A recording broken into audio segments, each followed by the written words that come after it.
Good evening, everybody. Welcome to the stream. I hope everyone is having a fantastic and a wonderful day today. Let's go over here and see if the system's set up, because I haven't even tested it. That would be good. That'd be good if I tested things before I went live, wouldn't it? Nah, we don't do that here. We don't do that here. But hello, good evening.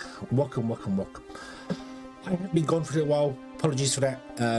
I was ill last week and just didn't know. Just went no. I do remember putting a post up saying I was ill and probably wouldn't be streaming for a few days, and I can't find that post. So I'm thinking I might have imagined it. Don't know, but I guess I didn't post it. So yeah, but I did put a poll up asking about development, whether I should go with Unity, Godot, or Unreal, and luckily for me, people said we should go with Unity, because that's what I know, that's what I like, that's what I'd prefer to go with. So yeah, so we are going to start a new project today, and the plan is to actually build something that's going to be closer to what I normally would play, like having belts in it and other bits and pieces. But it's going to have a little bit of a twist, because it's not going to be a factory here. Maybe, sort of, maybe. Let me explain as we go. So, I might have to bring up paint for this. I might have to do some dodgy painting. Okay. I am still a little bit sick, so apologies if I'm coughing as well. So. But hopefully it'll be okay. Let me turn that down a little bit more, because that's even loud in my ears. Why are you so loud, music? Stellaris soundtrack should be balanced. It is not. I do not know why. That is fine. Okay. Shall I try and explain what I want to do here? Let me load up paint, and we're going to do a...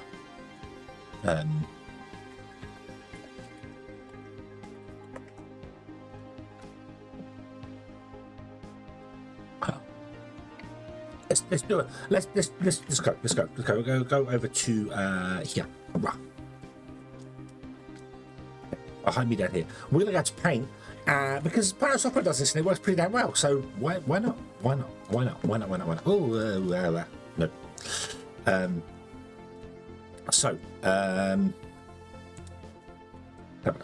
Okay.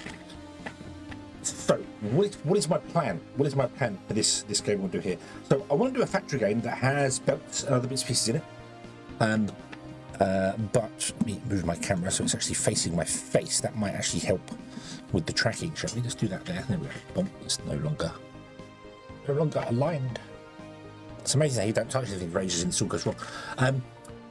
But I want to do it in a computer-style simulation world, as in. My idea is that you will have a motherboard. You will have a motherboard, and on that motherboard you will have a socket with your CPU in it. My handwriting is awful at the best of times, so I don't know how I'm going to do here. A CPU in it, and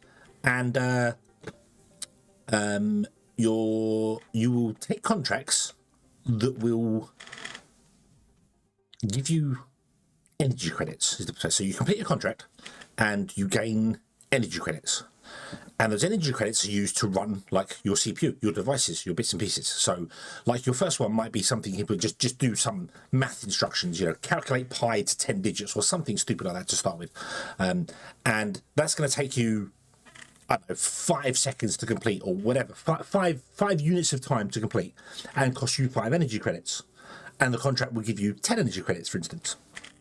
And you get energy back. So there's your CPU.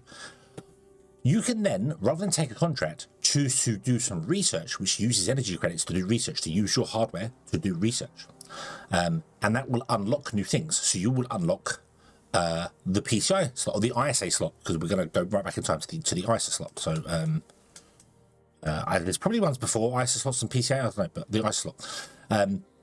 And you can then have that as an expansion. So in there, you can put in your, whatever card with whatever it is, and that can give you extra things. So a contract might go I want to have it needs mathematics because everything requires mathematics computers, but it also requires a VGA output or a CJ, requires a visual output. You'll need an ISA card that has some form of output on it. So like I think EJ was the first one. I need to do a bit more research on the actual history of computers, but yeah. So you'd have that. You'd have an output that does that. So that contract requires an EJ output. So you can take the contract, but you can't complete it. And all contracts have times you have to do them in. You have to complete them in a certain time. You could take a contract and go, well, I'm going to have that done soon, so that'd be fine. And I've got that. Now, your CPU is only capable of doing one thing at once to start with, because it's going to be an 8080 chip, I think is the starting one, so that it can only do one thing to start with. Obviously, as time goes on, you'll get multi-threading, you get other bits and pieces added, so you can do more in anything.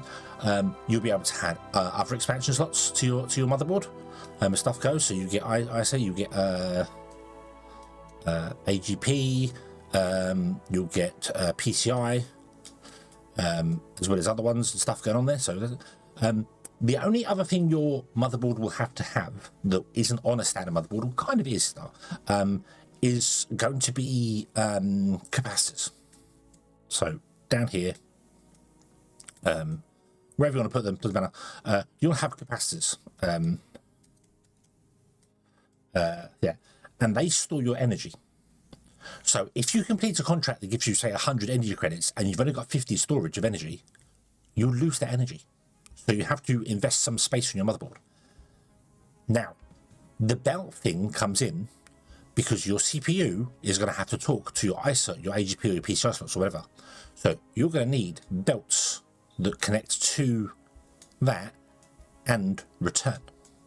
So the CPU goes, hey, I'm going to program this stuff here, but part of the contract requires an EGA card to do something, which is in the ISA slot.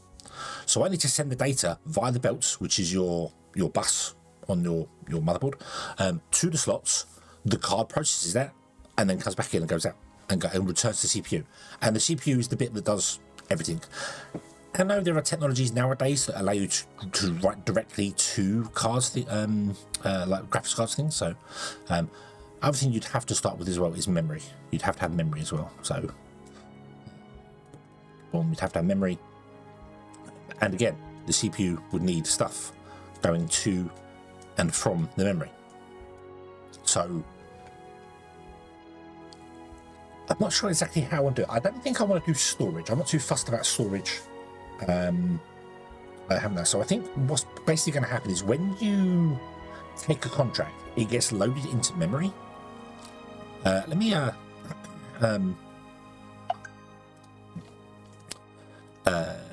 create a new. Actually, can we? I just want to create a new text document down here.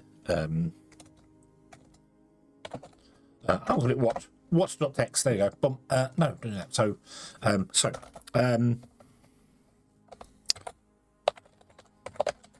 you have a motherboard. You start with a motherboard. That's not how you spell motherboard. You start with a motherboard. The motherboard has a CPU socket, and the CPU to start with.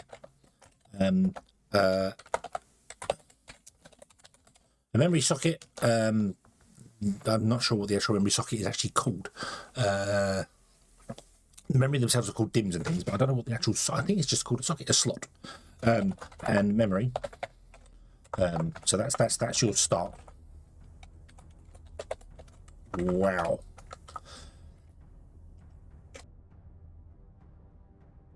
So that's kind of your start, and then you take contracts to gain.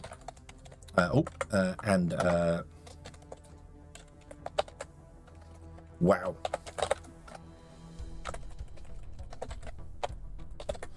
Capacitors, energy storage. Take contracts to gain energy. Energy is spent by components.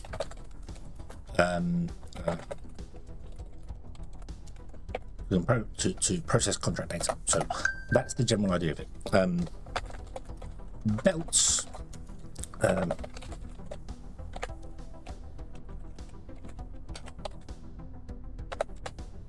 connectors. Belts are connectors.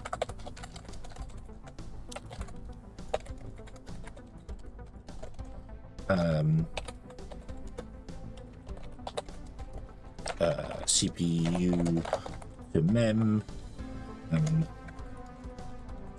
memory to CPU.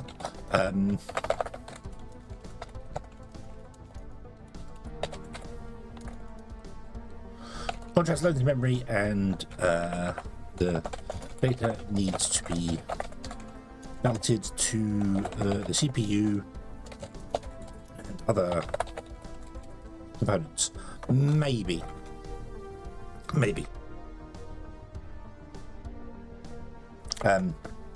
Well, I'm 20 minutes in and I'm coughing like mad, and I thought I was getting better. Okay, so the contracts loaded to memory. These need to be belted to the CPU and other components. So yeah, it gets loaded into memory. So you'd have to have enough memory to take a contract. So maybe a contract has a kilobyte, megabyte, gigabyte, whatever size. So you have to take the memory, and then it has to, if it wants to get processed, it goes from the memory to the CPU, and then the CPU will send it out to the other things. So that's how it works in old motherboards. It basically, everything is loaded by the CPU from the hard drive into the memory. And the CPU processes stuff, and that's kind of how it does things. It talks backwards and forwards. It's constantly going back and forwards, and then it reads other things. When you move forward, hang on just a moment.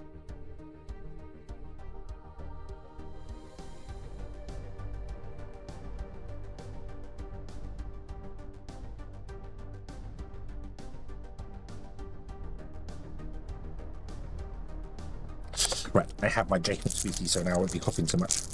This is the problem that I've had for the whole week. I've been waking up. I've been feeling okay. I've been having some flu medicine, and everything's been fine. I don't think I've had the flu because it's been weird. I've not had a snivelly nose. It's just been in the throat and chest. But I've been able to make a video, which is fine. Although I have had to stop several times making the videos. And then when I finish work and come home, I'm dead. I'm feeling really tired. I'm coughing. I'm mad. So I want to go to bed. I felt good today. I felt really good today. I thought everything's fantastic and wonderful, and I managed to record 3 new videos. 3 videos, 1 new video. Aha, keep an eye out for that. And now I'm choking. So let me have my lemon Jake and sweets. Apologies, crunchy, but yeah.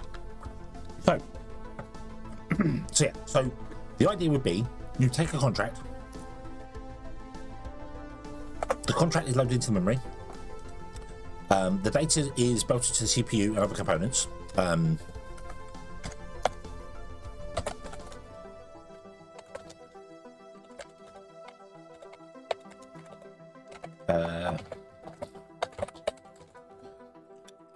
So later, I've got to spell check in. So comments, no.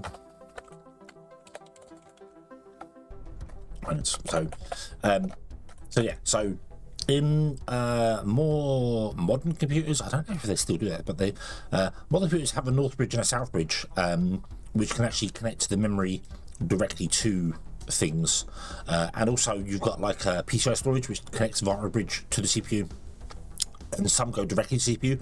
PCI Express is directly to CPU, hence why it's called Express. PCI goes via a north-south bridge.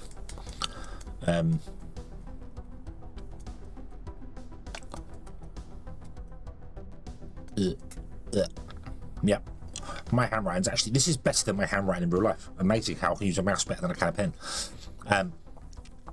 So that would be later maybe, so the memory can take it directly. So if it's a graphics thing, then you could send, rather than send it to the CPU and the CPU sends it on, which means you've got to belt it to here, you can belt it directly.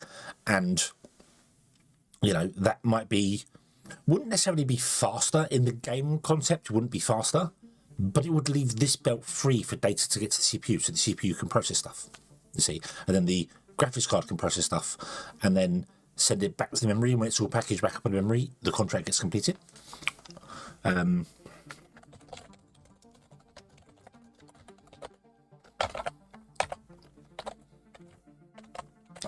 Memory, complete the contract. This is not a design document. I should have done a design document, but lots of design documents have things of what do you want to achieve, how can you achieve it from a technical standpoint, not just necessarily what the actual game is itself. And basically, I know full well I'm going to be using Unity, and I am terrible at sound and graphics, so they'll be taken from somewhere else. I'll use Pro Builder for the graphics because that's what I do. So that's your starting thing there. So you start with maybe some capacitors on there, a memory socket, a CPU into it, and it will be an old one. So, but I have to do a bit of research on. Let's just go central processing unit and let's go to Wikipedia. Want to be careful though. I want to not use Wikipedia solidly. I need to also go to other places. Wikipedia is great. I love it. It's fantastic. Never use one resource for all your information. Never use one resource. Always make sure you read. You go to multiple places.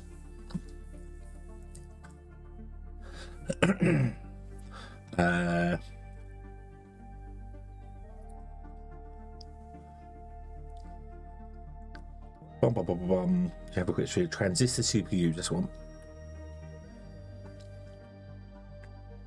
Ow.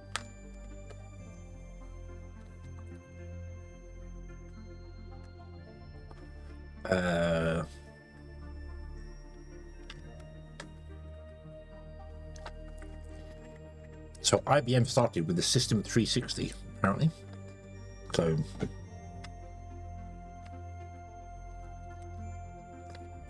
microprocessors, that's what I want to go with.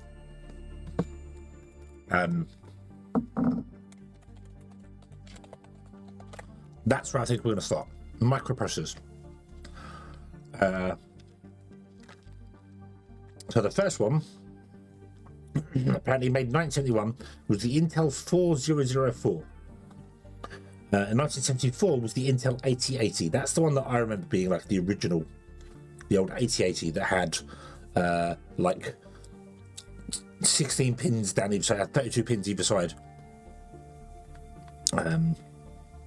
So that would be the idea. That'd be where we start it. So the CPU socket would actually be a long socket with 16 pins in it, and each one of those pins would be where a belt can go. So that'd be the idea. Obviously, we're going to take creative freedoms and liberties with how many sockets they have, because I'm pretty sure PCI Express has got like 300 pins in it, which is a bit much.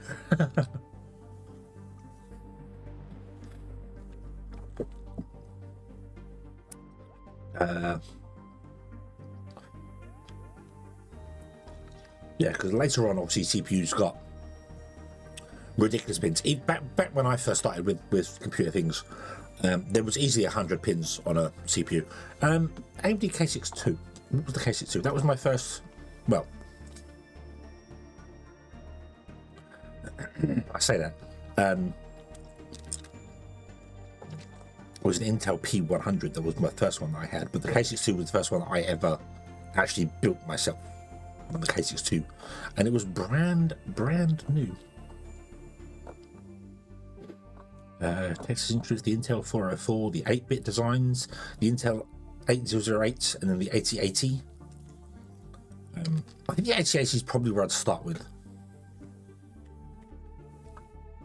It's the it's kind of like the starting one. Or we could go with 16-bit.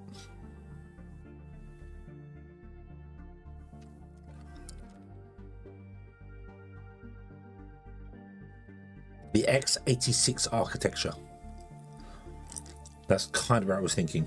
Because you had the 8080, the VIC-20, you had the 8286, then the 386, then the 486, and so on and so forth, and yada yada yada up to, yeah. So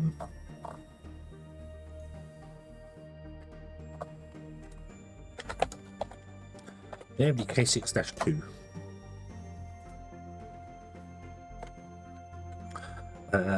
So the first PC I actually built was a brand new AMD K6-2 300 MHz, was released in 1998. That's when I built my first PC. I had a PC for a few years before that, but it was pre-built, and I didn't know much about them back then. But yeah, Yeah, and the one that I had was 100 megahertz bus, not the 66 megahertz bus, so it was super fast. Yeah, socket 7.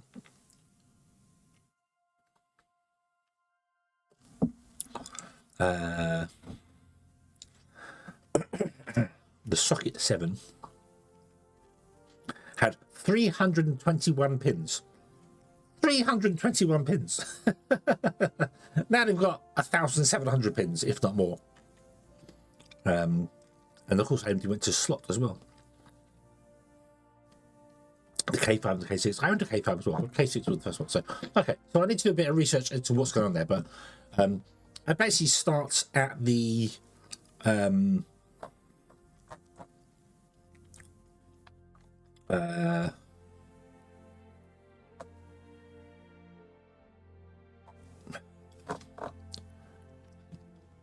the 8086 family. There we go. I don't know any idea about how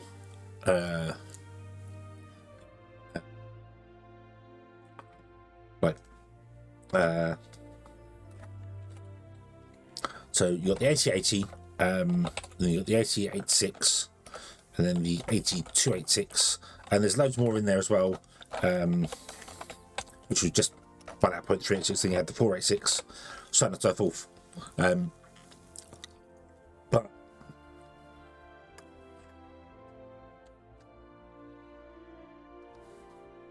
I don't know how I'm going to handle that. Yep. I'm not sure. I'm not sure about how if I can use real world names for things. I'm not too sure. Or whether we should just go with an architecture name. So, you know, you have a processor that runs at, I don't know, 16 megahertz or something to start with, and your socket can only go up to like a limited speed based on the sockets, based on socket design. Maybe power delivery or something. We could say the socket can only deliver this much power. And then you have to have a new socket. So you'd have to research. You have to take some research.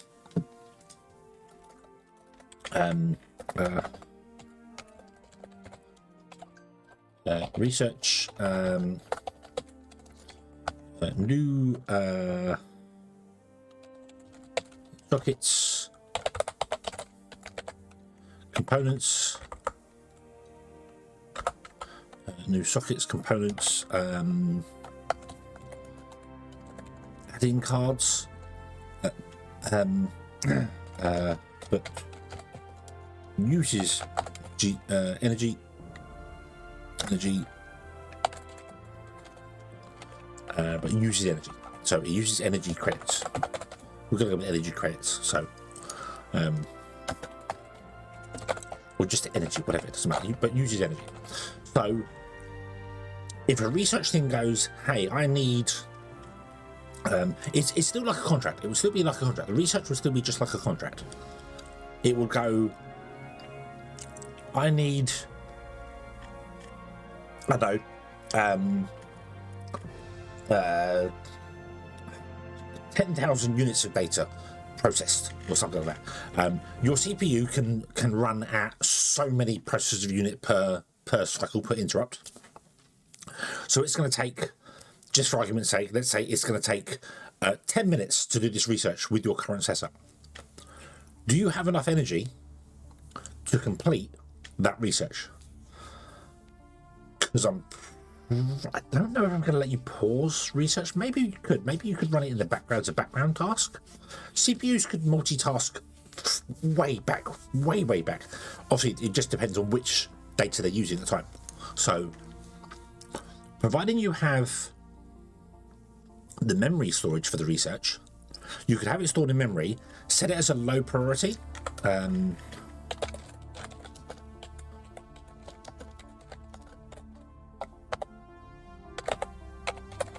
Priority? I can't spell the word priority. Never have been able to spell priority. Never been able to spell that word. Always get it wrong.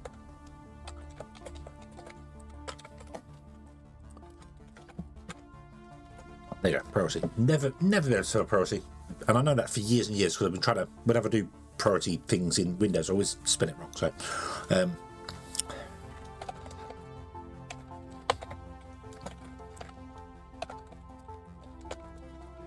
and only run when the CPU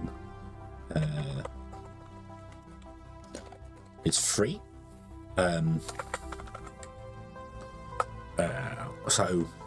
Thank you for the 31 long months of subscribing, Huanaris. Good evening, ladies, gentlemen, and things. Processed biohacker smiley. Huanaris thought it was wise to use 500 points on Squirrel Alert. All right, hello, good evening. Thank you very, very much. Why is SpeakerBot's broken? I haven't been able to get it working. Why is it working now?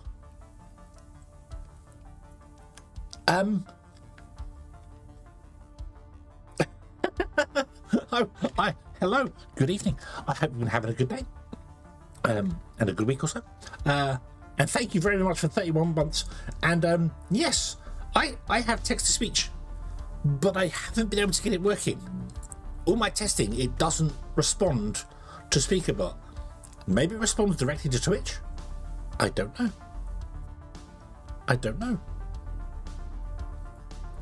But hello, good evening. I hope you're doing well. Awesome. That's another thing I need to check to figure out. I can't get it working with YouTube, but apparently it works with Twitch. I guess that's the problem. I guess I was testing on the YouTube side of things and it wasn't working. And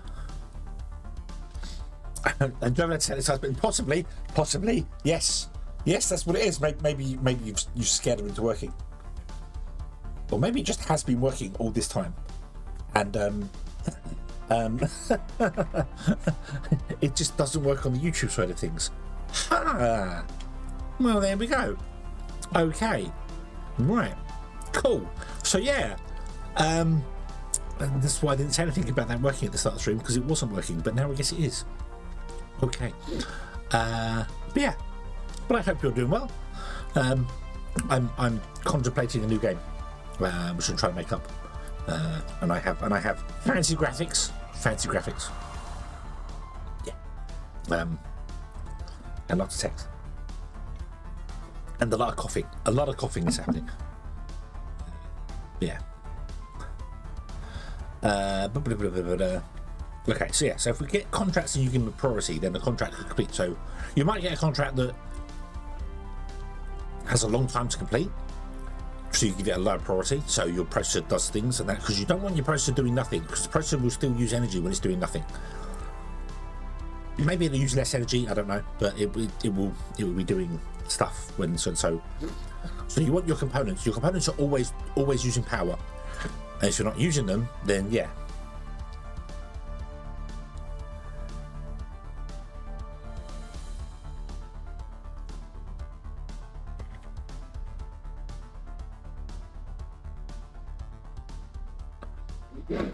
Subject people very well. We ought to get to the dropship for leaving, and people said to farm. Yeah, which is cost like me. Yeah, the dropship, the German. Yes. Which we really shouldn't. We've the English have not been well known for listening to the German shouting orders before. But okay, I get that. I'm here. I suppose they're not ready for somebody to be like, hey, actually, they're talking to us, they're doing things, so yeah. So giving contracts a priority would make sense.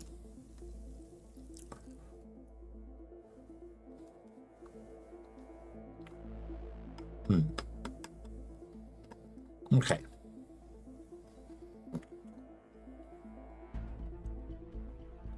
Right.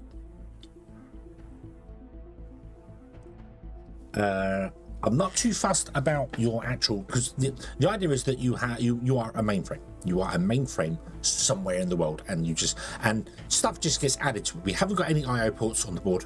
There's no connections. However, I would like there to be the possibility of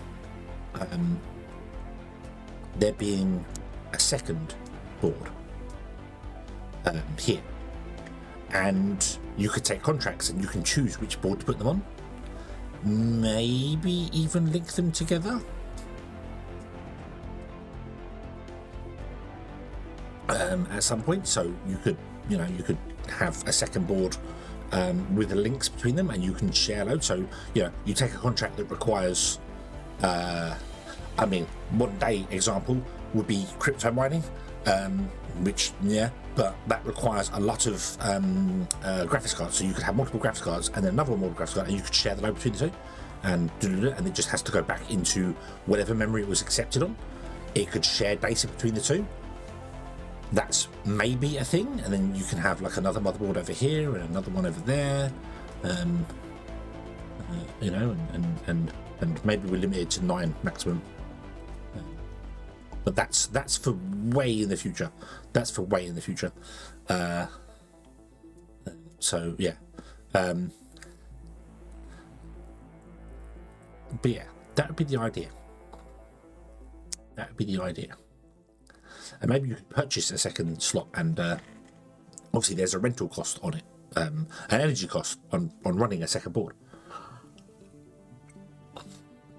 So yeah, so the setup's a big outline, but you'd have capacitors, and if you want to store more stuff, you have to buy more capacitors and put them into there, and they can store more information, and they cost energy credits to buy as well as store in there. So, but more importantly, they take up space on the motherboard as well. They take up space, so you're gonna have to fit stuff in and figure things out, and you gotta have the belts going things. And I think the way I'd like to do it as well is not necessarily have belts be allowed to cross each other, but maybe we will. I'm not gonna have 3-dimensional belts. They're kind of gonna be 2D. Maybe it could be a bit like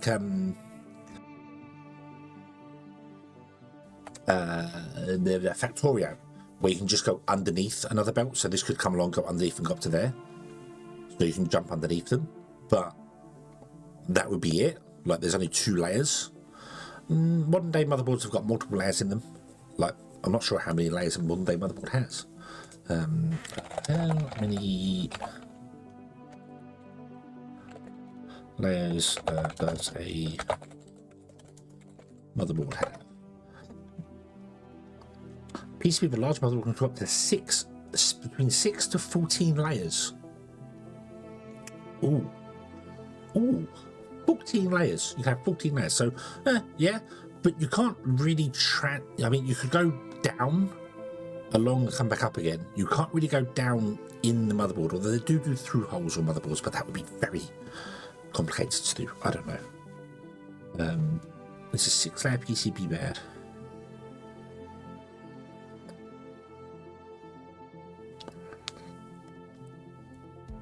Versus 6 layers. So the more layer it has is the the more layers it has, the easier it is to optimize the board. But it adds complexity, especially with things going wrong. It's not going to be as strong. So yeah, power delivery is done magically by the board. Just you put capacitors in there, and that can share power to the board. That's fine. Maybe you can transfer over to stuff. So, but yeah, that's the plan. Excuse me. That's the plan there. Put on. So contract priority while research is done there. Okay. So you're going to start off with a CPU and a microprocessor in the CPU. You're going to start off with memory, a memory socket, and memory. So it wouldn't necessarily be a DIMM; it would be an actual socket, because early memory was physical memory on the motherboard. It wasn't a slot. It was an actual physical. It was like a CPU. It had the 2 lines, and the memory had pins down either side of it. So it would go into the slots. So put them like that. Yeah, like the bar ships. Yes, like the bar ships. Yeah. Yeah, it would be like that. Yeah, a BIOS is memory. A BIOS is sample memory, but early memory was like that. You plugged it in there. Did I ever have? Yes, I did. Yes, I did. Not on a motherboard, but I remember I had a 3DFX Voodoo 2 card that had that sort of memory on it, and it had 2 slots filled and 2 slots spare. And I got another Voodoo card and took the memory off that one to put into my one. And I think I upgraded it from 4 meg to 8 meg. I think that was right. Might not have been a Voodoo card, might have been a Matrox card. I can't remember, but I remember having that. I remember doing that. And it was simple as plug in and it worked. And I was like, oh wow, this is great, fantastic. So yeah, so maybe you could do this and then you could research multi-level boards, which will research like we can have underground belts going in there. You still have to have the belts coming up connected to the CPU, but maybe there'll be sockets underneath the CPU like that. Most expansion slots will have them on the sides probably, but maybe I kind of probably want to keep them on the side and then have you go underground if you want to. And I'm not going to go down to 14 layers. That's a bit mad. Apparently there are 20 layer motherboards as well. No, I think we'll probably limit that to like 4 or something. So you can research that and go underneath. So that would be the idea. The idea would be you take a contract. The contract requires contracts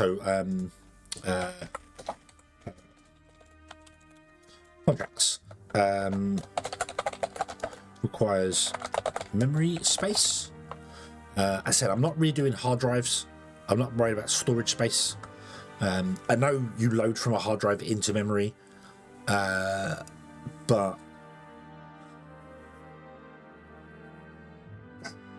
I don't know if I want to do that because preloading the data, requires memory space to store the contract.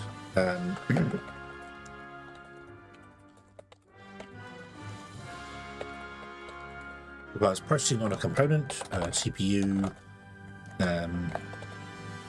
graphics, I'll just go etc. because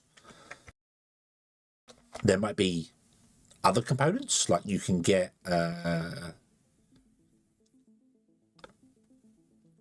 sound cards.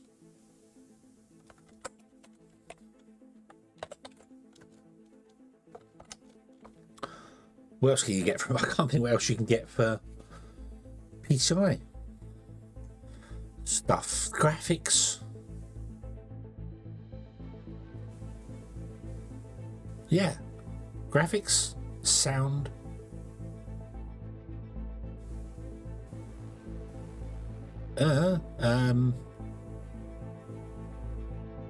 Yeah, no, that's about all I can think of. There's networking stuff, but networking would be for transferring data around. Maybe we could do that as well. Maybe rather than having an interconnect here, you could use a PCI Express slot for a networking card and you can network the things together. So,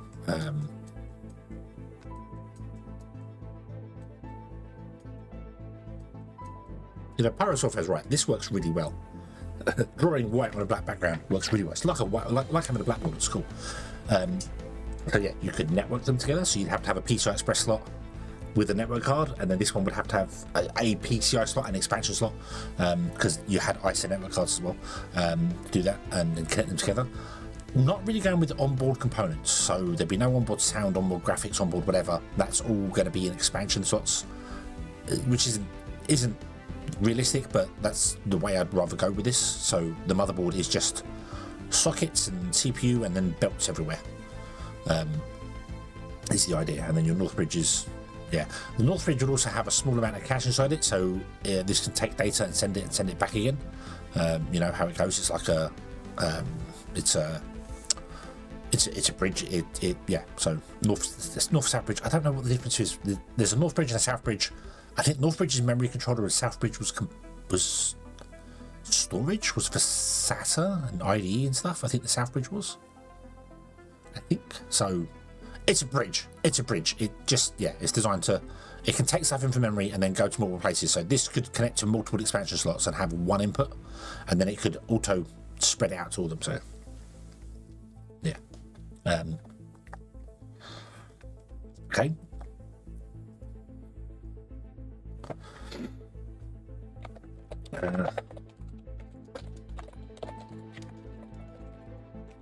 All data to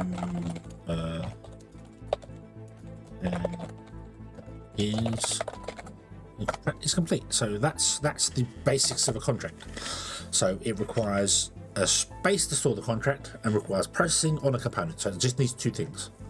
There.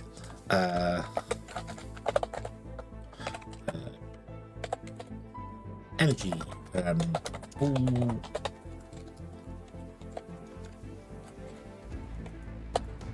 Energy to run.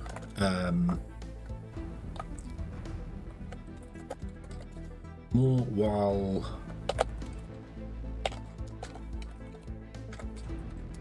processing data. So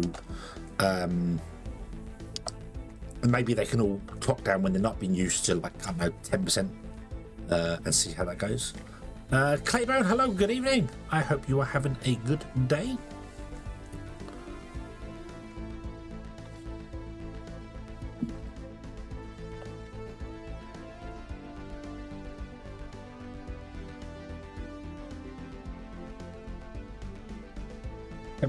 Well, actually, let's just say run idle, more when processing data.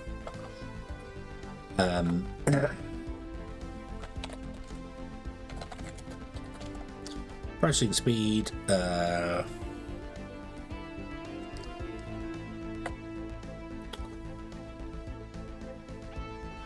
So processing speed. Well, they just do processing speed. That's the thing. They just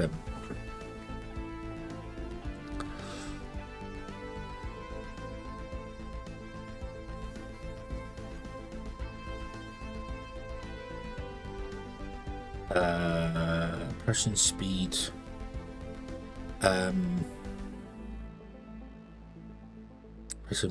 I am designing my new game. My new game, and look, I've started with fancy graphics. Do you like my fancy graphics?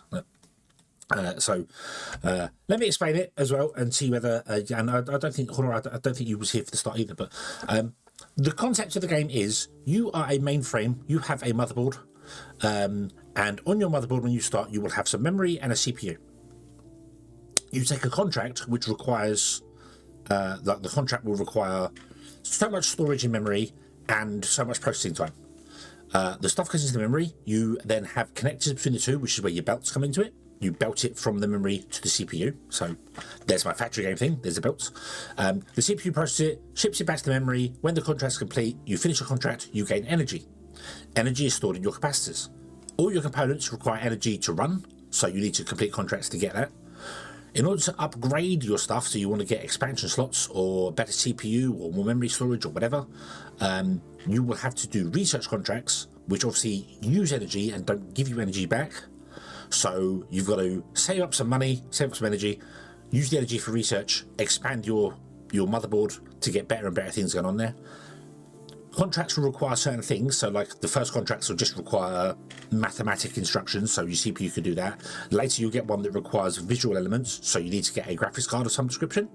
Some might require sound, some might require special things inside the CPU, like you need AVX instructions or whatever, you know, those sort of things. So you might look at a contract and go, oh, that requires a floating point unit. My processor doesn't have a floating point unit, so I can't do that contract. But if I do the research, I can get the floating point unit, put it on my motherboard, complete the contract. Away you go. That's the idea of it.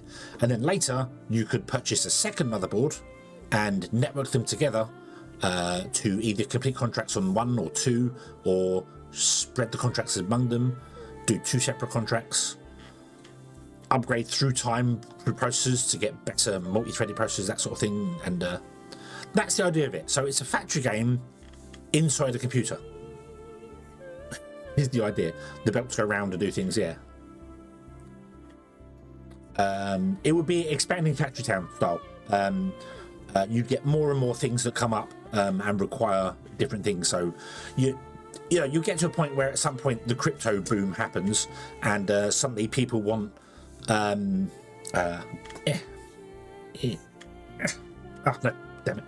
No, couldn't headbutt it, damn. But yeah, you get things where a contract requires 10,000 processing units of graphics power, and you're like, well, I can do 3, so I might need to expand my graphics card to get that, to get the contracts in, to get more energy and stuff. So it wouldn't be puzzle-based levels, it would be just like Factory Town, it would be a continued playing game. And I was looking at like motherboards, how many layers motherboards have, and didn't realise that you could get motherboards that have up to 20 layers in them. Apparently it's 32, it says there. 32 layered PCB boards. Yeah, I don't think we'll do that. I think we'll do, but the idea would be more like Factorio, so it's not 3-dimensional belts, it's like on the ground. And Factorio, you just go down a level and run the belts wrong. So if you need to get from the memory to here, you'd have to come out of here, go underneath this one and connect to it this way. So that's where the multiple layers come in, that sort of thing. And every slot would have a certain amount of connectors down the side, and it's up to you, the player, to put things in the correct places to make sure you don't mess your motherboard up and wreck things and get things wrong. So yeah, that's the idea.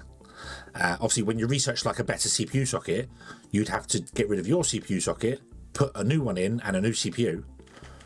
But you've got to be careful, because if you put a new one in and don't have enough credits to get the new one, then you're kind of, maybe you put 2 CPUs in, which some motherboards did have at one point. There were multiple CPU sockets on a motherboard.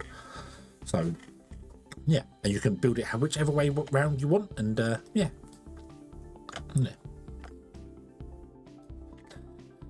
And adding coding to, I am not competent enough to do anything like that whatsoever. So probably not. It would just be take a contract, and the contract has very simple things like I need 1 megabyte of memory space. So you have to make sure your memory is at least 1 megabyte, because it has to store the whole contract in one go. Because I'm not doing storage, I'm doing it's all based just directly in the memory. And then it has to go to the certain components to process the stuff, and then come back to the memory, and then it's finished, it's completed. So, but we'll see as time goes on. I don't know.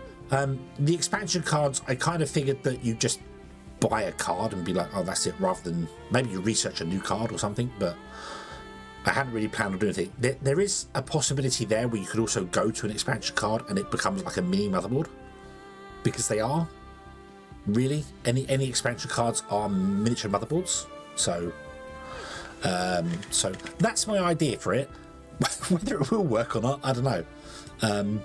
But I'm trying to type things out that I want now, rather than do what I do normally do and jump straight into it and not really get things correct.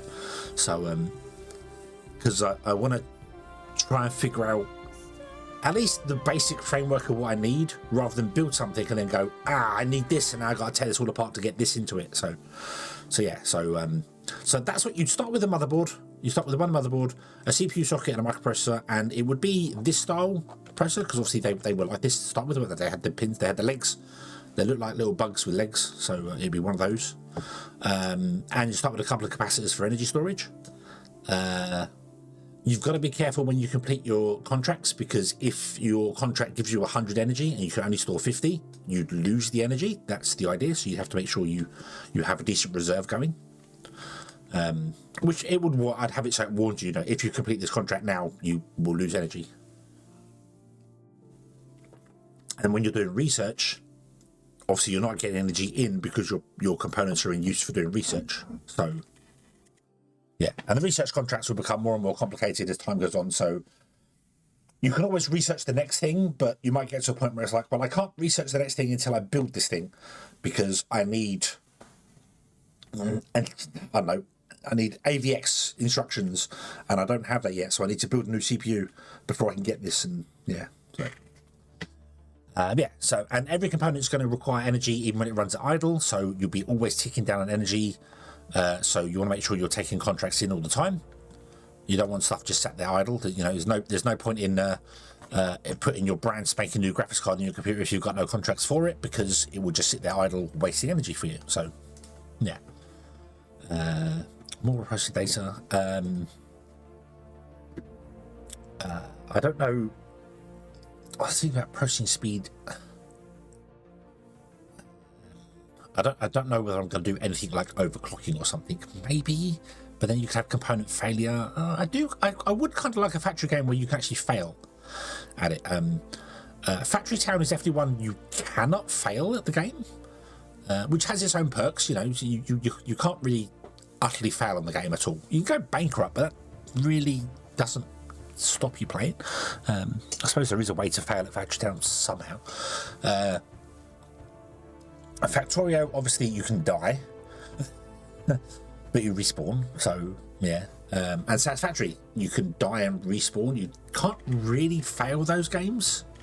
There aren't very many factory games that you could fail.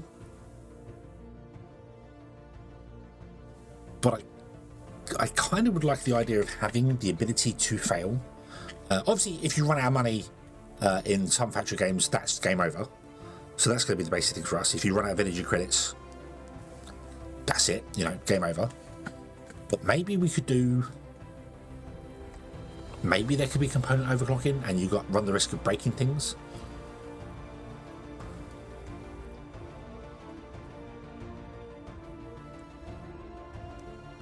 I don't know about that one yet. Yeah, so right, so I don't know what I'm doing with processing speed there. So all components require energy to run at idle.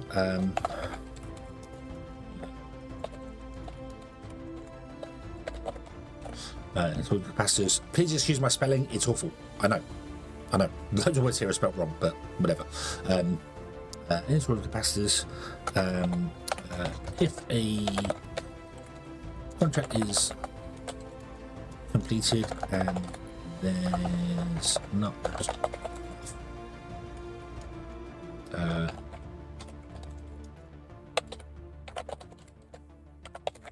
capacity,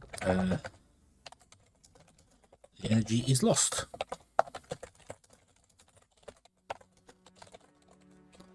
Warning when completing contract. So yeah. So you want to make sure you have enough energy storage. So you want to complete a contract and then go, hey, I've got 100 energy stored.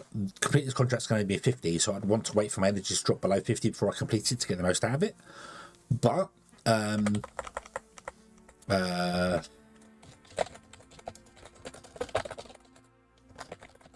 contracts have a complete time.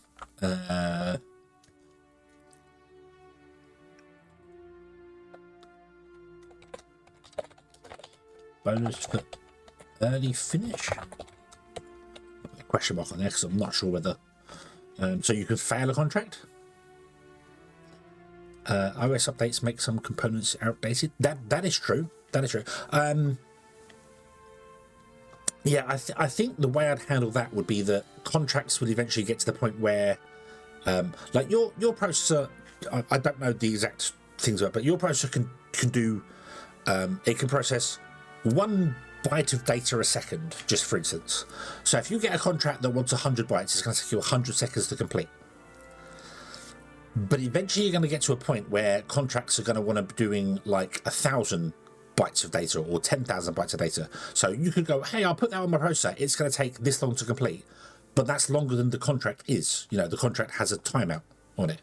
So I'm gonna waste all my time because I cannot complete the contract quick enough. So that would incentivize you to update components to make them, you know, better and do things. So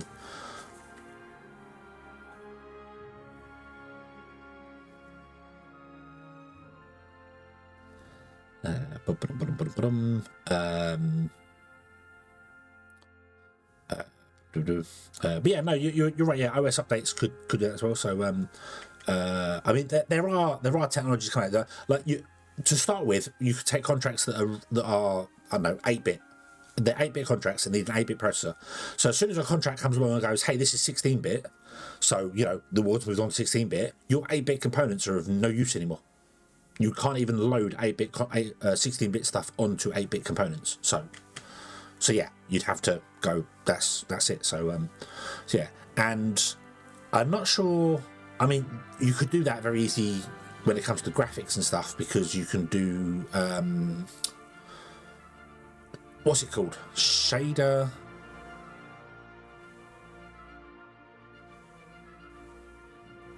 What's the thing that needs? Well, the graphics cards have shader. There's like some games require newer things, like DirectX, for instance. You know, DirectX comes along, and you know, this graphics card supports DirectX 10, but the previous ones don't. They only support DirectX 9. You know, if this contract wants DirectX 10, you can't use it on older hardware. So that would work there. I'm not sure about operating systems. I'm not sure about updating the operating systems. There could be stuff here. So we'll see that. Master Rap, hello, good evening. I hope you are having a good day.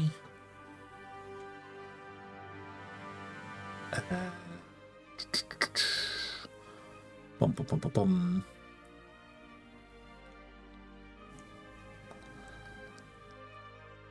Yep, that should be good there. There's ray tracing. Yeah, there's ray tracing. Isn't there a shader? You need a shader variable. What's it called?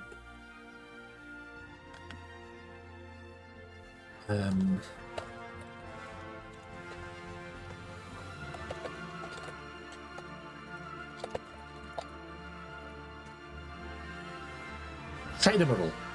Shader model.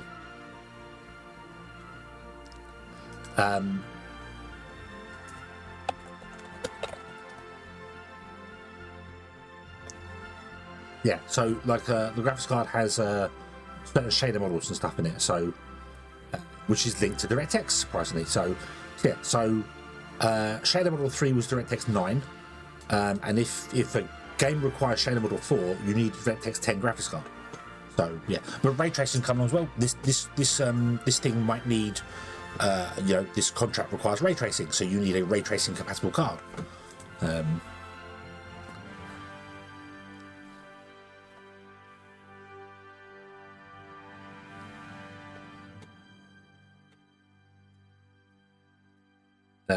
Yeah, so that's very bright over there. Relaxing before work. Ah, ooh.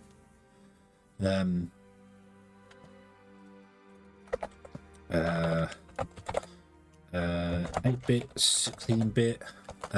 Was there a 24-bit? Did we ever go 24-bit, or did we go straight to? Did we ever do that? No, I think we went straight to 32, didn't we? There are 24-bit integers, apparently. That is a thing. Oh, application. 8, 16, 32, and 64. But there was, yeah, apparently there were 24, 26-bit integers done. Okay. 32-bit, 64-bit. So far is the application things. We could go further than that. We could do whatever we want. It's a game. You can do whatever you want. You know, it doesn't matter. You could say this is a 4-bit computer, an 8-bit computer, and so on and so forth. And we can do whatever we want to do there.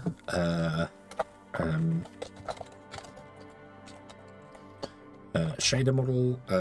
I know nothing about sound, so I don't know. I know sound cards convert digital to analog, basically, for us to hear. But was there anything that ever required? I mean, it's a game. We can do it. We can do. You know, it requires sound processing, so you need a sound card to process the sound.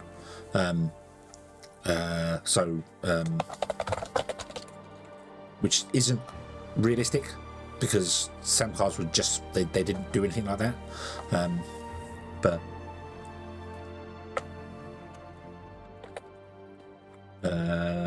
so sound processing. So you do a sound processing done on there.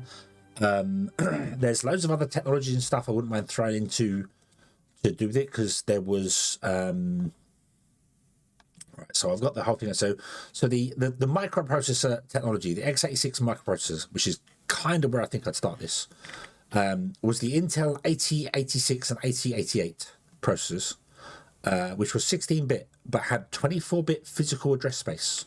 Oh, nice. Okay. So they could do 24-bit addressing, but yeah.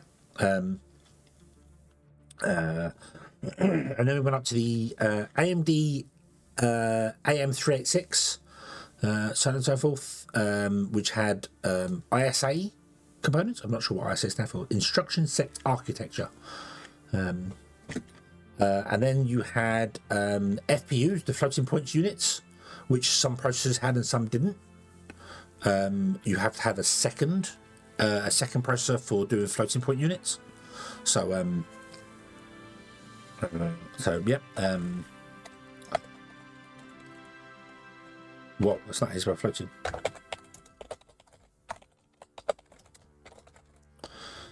Floating point units. Yeah, so the 486 was the first one that had on-die FPU.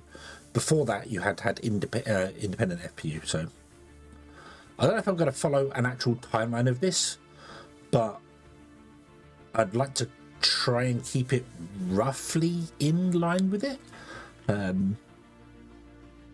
It's not going to be historically accurate, let's put it that way. If I wanted to do that, I'd have to like contact companies and say, I want to use your names of things, and that's weird. What the hell is PAE? Physical Address Extension. The Pentium Pro and Pentium 2 had a 36-bit physical address, but were 32-bit processors. Oh, nice.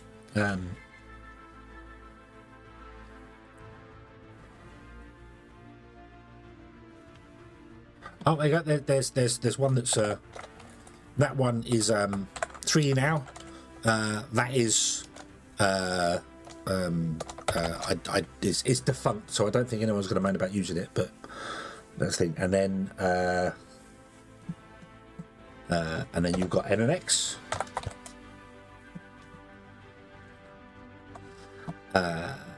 This is contracts here, so I want to go to so components.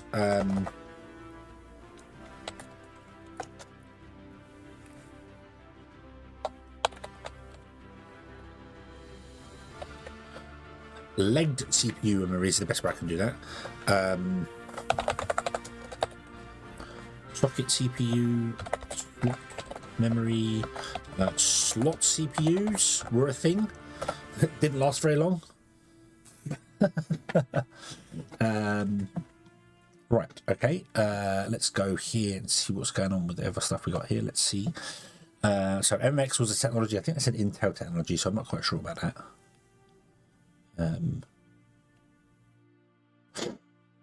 What the hell's CMS? Transmeta Crusoe? Oh, okay. There was a CPU company called Transmeta Crusoe, which I didn't know. I thought it was only... There's Intel, AMD, and there was Cyrex, wasn't there, which didn't last very long. Although Cyrex is still around, isn't it, I believe, yeah. Yeah, see... Pickled Pokoots, hello, good evening. I am sort of starting with the design document. This is my design document. Having read 2 or 3 of them and realised that there is no actual template for a document. Basically, I'm just writing down stuff and just writing down, throwing ideas out there and seeing how it goes. And the design document will change and things on there. But I've never done it this way. I normally jump straight into a game and start coding and fall dramatically quite early. So yeah. And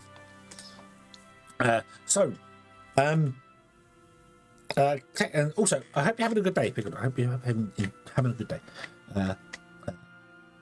Welcome in. Hardware like disk drive, CD drive. See, that's one that I wasn't sure about. Because my idea was the contracts are all going to load into memory. They just directly load into memory. So when you take a contract, it requires memory. But some contracts could be very big, so you might want to have a disk drive, or not necessarily a hard disk. At least CD drives, I don't really think you're going to ever use those for doing things. Maybe, I don't know. Maybe the contract requires physical media. Ooh, that's not a bad idea.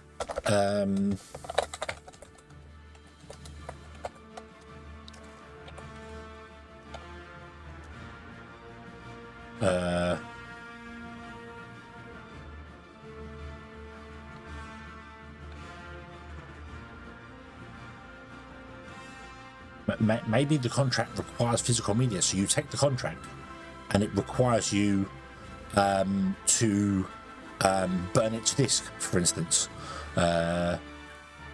Sounds like a bit of busy work listing different types of items. Yeah, but I want to make sure I get all the different things in here that I want, so that I can know, like when I start programming the contracts, if I just start writing the contract and then go, it's got like three components. It's got the space required that, and then later on we start adding things. You've got to go back and redo things. Whereas if I know what's coming, I can write the code. I can program the contract or code it correctly to be that way. That's the idea. But I don't know. So install single-use limited bonus. How do you mean install single? Oh, like you get a bonus to things and stuff. I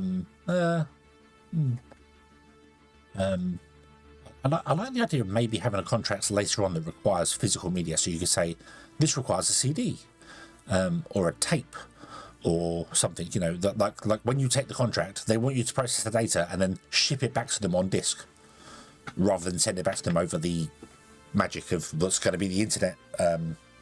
Back when DARPANET was a thing ages ago. So, but yeah. So maybe having stuff, instead of it loads directly into memory, having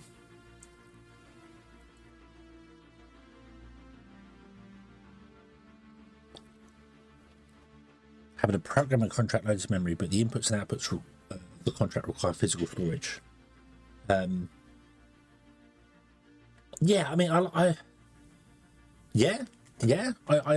the idea of it's how to my right. So the original idea was when you take a contract, and I haven't written it down in here. So yeah, here contracts load into memory. The data's belted to other components, so that's where the belts come into it. I don't know if you've seen this. My beautiful graphics here.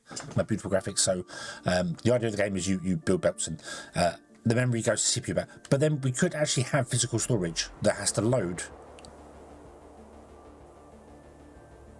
into it. So you could load the whole contract into the memory if you have the memory for it, and it would be quicker, or you could load it from the hard drives, which is slower, I suppose. So you'd have like I don't know, an IDE slot or whatever. IDE, because that was the old one that I remember. And that has to load from here into the memory via the CPU, because was that how that worked? I guess that was how it worked. I guess because the CPU basically did everything. Or did it load direct? Hold on. Yeah, because there was a thing called DMA, wasn't there? There was direct memory addressing. You could load stuff. Well, that was for sound processing, wasn't it? You could load sound data directly from the memory without using the CPU?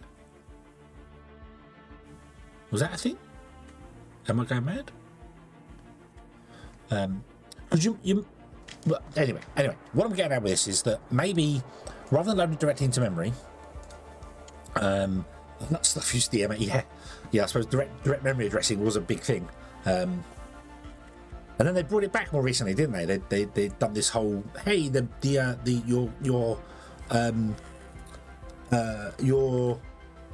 your hard drive can talk directly to a graphics card, and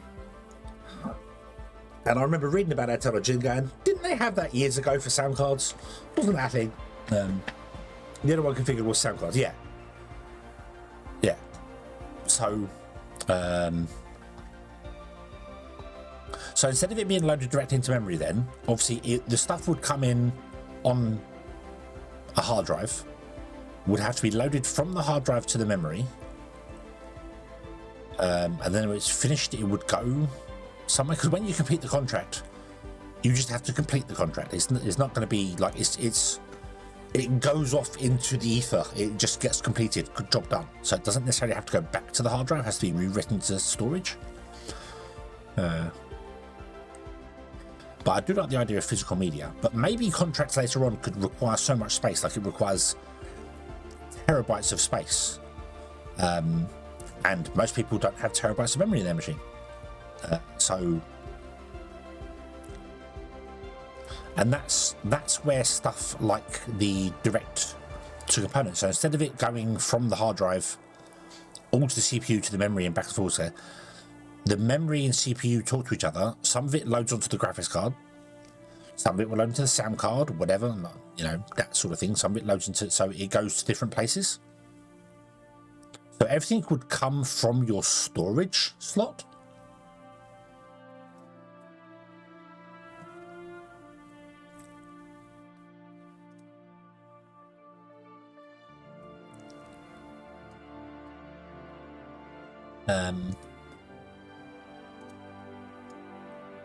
Yeah. Why is that not? Why did you do that? Oop.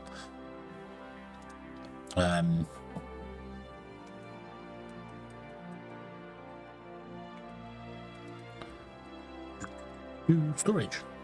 Right, it would come from storage.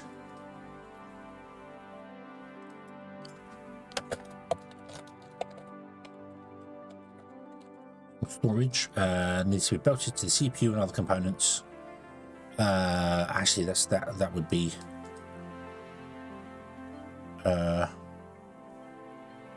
contracts are loaded from storage, and data needs to be belted to the CPU, memory, and other components. Maybe it's a bit weird because games. Obviously, games, from what we're looking at here, they obviously have everything stored on the hard drive, but they don't unload. They don't load everything from the side. Like a game has like 100 gigabytes of storage on my hard drive, but doesn't load 100 gigabytes onto the memory and the process of that because it loads it dynamically over time. So maybe the contract could be. You know, 100 megabytes for an early one, for instance. The contract could be 100 megabytes, and you can load it from the storage to the CPU directly, but that's going to be slow because this is very slow.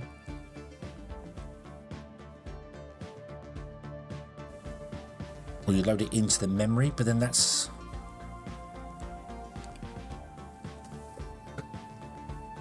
not gonna. It's not going to do the way I think it's going to.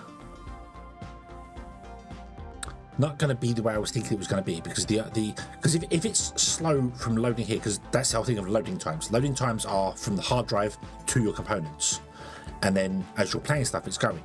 So if you're running a contract, you'd want to load everything into the memory as quickly as possible, because it's not like you're playing a game or doing an application.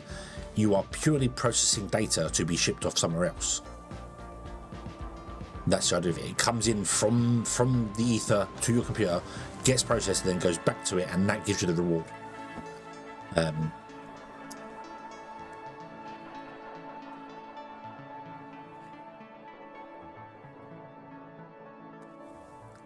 Then storage is slow, but storages have got much faster over time. So maybe it goes from storage to the CPU. The CPU is what requires memory. Graphics cards and stuff don't. They have their own memory, although they do work with the system memory as well, I know, but generally they work on their own memory. So maybe you load it from the storage into the memory, or into the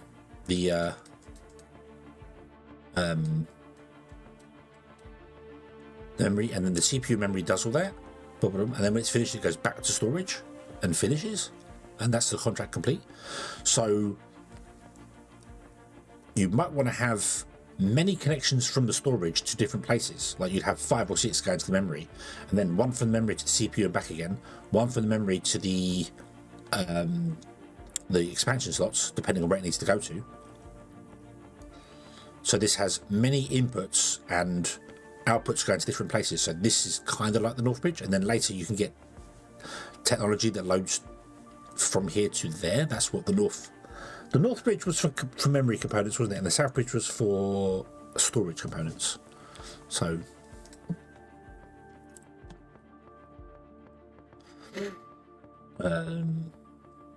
yep, everything goes back to storage to complete the contract. So job done. Okay. I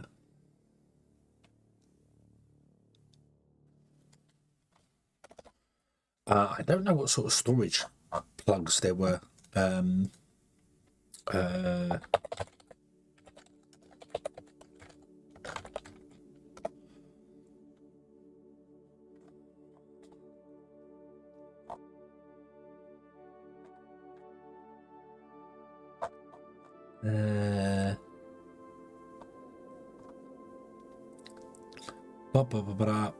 Whoa! I remember old motherboards that had like 1 million components on them. Modern motherboards seem quite simple, but that's because a lot of stuff is hidden now. No, this is a more modern. That's not very good. Because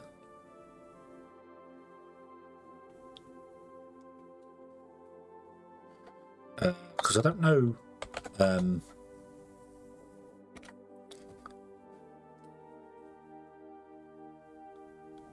Integrated drive electronics was IDE, but I don't know if anything predates IDE.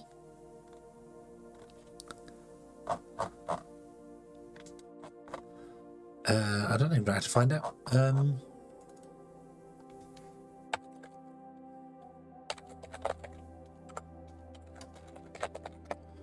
Have a quick nosy note here. Motherboard. Wikipedia has an input for motherboard.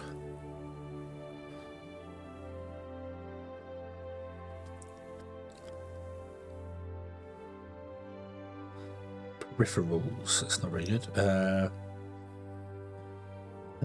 Interface cards. Oh yeah, there's loads of things. Loads of interface cards in there. Daughter boards, which could have memory and other bits and pieces on them. Sound cards, video cards, network cards, host bus adapters, which would have external storage things on them. TV tuner cards.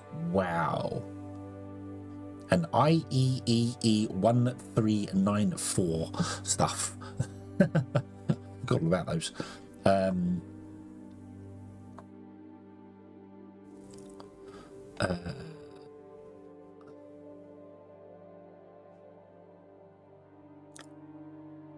Functions on the motherboard. Super I/O chips capable of low speed peripherals, PS2, mouse, floppy drive, serial ports, so on and so forth. Graphics cards became better for that. CPU sockets, memory DIMM sockets for DRAM chips, non-volatile memory chips such as flash memory, a clock generator. Yeah.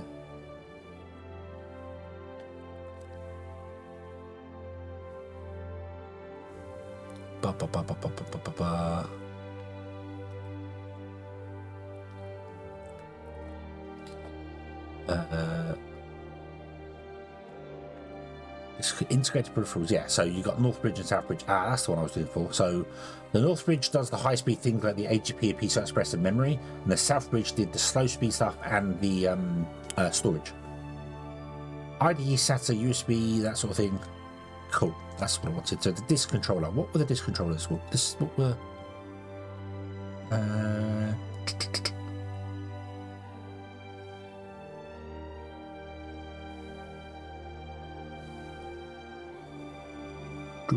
Scuzzy. So yeah. So there were a few different. So we've got. Because I don't know what floppy was. What was floppy? Cool, the floppy connection. It was IDE, wasn't it? It was still an IDE controller, it was just smaller.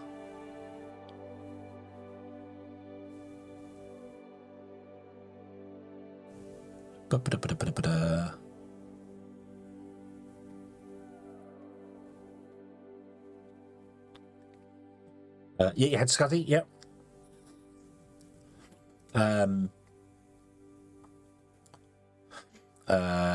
What was that CSI? What was that called? What was it?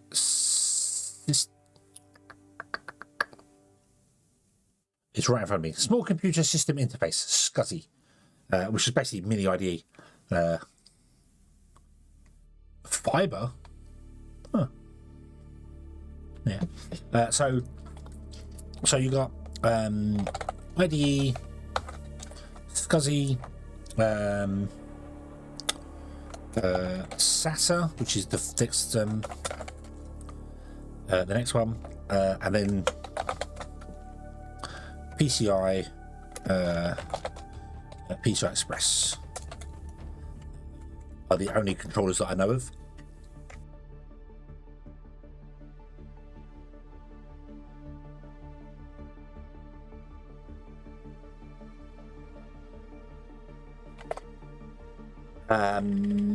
Yeah.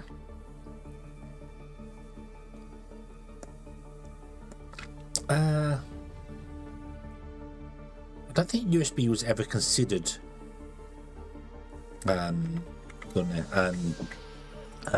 Etherets, is that a storage one? Oh, so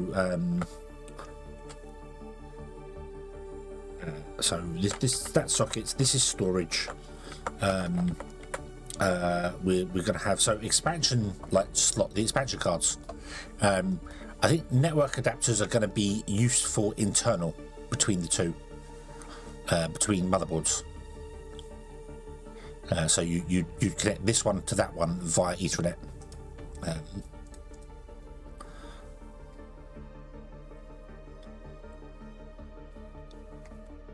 So they'd be the storage controllers.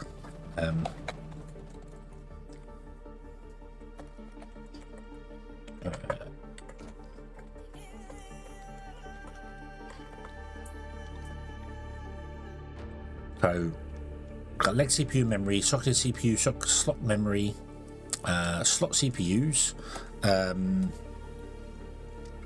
So my knowledge is ISA, PCI, AGP, and then PCI Express. I'm sure there's more. I'm sure there's more than that, but again, I don't need to go nuts on them. But I've got a lovely picture here, which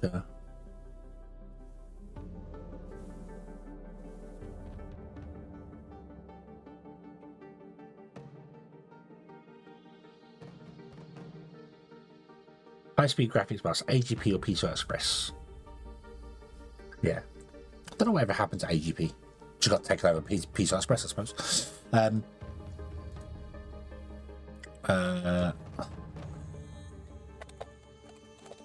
So component connectors, we're going to start with leg CPU. So these are all in whatever order they'll be in. Storage, that's kind of the order of them, but that's fine there. Memory's got its own thing that goes through, because it started off as being legged sockets, and then you had dedicated CPU sockets, then you had memory slots which go DIMM 3, DIMM 4, so on and so forth. That's fine. Slot CPUs were a thing for a brief period of time, and then went back to there. I'll not recall token ring. I'm probably old enough to do that, but I don't know it. Let me token ring versus. Oh yes, yeah, with the BNC connectors. Were they called BNC? Is that the right term? They look like aerial coaxial. That's the word I'm after. They look like coaxial cables you plug in, and you had to. They were bayonet style, weren't they? They're kind of like light bulbs. You put them in and twist to lock them in place, and you had to ring everything round, and yeah. So I didn't know what that was called, but I do know what you're talking about. Yes.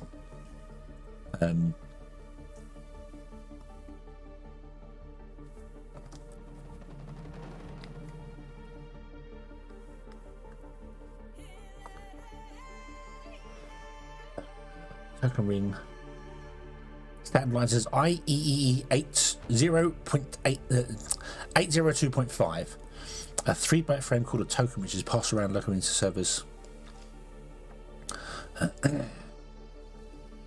Gigabit token ring was standardized in 2001. Gigabit token ring had gigabit connections in 2001. Whoa. I suppose it was overtaken by Ethernet because Ethernet was just simpler.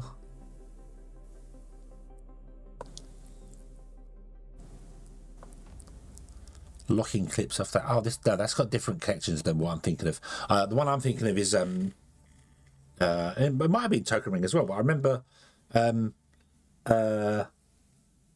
it had what looked like coaxial cable.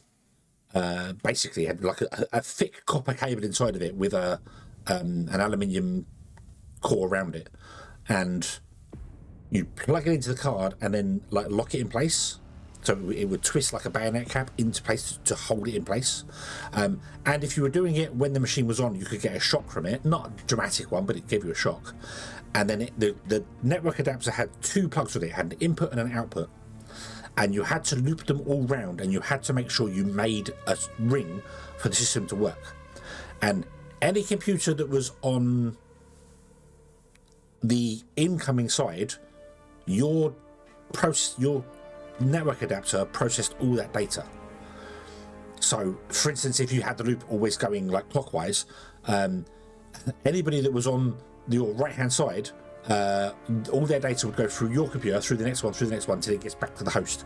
And that was a really weird way of doing it, but it kind of makes sense. Like ring circuits in the UK here, we have ring circuits for our power network, which is just weird.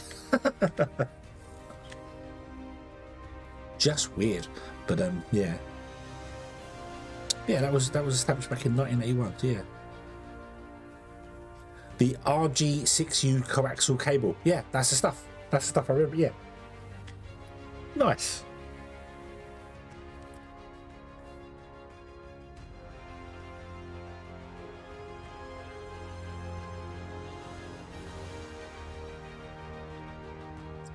I don't think I ever owned one of those, but I remember, what was I doing? I was working for somebody, and we went to a school, and the computer room in the school had this great big server with it had a disk in it that was the size of a record, and was only something like 50 megabytes or something like that. It was massive, and even at the time I was thinking, that's ancient. Even then, it's like you can get like 1 gigabyte hard drives now, and that's 50 megabytes on this size thing here, and that used that ring system. All the computers had the thing going on there, and all I had to do was have one of them go wrong, and the system wouldn't work, and you had to go around and check every single one of them to make sure it was connected up.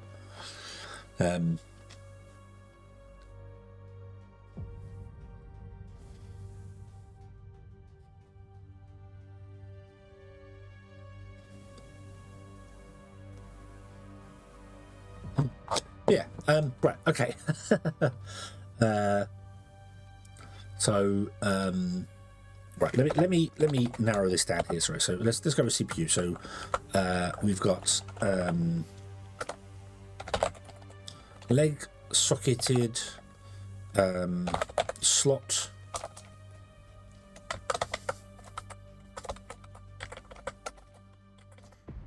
No, it's fine.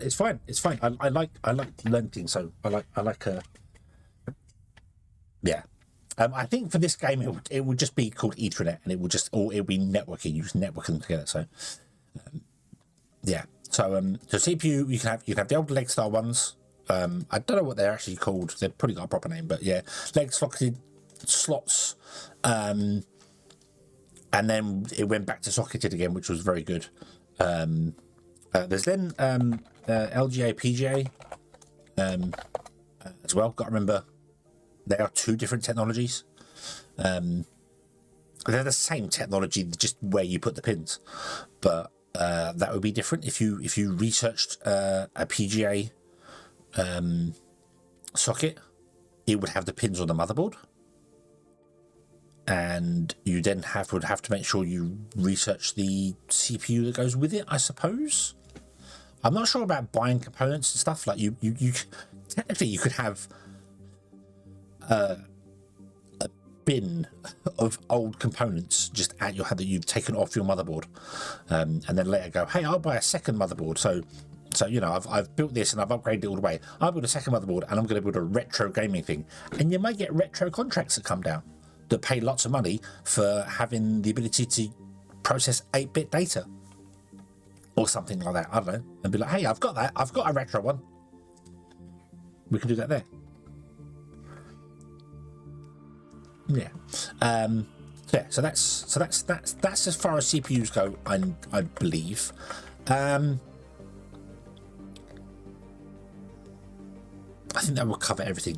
There's also different types of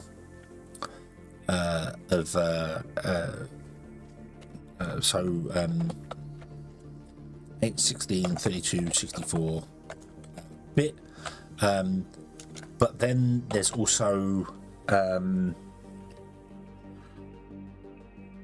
there's the cell architecture.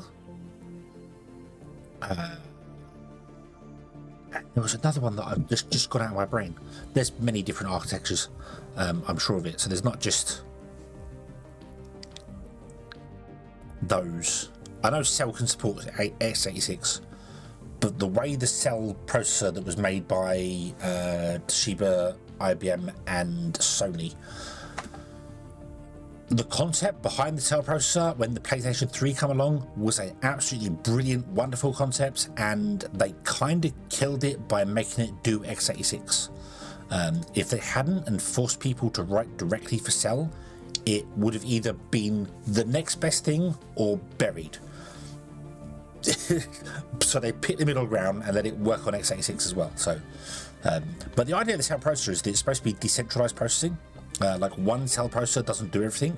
It's supposed to have multiple of them, and they all like, you know, oh, I need to get some information going on here, so I'm going to ask Cell processor 3 to do it, and then Cell processor 4 can do something else, and 1 can do this, and so you'd have a Cell processor. It's not even called Cell; it's called something else, isn't it? Was it called Cell processor? It was called Cell processor, yeah. Cell broadband engine, yeah, the Cell broadband engine architecture. Broadband being the thing here. That it was supposed to be able to, like, you'd have a Cell processor in your fridge and you'd have a Cell processor in your washing machine, and when your PS3 couldn't handle what it was doing, it would ask the fridge and the washing machine to offload some processing power and then send it back to it, all via connections. That was the dream. Let's just say it never came to fruition. I never saw a multi-processed Cell work, but potentially you could network PS3s up together to do wonderful things, and I guess people did, but I don't know. Anyway,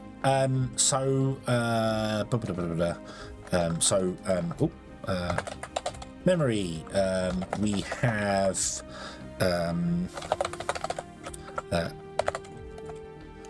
legged. We'll go with legged again. We have slot DIMM, as they call it.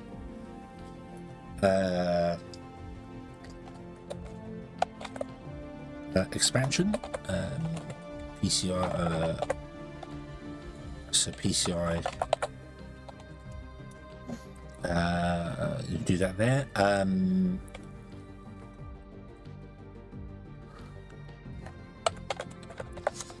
Do I want to do virtual memory? I'm not sure. I'm not sure if I want to do virtual memory. I'm going to put that in question marks there because I might not want to cover that. But you can use storage for virtual memory.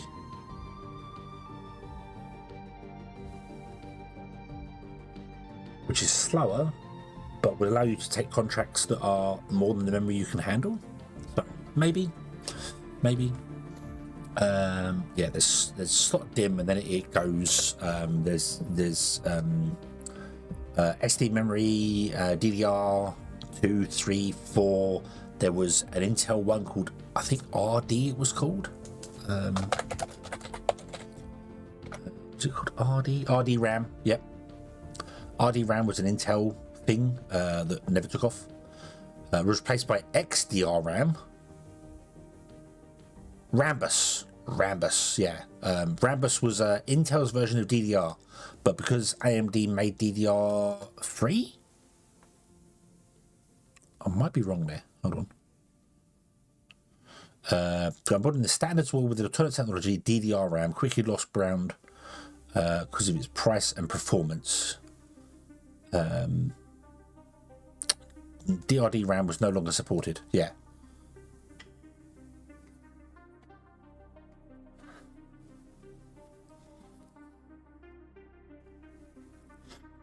Yeah, Intel licensed the RAM bus memory technology and DDR was pushed by AMD. So yeah.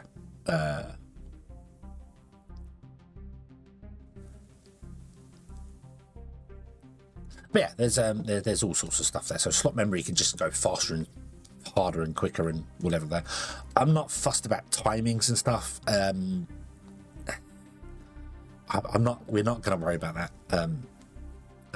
Not going to bother with memory timings and stuff. So there is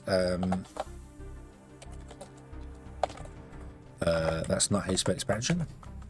Expansion, we got ISA, PCI, AGP, PCI Express. That's probably will do for that. Storage, we have IDs, kind of that. Bottom. That's fine. Don't worry about these down here for the minute. We don't need those anymore. Okay, so that's components. That's on the motherboard there. Ethernet for connecting motherboards. That's going to be for later in the game. Okay.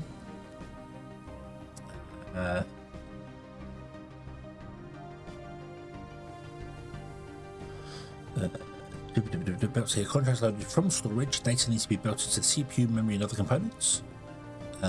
Realistically, it should be belted directly to the memory. I think computers always have memory.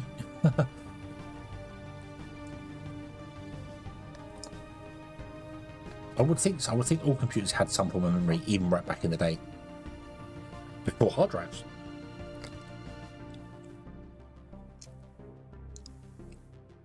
RAM was probably RAM before hard drives, so yeah. Magnetic core memory was for the original one, 1947. Yep, okay, so yeah, which was an early firm of that because yeah, hard drives became that, so yeah.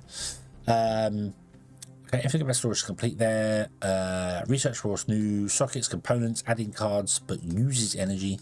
Okie dokie. So I think that's going to be enough to do what we want to do here.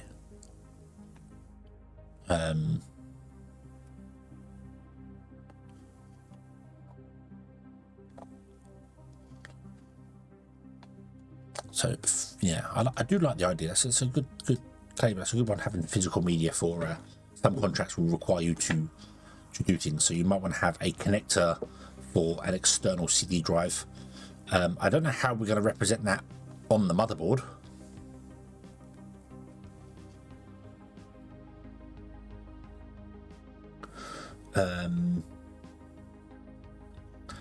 Maybe we could have another layer under the motherboard that stores that sort of stuff, but I'm not too sure about that.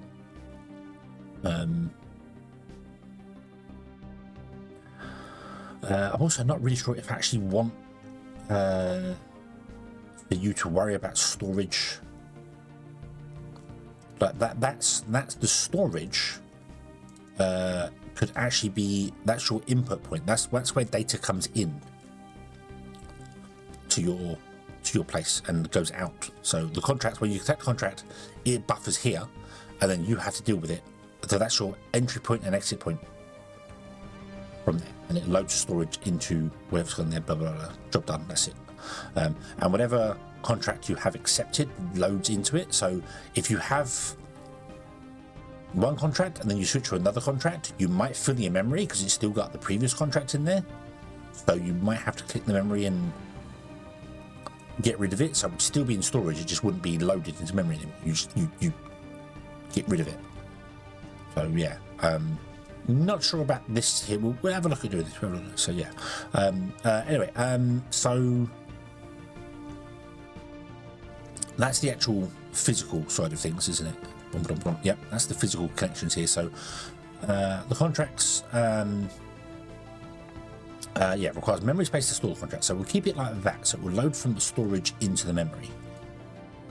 All data returns to personal components.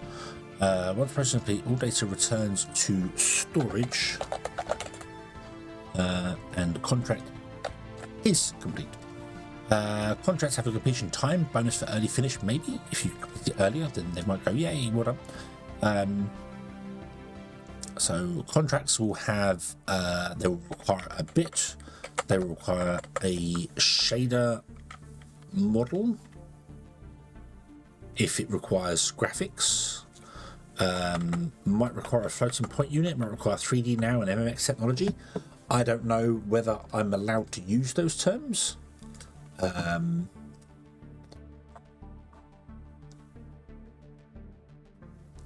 You then got SSE. I don't know whether that's used.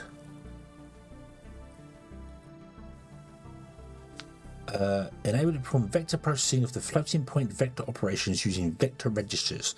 So 3D now was a graphics technology, which makes sense being called 3D now. SSE, single instruction streaming SAMD extensions.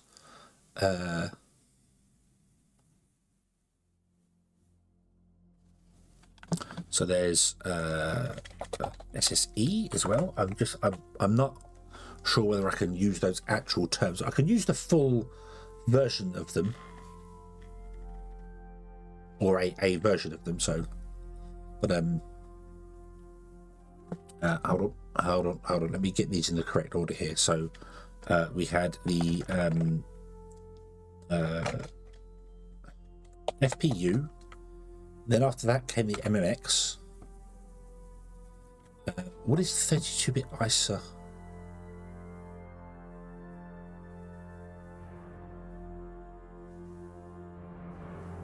So instruction sets. Okay. So the 8086 was a 16-bit, so it started at 16-bit. It didn't do 8-bit. We never had 8-bit in microprocessors, but that was pre microprocessors back on semiconductors. So pipelining.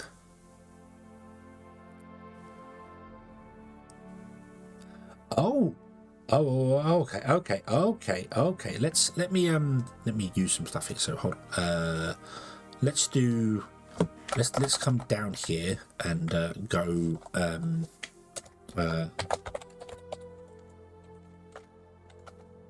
microprocessor tech. So we had so the 086 was 16-bit and had access to ISA. Okay, the 186 was exactly the same, 16-bit with ISA technology. So we might just start on the 186. The 286 had something called protected mode.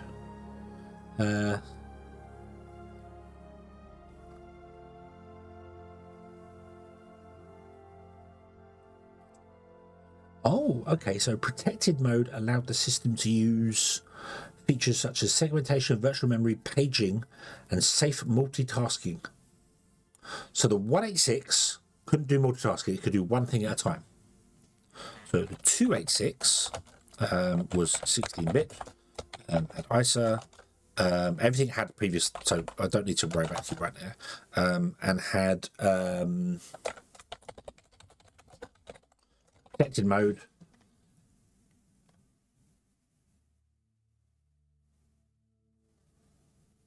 and allowed, well, it didn't do multi-processing.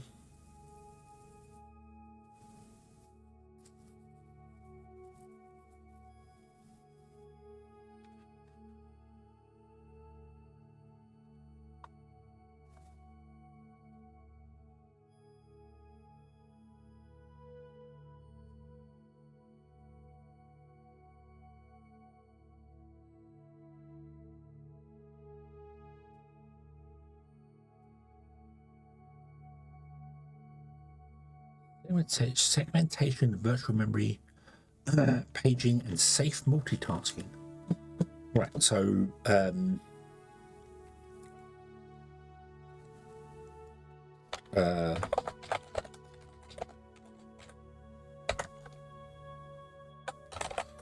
going to just that's where virtual memory comes in. So I'm just going to call that virtual memory. So when you unlock that technology, you'll be able to use your hard drive, your storage, as virtual memory, which is much slower, but that's fine. That's fine. Okay. The 386 was 32-bit.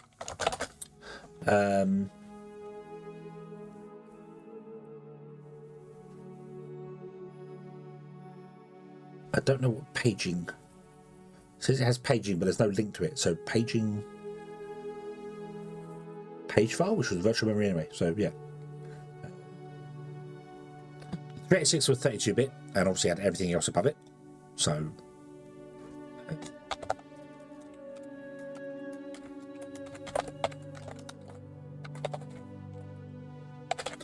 virtual memory.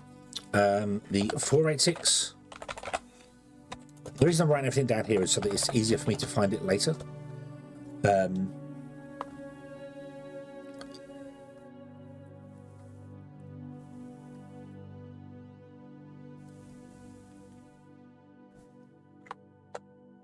So the 486 had a thing called pipelining.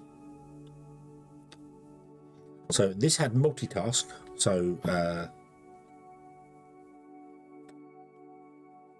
let me write the whole thing out. Just write the whole thing out. So virtual memory and multitasking.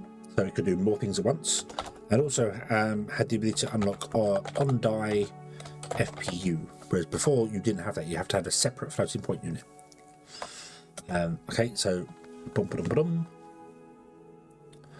the 586, which was technically the Pentium 1.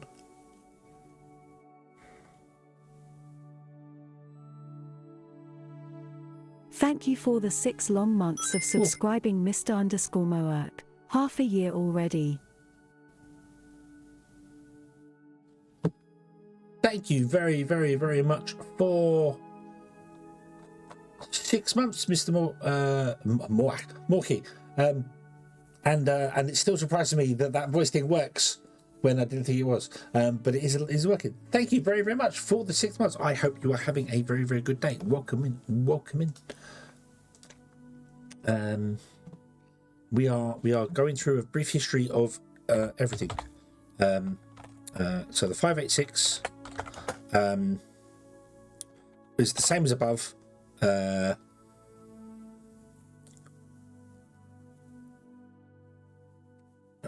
So do you know what? Let's boof. Okay, so I'm just going to say what new stuff it added, basically. So, so this added so the 086 and 186 were 60-bit and had ISA support. I'm sure PCI support came in with the 386.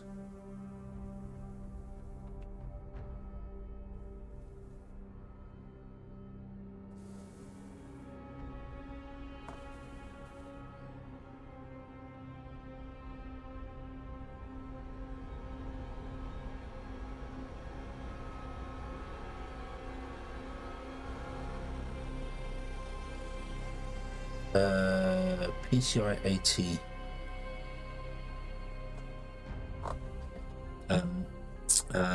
Yeah, so that's I think I'm misreading what this ISA thing is. Hold on.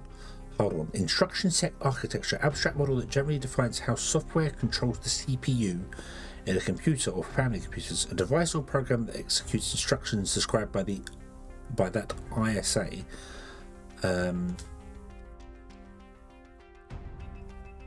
Implementation. Right, so ISA isn't the socket that I'm thinking of, it's a different thing.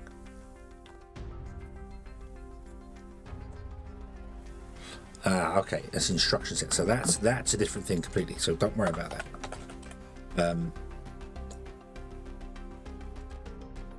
So everything from here will have everything above it, support for everything above it. So, right. So the 586, which was the Pentium, had a superscaler. I don't know what that means.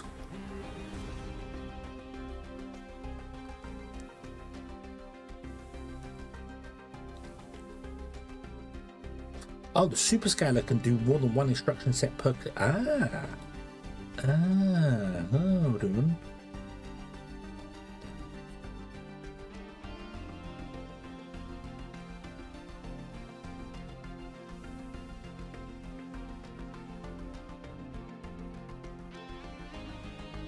Right, okay, so all of these processors could only do one job at a time. The 486 could do more than one job at a time, but it could only do like one job. It can only do one part of one job at a time, if that makes sense. So it can have two jobs queued, but it does one, the other, one. It does not job one, job two, job one, job two, job one, job two. The superscaler is actual proper parallelism, where it can do job one and job two at the same time.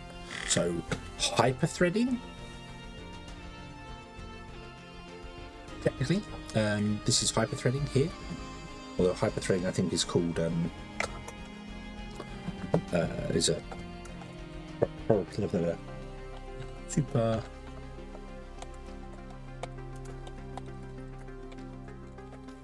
multi-threading. Hyper-threading. I'll call it threading. So the 586 introduced hyper-threading. There were many 586. And the problem is I don't know where it went to 686.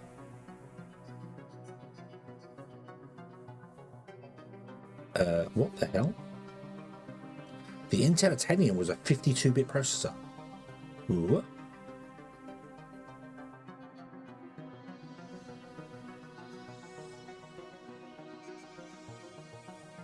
Ooh, okay, that's new to me. See, IA64 come along. There, I think that was it. I think this was. So this was the 586 here. Oh no, the 686 came along in 95 as well with a thing called dynamic execution. Out of order execution.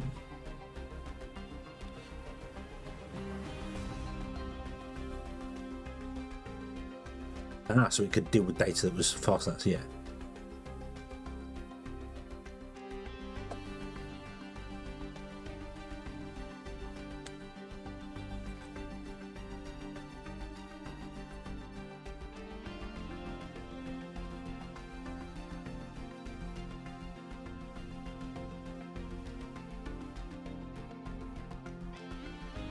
Right, there's loads of technologies that I need to look into here for way later, because I need to learn more. I need to read much more and learn much more, because there's technologies coming along now.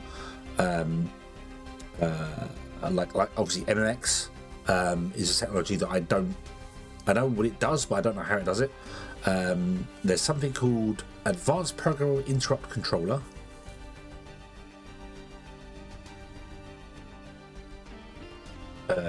And there's SMP, symmetric multiprocessing, shared memory processing. SMP allows two parts of the processor, two interrupts of the processor to use the same memory address.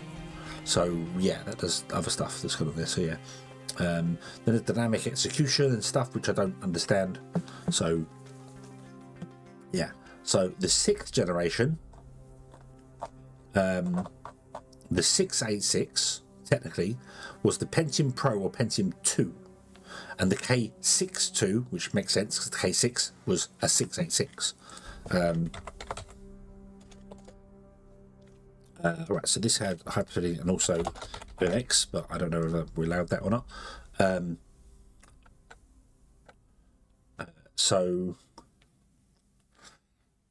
This brought SSE. 3D now.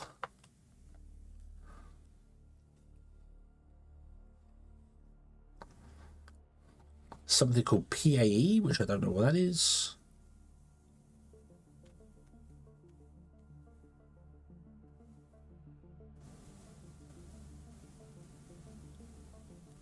Physical address extension. Okay. Right. Is that like DMA but for a processor? I don't know. I'd have to read some more about it. So yeah. And then we'll put dots here because yeah. So blah blah blah. So that's some technology I need to read a lot more. This is getting into stuff where I know the names, like I read them and go, oh yeah, I know what that is. I know what this is. But when I say I know what it is, I've heard of it. That's it. That's as far as it goes. HTT hyperthreading, which is another version of SMT, which is the 6th, and then there's the enhanced platform, which isn't technically a 786 because we haven't gone to 786 yet. I think they gave up on how that works.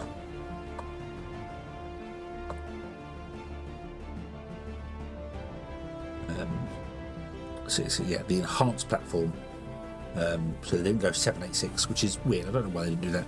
And then went 64-bit, and we went IA64, which is yeah.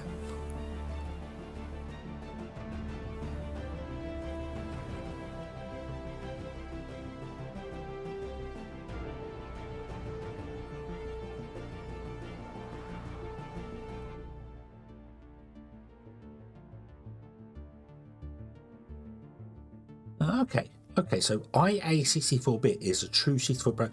Okay, so there's only ever been one true 64-bit processor, which is the Intel Itanium. Right. Okay, everything else has been 64/32. Yeah.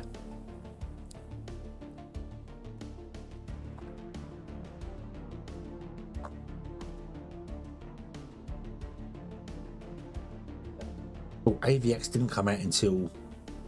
Wow, AVX didn't come out until 64-bit. I didn't know that. On-drive GPU socket FM1. Yay! The SSE just became better and faster.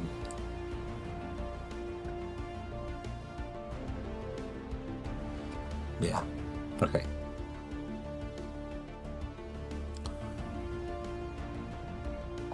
Okay. So yeah, so that's some microprocessor technology.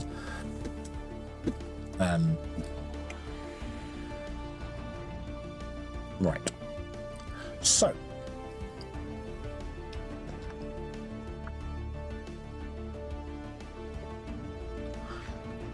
let's see here. Capacitors and everything I need to look at, but that can just literally be bigger, better, faster, harder, stronger. Yeah. So how do we want to do this? So what do we need? Let's go to here. Let's go to our scene view. Let me save this because I don't think I've saved this at all yet. So boom, there you go. This has been saved. Okay. So I'm going to use dots for this again, and we'll do everything with dots. I like Unity dots. I like how that works. So we're going to have to import some thingamabobs into Unity here.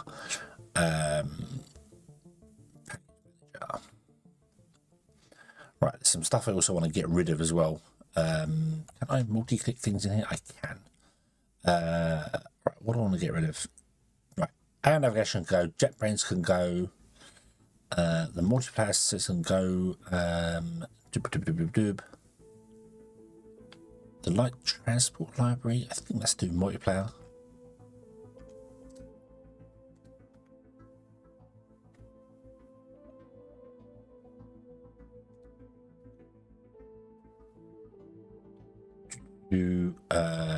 And that'll do. Let's remove those three components.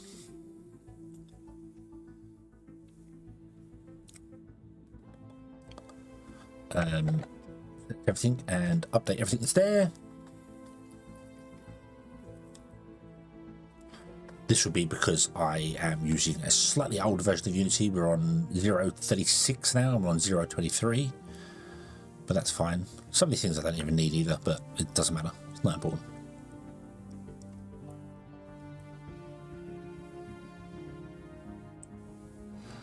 Come on. Come on. You can do it, Uni. I believe in you. Come on. I should have had this all set up previously already. We got the new input system. I want to change over to using the new input system like straight away. I would like AMD. Interact with AMD graphics cards. Oh, nice. NVIDIA graphics cards directly. I don't really want to do anything like that. I would like Unity. I would like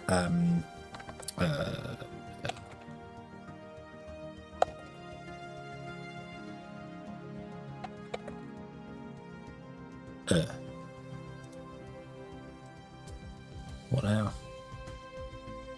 I don't have the entity system here. Why don't I have the entity system here? Entities. Fine. Why are you not finding the entity component system?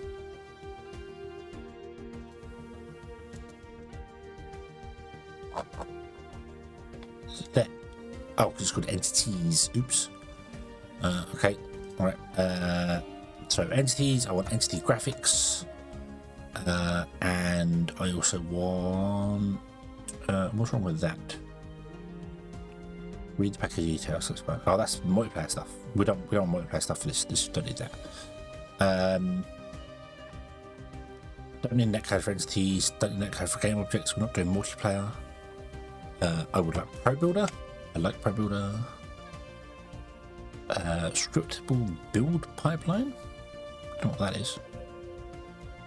Don't need splines. Don't need terrain tools.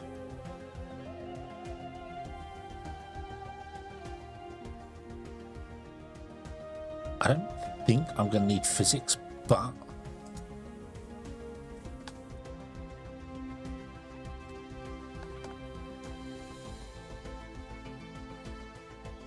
have a quick look see here if anything in the asset manager. I don't need that. Burst is already installed. Yep, installed. Go. Let me go to our project settings. Wow, bright light.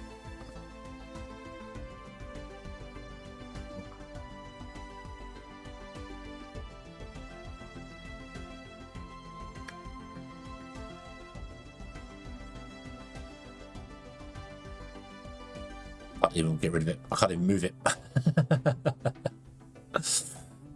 Okay. Bum ba bum ba bum ba bum bum bum bum bum bum.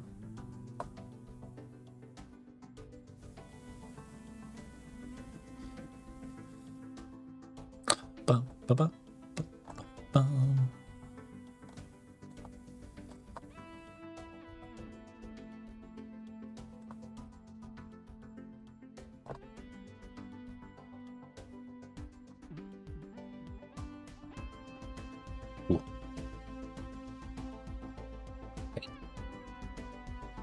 We're good. What's features we've got here? 3D character creation, AR, VR, gameplay and storytelling. Oh, cinematic studio. No, I don't do that. Don't do anything from my assets either. Thank you. Right. Bum, bum, bum, bum, bum. Okay, so my company name is Class UK, please. There we go. That's not what I want to do. Adaptive performance. We don't want to do that. Audio is fine. SSC AVX2. Target 64-bit architectures. Ooh. The lot. It doesn't. Yeah. Optimize for default. Doesn't matter. Enable applications. That's fine. Target platform is Windows. The editor's good. Go to PNG for that. I normally have this all set up there. I really wish that you could set up the environment exactly how you want it, just full stop, and it would go that way, but it doesn't. Can we go underscores, please? Thank you. I didn't change that last time. Game object digits. Yeah, put a 0. Put a 0 in front of them, that's better. Load text on door. What it says load CPU, no, that's fine. Entities is Nope, that's fine. Graphics is using the standard render pipeline system. That's fine. That's all using the default stuff. That's the built-in things for URP. That's fine. Input manager. I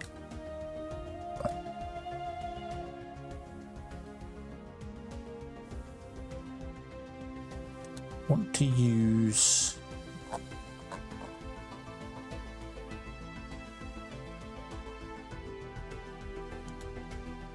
So you can come in here and change these. So this is the default one, and then we can add our ones there. I want to use just the new one. I don't want to use the old one. How do I change this to just use it? We'll leave that for the minute. Memory settings is fine.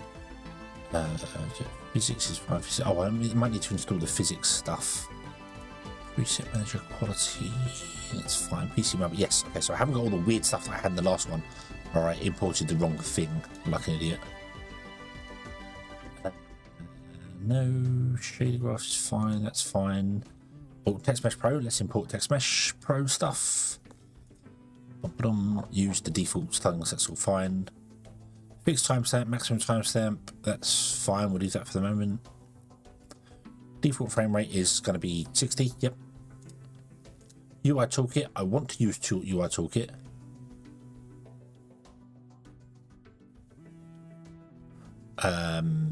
So we are going to do that. Enable editor extensions authoring by default. Oh. Right, version control, that's fine. That's fine, that's fine. How do I change the...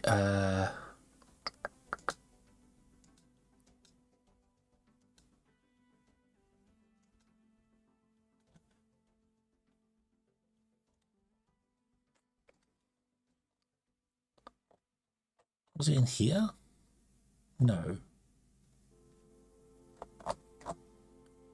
Input system. New. There we go. That's what I'm going to do. Because last time I didn't change that before I started programming, and then I started using the old input system and everything broke.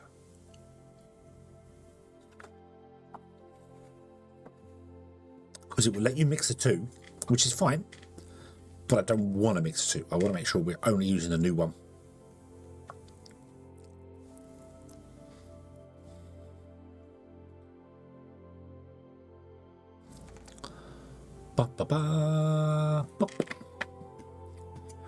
Repaint the CPU, that's fine. Default.NET framework is fine. Yep, you're fine. That's all good. That's all good. Okay. So now the other thing I want to do is go back into the package manager, go to our entities.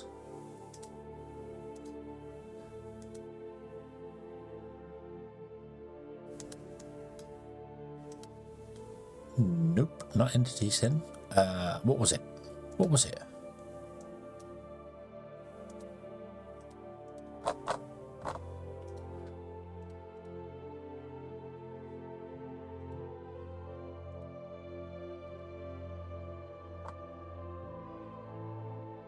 Where did we get the entity physics things from? I thought there was another samples, but there's a samples. Rebinding the UI, we don't need that.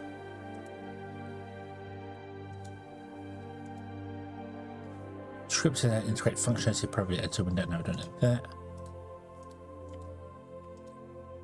Was it under physics? Do I need to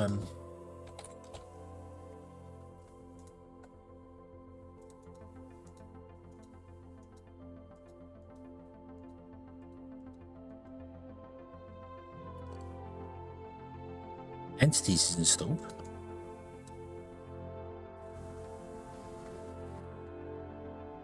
Okay. I might need to install Unity Physics. So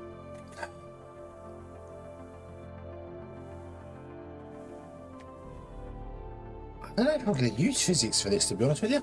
We might not bother using physics. We might do everything by direct translation, because there's going to be no... Oh, there we go. So now we've got samples. There we go. Custom physics offering. That's what I want. That's what I wanted. Just in case we do need it. I don't actually think I will. I don't think I need this. but I'm going to install it anyway because why not?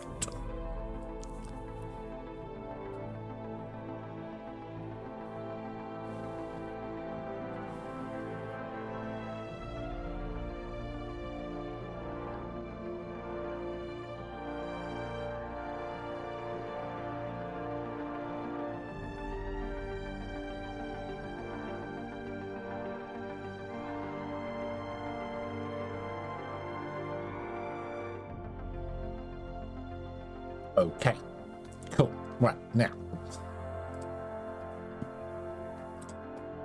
let Burst do its thing.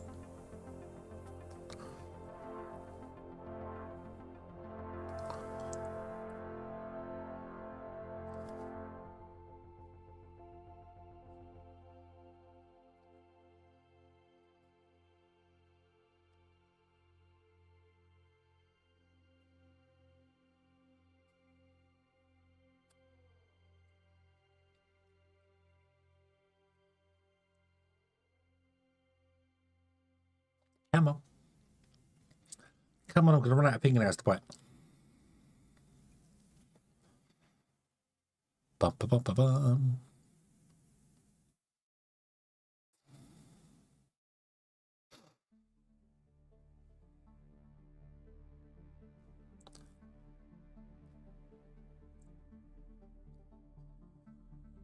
Will taking a while. Okay. Right. Text is ready. Settings. This is all PC, mobile, and this is all absolutely fine. That's fine. There we go. Job done. Background tasks are done. Awesome. Okay.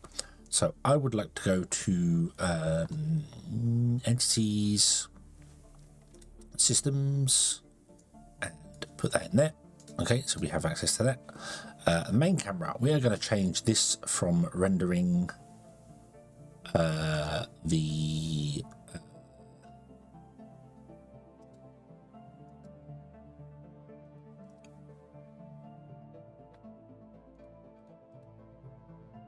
skybox to a solid color, which I kind of want to make. I want to leave it as the blue, but make it darker. I'm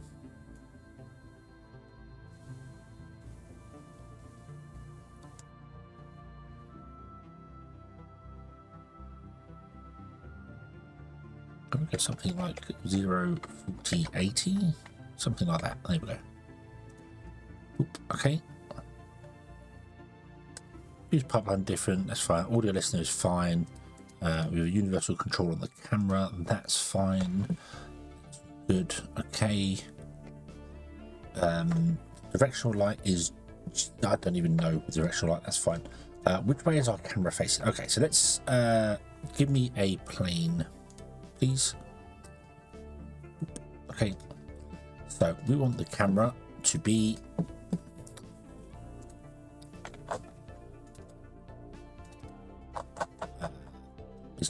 we're gonna have a free roam camera, but to start with I kind of want it to just be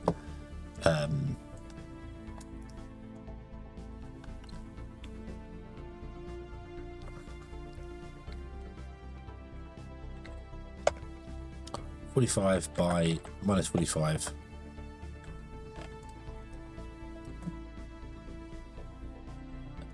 And then up a bit, move it over there a bit.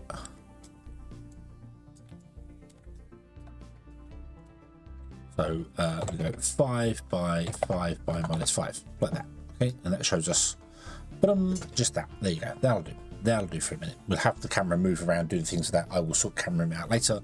Right now, I just literally want to be seeing the thing. I'm actually going to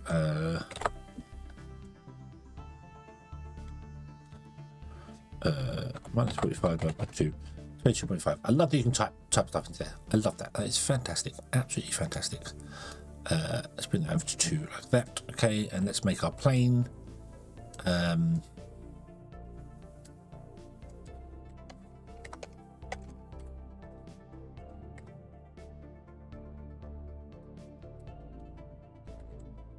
Bigger, and move the camera back.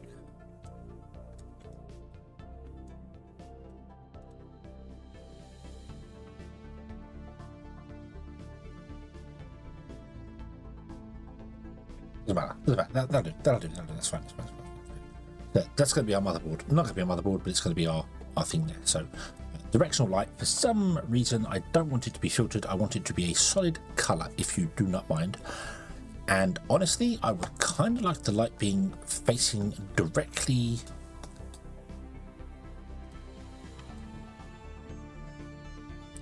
down, maybe off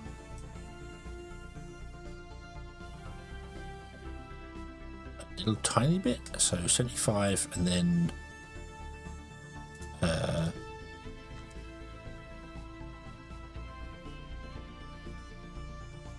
that's such a weird way of rotating that.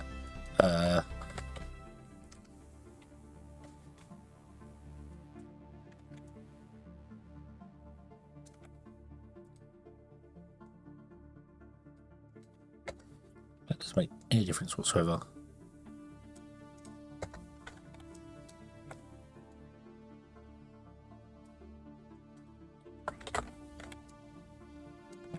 Something like that. So if we put a cube in here, it has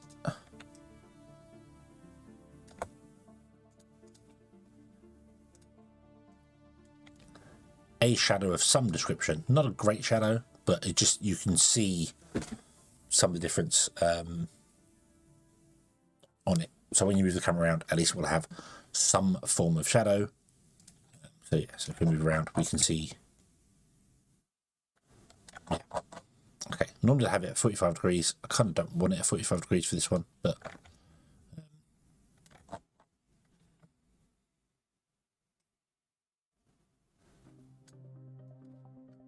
so we did that at 45 degrees. It, yeah, no, we'll do 45. We'll do 45. Okay, so let's throw that out to 100 out the way. Let's put the global volume to 100 out the way. This is sample scene profile, which is fine. It's got bloom, it's got everything going on there. That's fine. We're using the sample scene. Can I rename that? It doesn't matter. Right, okay. Right. So we don't want to do any of these things in here. We actually want to create a new subscene and call this the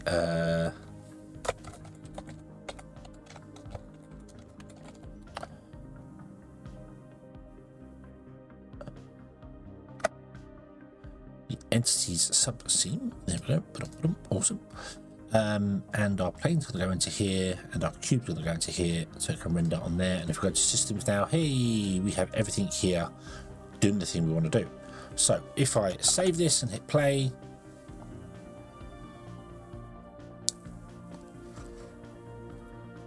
go to systems, I get no fixed update, which is awesome because we're not using any physics in here. So we don't actually get any of the updates. Because last time we had loads of stuff doing things we want to do. So basically, we want to do everything in the update loop. But in here we have things like the fixed update set. Some of these are via the physical things, the physics things, not physical, physics things. So I know any input I want to do with the mouse, I need to do before the fixed stepped simulation group, system group, because in here is where we want to do all the physical movement of things. So if, for instance, we were to grab this cube and move it around, I want the movement to be done beforehand, and I want the movement to be done in the physics. So yeah, so we're going to use that buffer system again. That's it. I'm going to steal some stuff from the previous one, and we're going to definitely use the buffer thing. Because I like the way that works. It's probably not the most efficient way of doing things, but I like the way it works for us. So yeah, okay. Yeah, so don't worry about installation, don't worry about the update. Everything's going to happen inside here, so we know that. Cool. Okay, so let me start creating a couple of folders here. Scripts, and in the scripts folder we're going to have a systems folder, and then in the system folder I'm going to actually try and do things better, because last time in our systems folder we ended up with 25 scripts in one folder, and it was confusing me a lot. So yep. So let's start with the buffer thing, shall we? I am going to so the buffer clear system. Oh, hold on. Open with Notepad, would you please? And there is our Notepad thing. This was the buffer one. Yeah, I had to. This was the bit that started getting me, the update before stuff and other bits and pieces. I am definitely not programming in that. I am going to be programming in C#, if you in a Visual Studio, if you don't mind.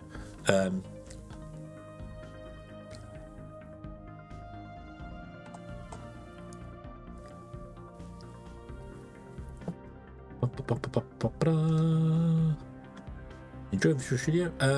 Not right now. We'll do that later. GitHub code up for free, 2,000 code completion per month. That's nice. Just join GitHub. I've already done that, but I don't want that, so that's fine. Okay. So what do I want to do?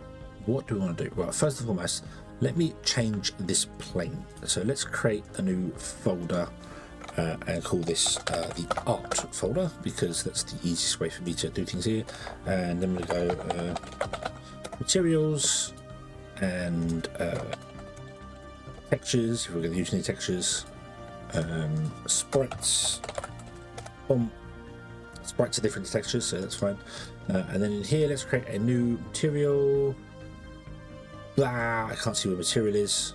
There, it's right at the top, that's why I can't see it here. And we're going to call this motherboard. I do not know what colour I want to make the motherboard. I'm thinking green. And just making it like dark green, or something like that. So if we put that onto the plane that's there, like so. However, what I do want to do is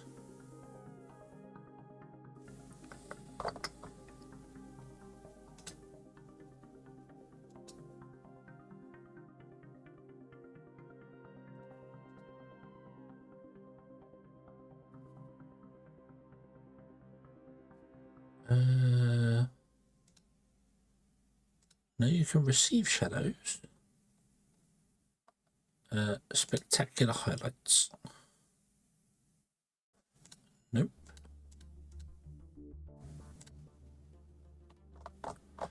I want to have it so it's not doing this effect. I think that might be our global volume though.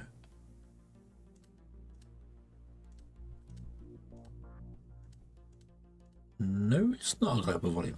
Okay.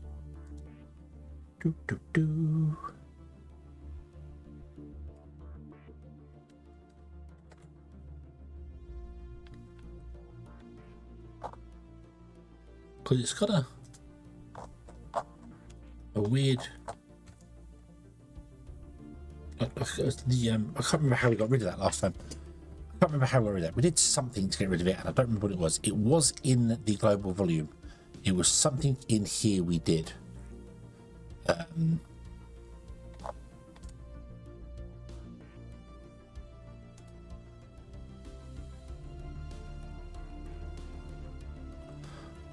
Might be here. Quality.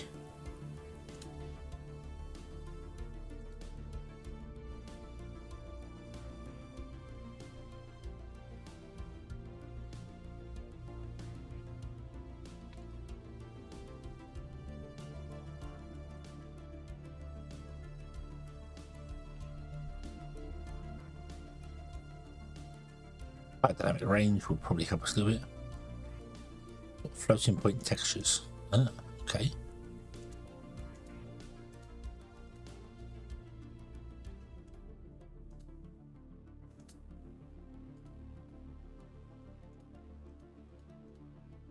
I don't remember which one it was that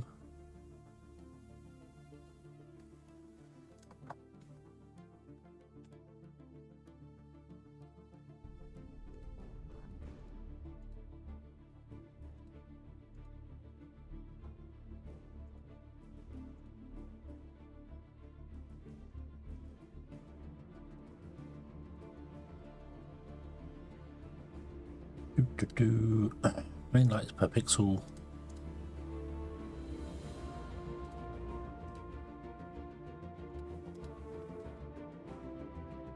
Lighting system was per pixel. Additional lights was that. Cast shadow resolution. That's fine.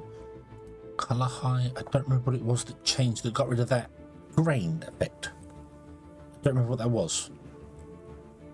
I might have to go back and have a look, see what that was, because it was something in here.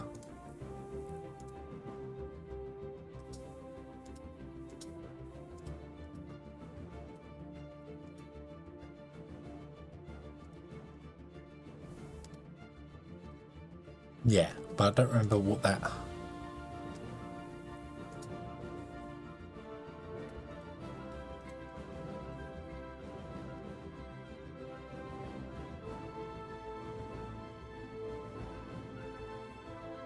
Dithering, there it was. Dithering, that's got rid of that pigment. That's what I wanted to do. Okay.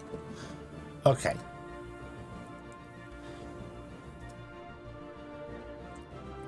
Okay, because that annoyed me for a long time, the previous one. I remember how to fix it and couldn't remember how to do it now. So, right, okay. So, we have a plane which is our standard everyday thing. It's just got a green motherboard on it for a minute. It's not going to be a plane. It will be actually be a thicker thing because we might want to go through the layers. It might have to have multiple layers that we just hide and enable. That might be the best way to do that. You can go up and down the belts and things, but you can't put anything else on the lower levels apart from belts. And we have a queue which is going to represent our CPU. So this is going to be motherboard. This is going to be CPU socket. Okay, so it's smack bang in the middle of our scene right now.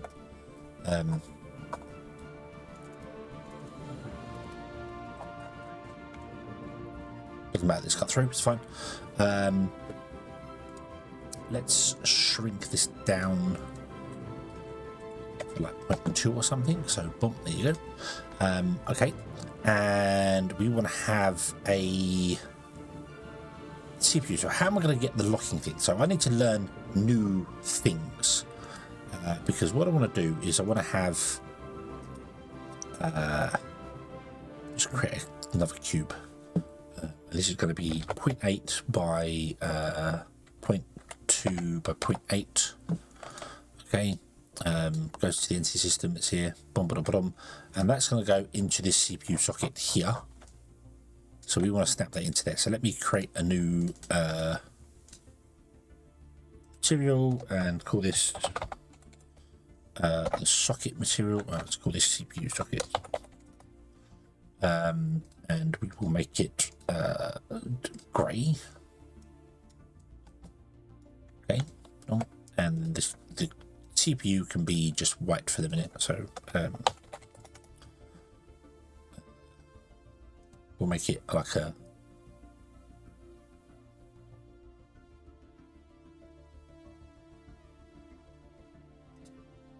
nice light grey, so that can go on the cube, which is going to be our CPU. Okay. So I need to remember how we're going to do things here. So now, we need to have a couple of things going on here, don't we? We need to I want to be able to select an item. I want to learn UI toolkit as well, so we're going to learn a bit of that. Does UI toolkit come enabled by default?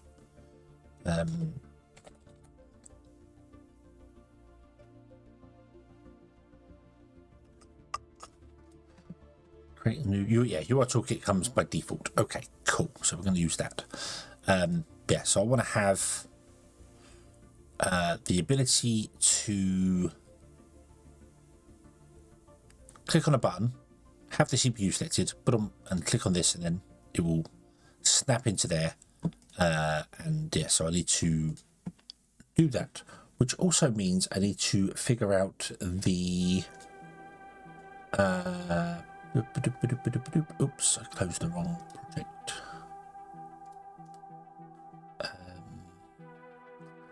No, we didn't do any mouse raycasting stuff, did we?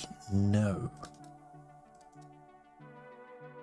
Okay, so I need to have a look into that. I don't know how to do raycasting on entities. I have done it before. It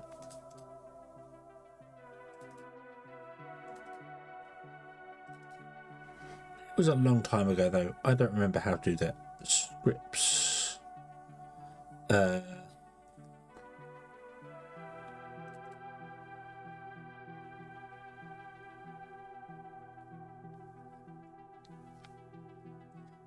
A system and a placement input buffer. No buffer element data. A fixed string. Oh yeah, we do everything by strings. That's a really dumb way to do things.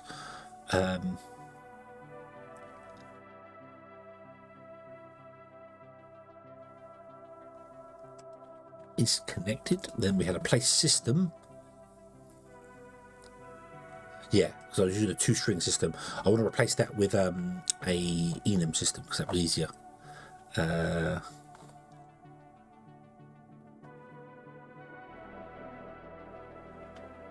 Right. Okay. This is old code that I wrote many moons ago that was stolen from their examples of things. Because I already had a belt game I was working on. And then I stopped for months, and I don't remember half this stuff anymore. So, yes. So, this was the thing that took me ages to get my head around. An ABB combine thing, basically. It's a boxcast. It's a boxcasting system. And when you mouse over something, it will do a raycast, and then it will do a box at the raycast hit, and then we'll check whether you've hit something else. And if you have, it won't let you put something down. And if you haven't, you won't do that. So yeah. Emil, hello, good evening. I hope you are having a good day. It has been a while. I've been off because I'm ill, or was ill. I am ill, but yeah. Okay, yeah. So I did use an enum for some things, but I didn't use it for others, which is weird.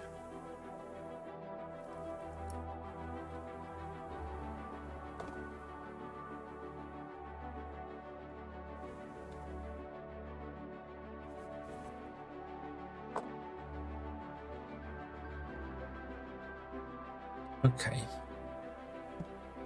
So, let me take this over here, because I need to look at a couple of other things as well. Your dad recently got sick? Oh no! That's not good. That's not good. Right. Can I open up? You can go away. Ooh.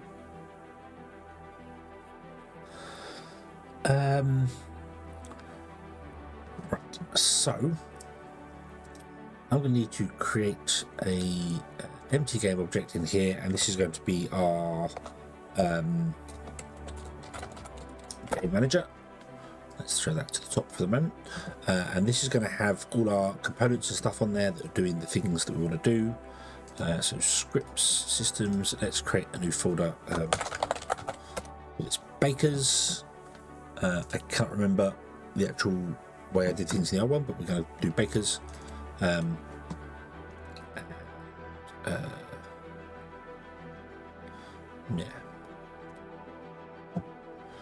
And this is going to be our placeable build. I'm going to call them buildables.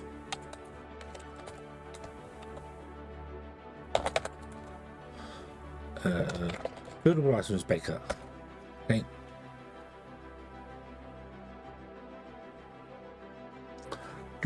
Do.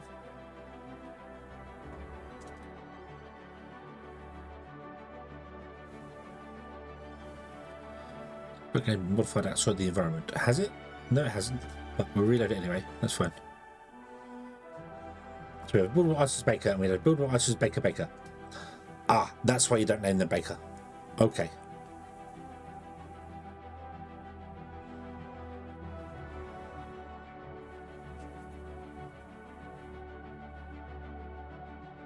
That's okay. The buildable items baker is fine. That's not a problem. So in here. game object, buildables. That's not what I want. That is not what I want. Okay. I want to have down here in the buildable items, I want to have a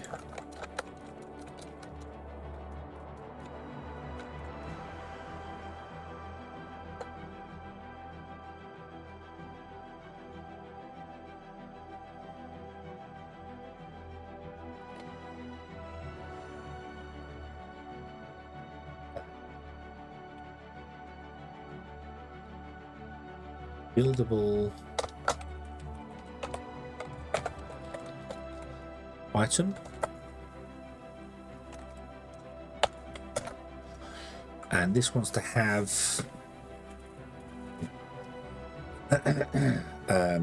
we also want to have an enum,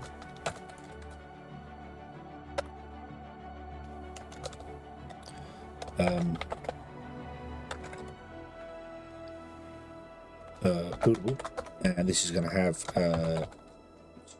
CPU and CPU socket like that. Boom. So this is going to have a public buildable called name, public game object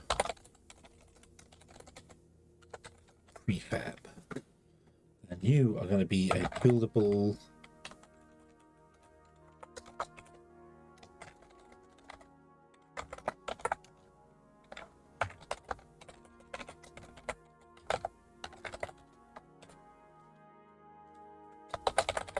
public. Whoa.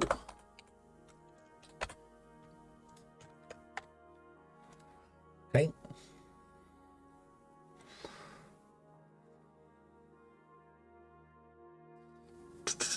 That's fine. That's fine.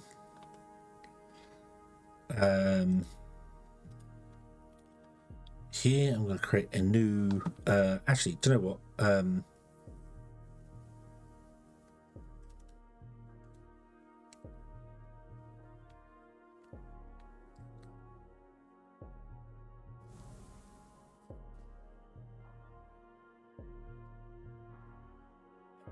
Those stuff's internal. Cool. That's okay. That's fine.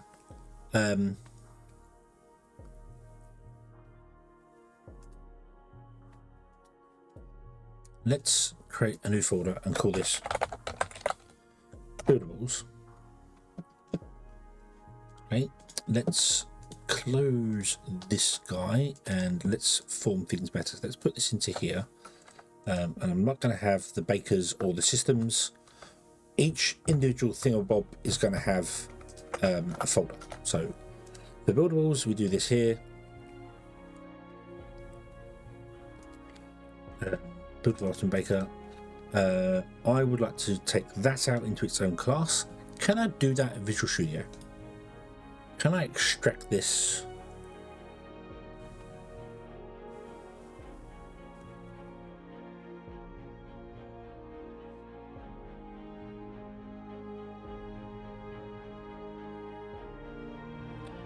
Move to buildables, C#.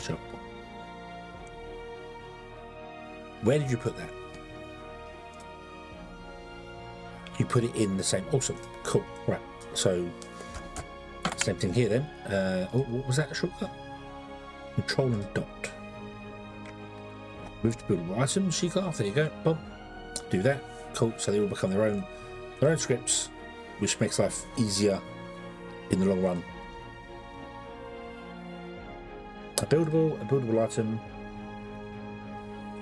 and the buildable items baker. I would actually like to rename this to buildable Eden, but we'll leave that as buildable for the moment. Let's rename it to Eden.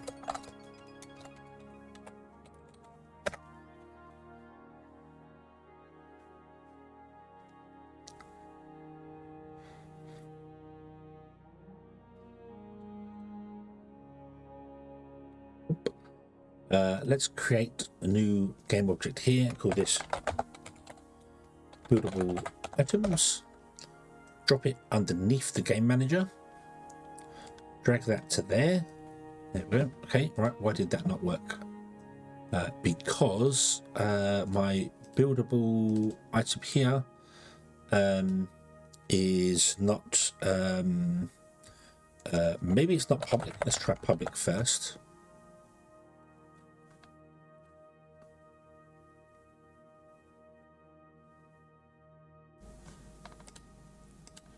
Nope. So I need to do system.serializable.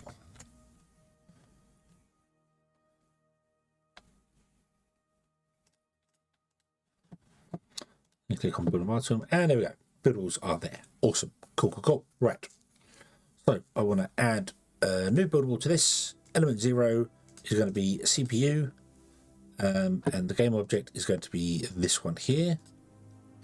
But first and foremost, I need to make this a prefab. Scene dependency cache. What's that? Create a new folder. Prefab. This is all just temporary at the moment. Boom. Delete it from there. Drop that in there. Awesome. I then want to create a buildable data.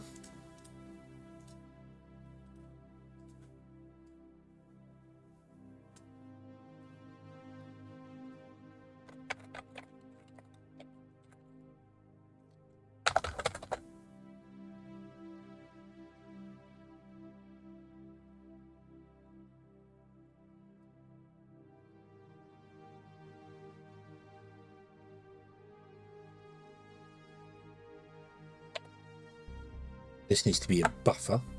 Buildable item data buffer. Yep, that's right.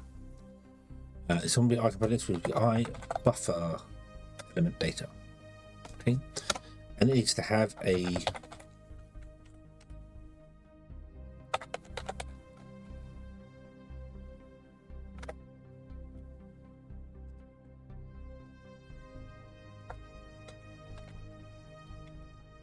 buildable item and this wants to be public.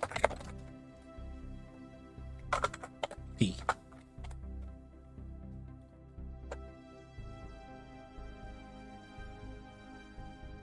Huh?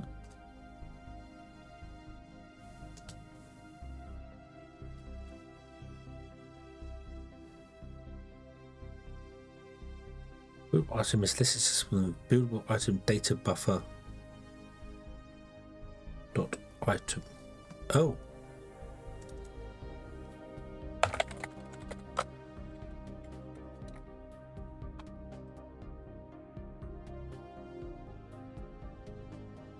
What now?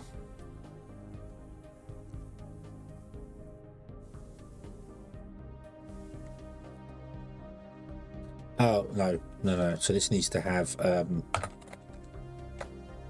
Okay, hold on. A buildable, which is the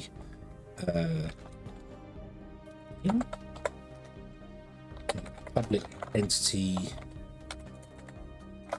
which is the entity. So I'll call this item.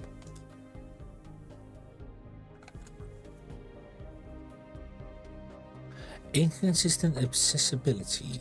Field type buildable is less accessible than field type buildable.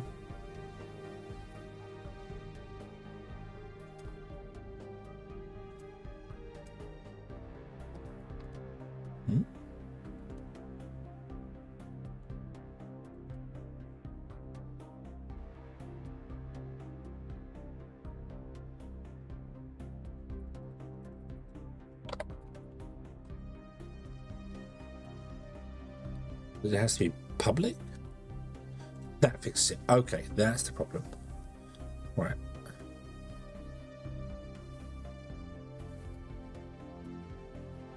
I don't know what that's internal. I don't know what the difference is between internal and not. So that has to be public. But can I? How could I?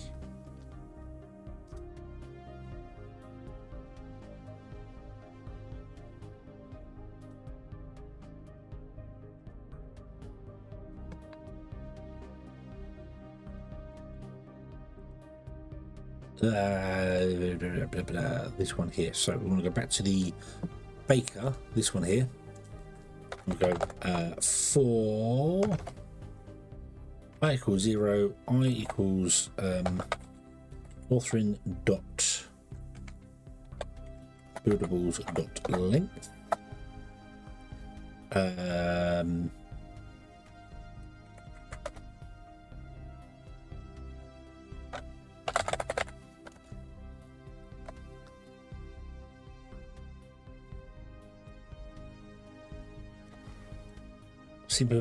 I've seen a lot of people play Baltro. Yes, that looks Baltro looks, yeah, I've seen lots of people play that. Not really been one to grab myself, but yeah, lots of people have liked that. I should probably give it a try at some point.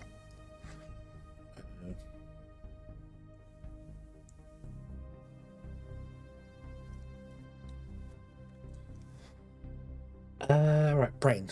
Entity equals get entity cancel usage flags dot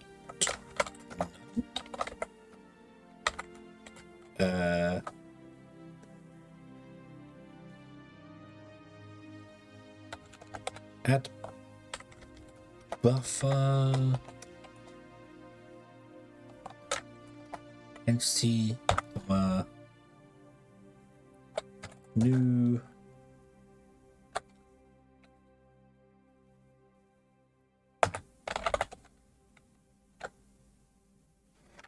buildable item data buffer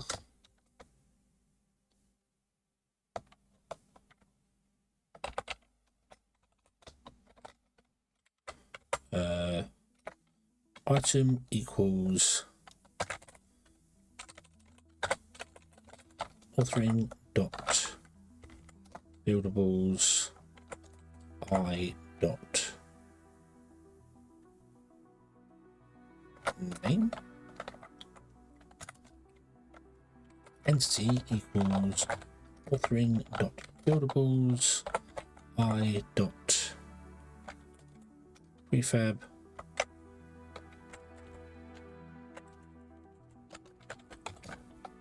entity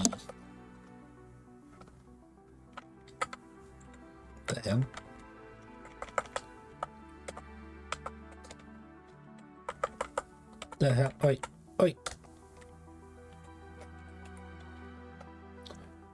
transform usage flags dot none.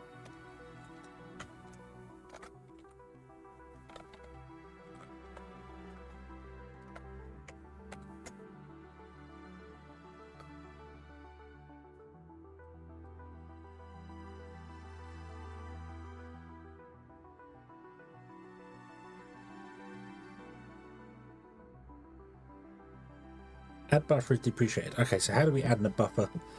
The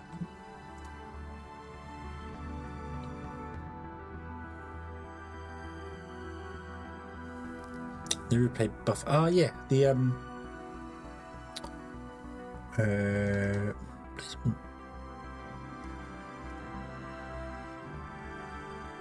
I used to play poker online a lot. I used to do Texas Hold'em poker on Facebook a lot back in the day. Never for money, just for fun. Never for money. It was always a bit, yeah. Item storage buffer.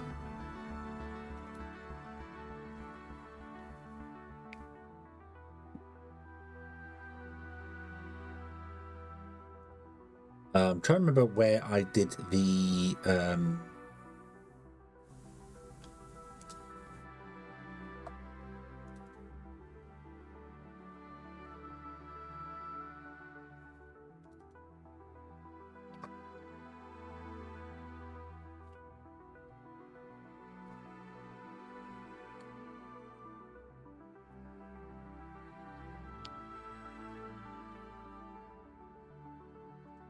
buildable items in my previous thing.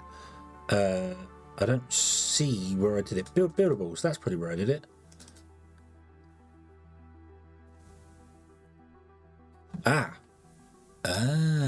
Right.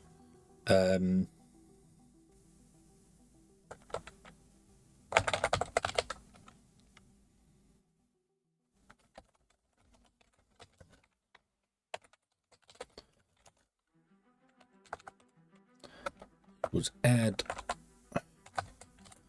buffer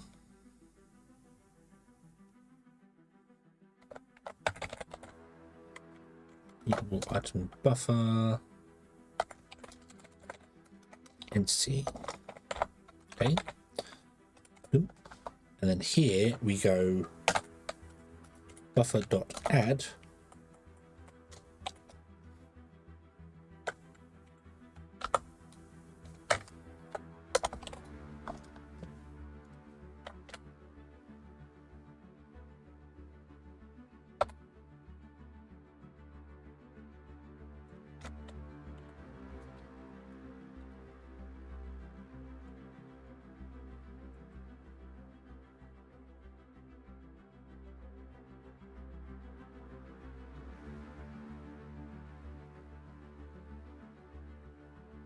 like that. There you go. Okay, so right, this is the way the buffer thing is. So you add the buffer to the entity and then you add items to the buffer.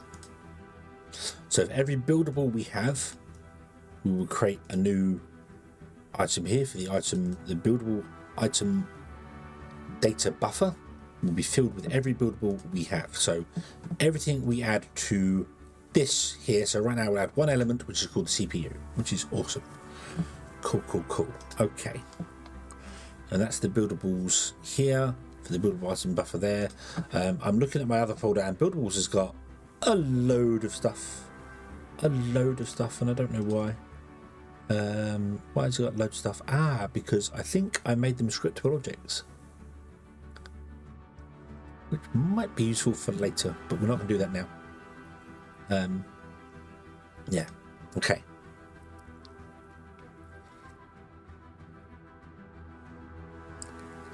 Right, so that will create our CPU in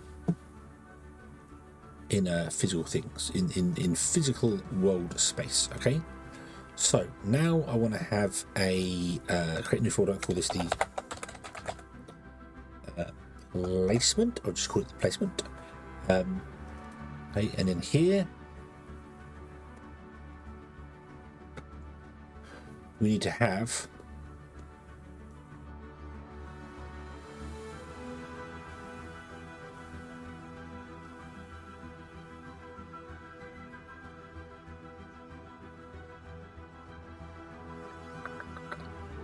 system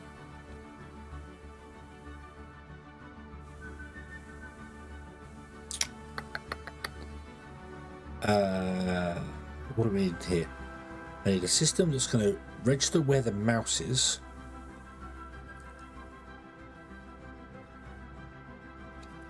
Moving around. Okay, so how do I get where the mouse is?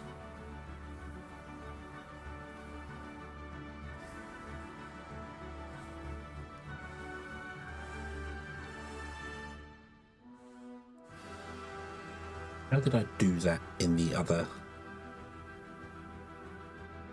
thing?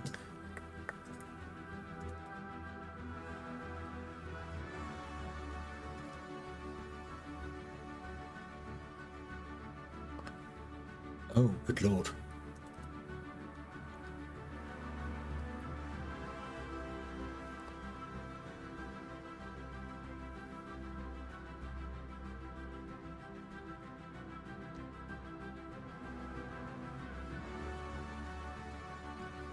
What the?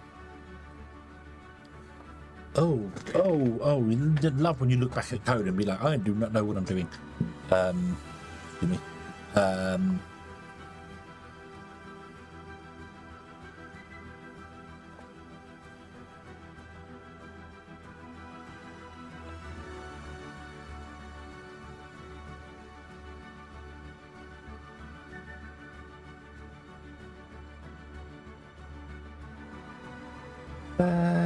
Right, okay, so it looks like what I did previously was hard code mouse inputs. And I seem to remember that I had to do this because the input manager, this thing here, you can't, or you couldn't do mouse throughputs. Like I don't need half these things here. WSD look is the second throughput, so that's fine. Hat switch delta pointer. So that's look at okay, right. So but I don't need any of these ones here. So we don't need half these ones here. UI can just stay the same as it is for the minute. We don't need sprint. We don't need next, previous, jump, crouch, interact, or attack. We don't need any of those things. We're not going. They can stay there. We're just not use them. Look. So we might want to go through look and grab the delta pointer system. Okay, in the look controls, and that can be our thing. So we might be able to get this now.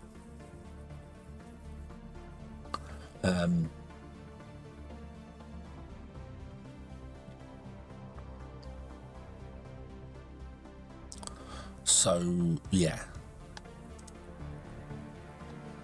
Okay, so we need to use that. So let's I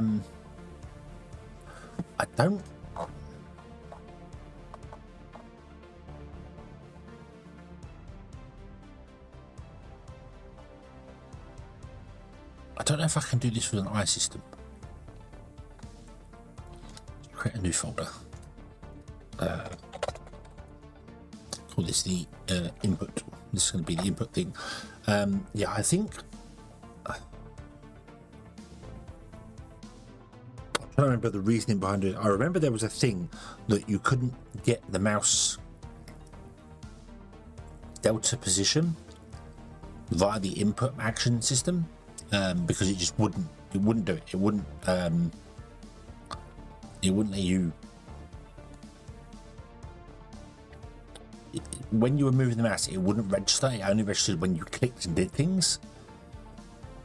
But I think that was a problem. So with it, not a thing. So, however,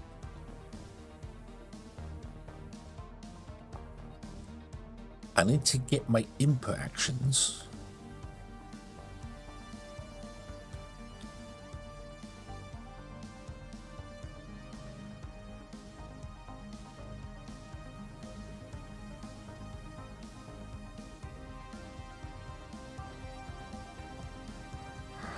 Need to know what I'm doing here.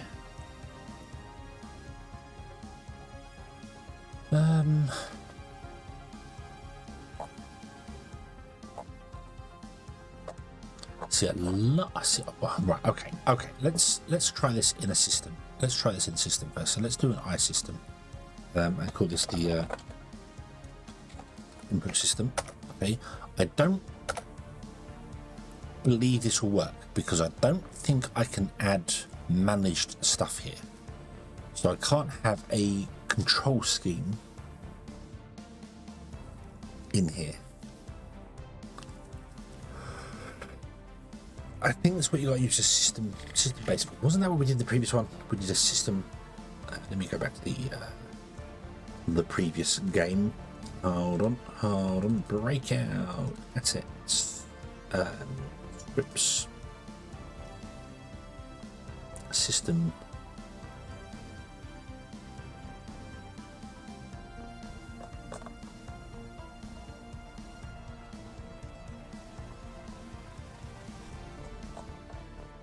Modern behavior was all to do with the AI, wasn't it?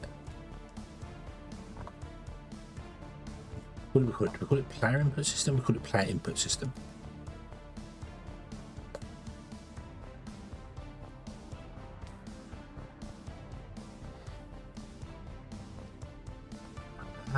Right, so we used the input actions.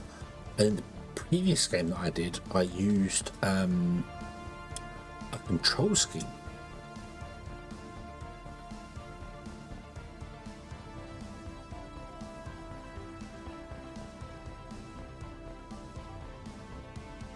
Ooh, now here's something. Can we put the camera into the entity scene, does the camera still work?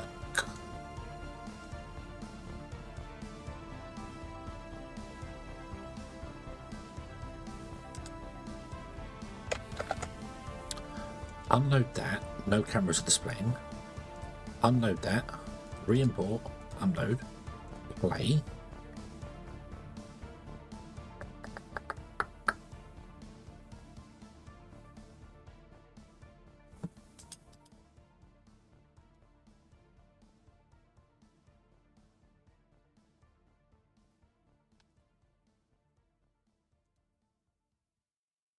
So it didn't render the camera.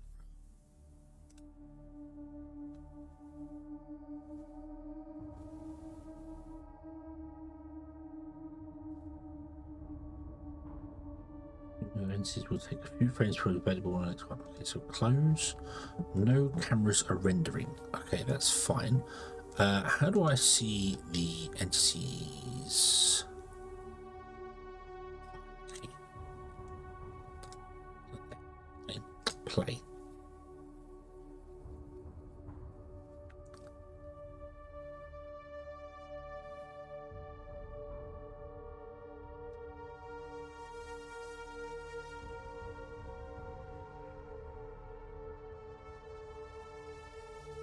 Okay, you auto load the scene, but I don't know.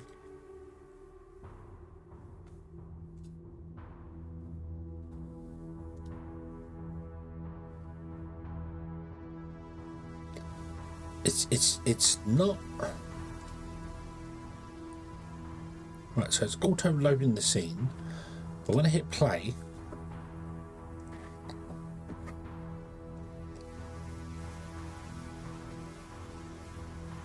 it's not loading the camera.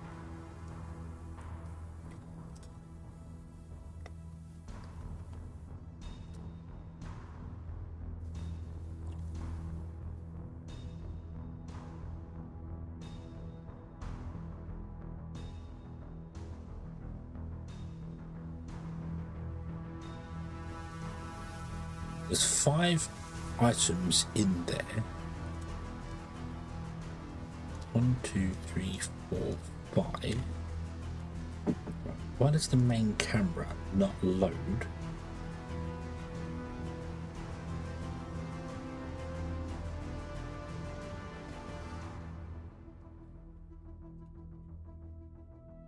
Entity doesn't exist anymore. Oh. Save. Right?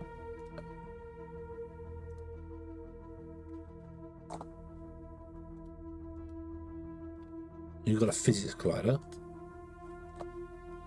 You have a physics collider, so you're a mesh. You're our prefab.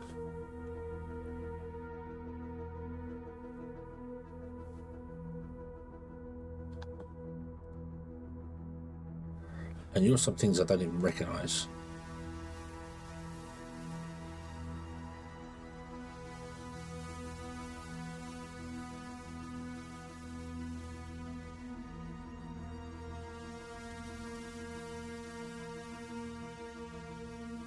Weird. Right, okay. But if I take that out of there and unload this. Okay.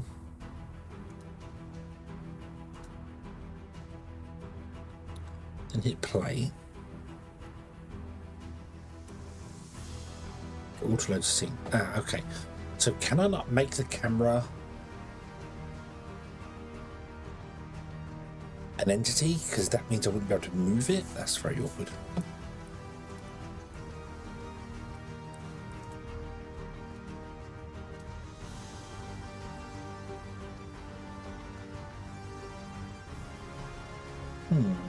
Okay.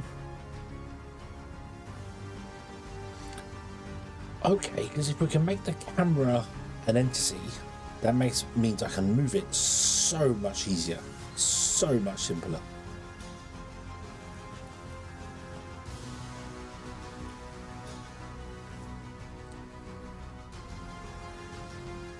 Maybe I've got to make the camera a prefab.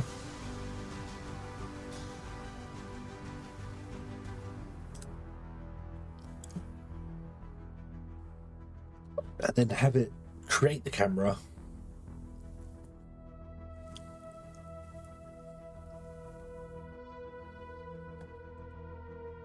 Let's try that. Make a prefab camera prefab. Okay. We will delete the camera. Go to the game manager. In fact, we'll go into our scripts and we'll create a new folder and call this the camera. In here, we're going to create a maker script, which will be the camera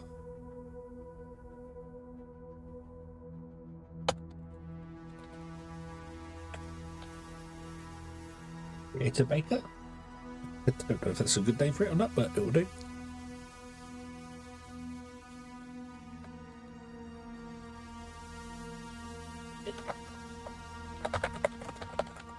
Public game object.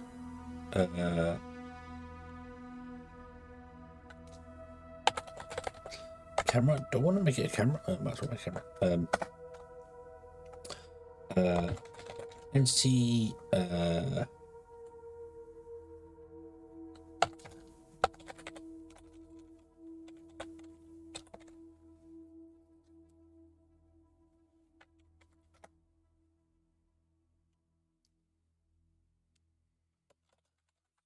Component equals get entity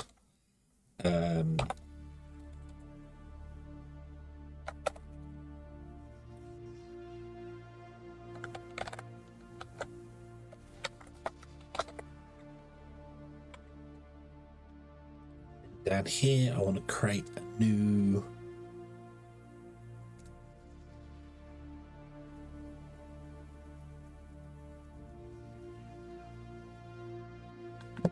so I don't want to create you as an entity. I want to do get entity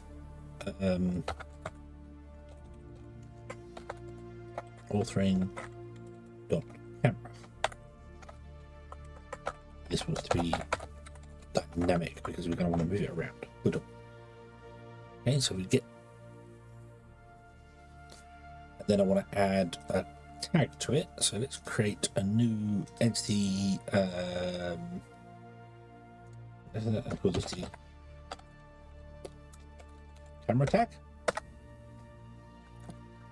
And this is gonna literally just be a blank component data.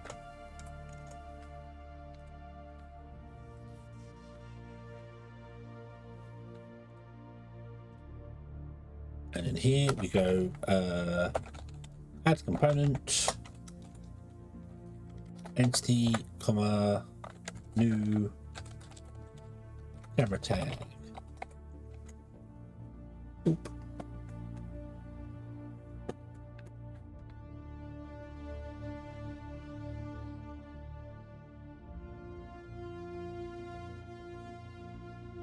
Put this on here for the moment.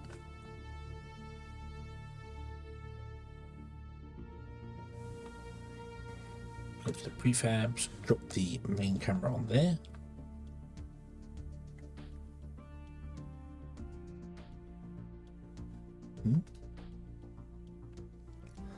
Entity doesn't belong to the current authoring component. Game manager subscene.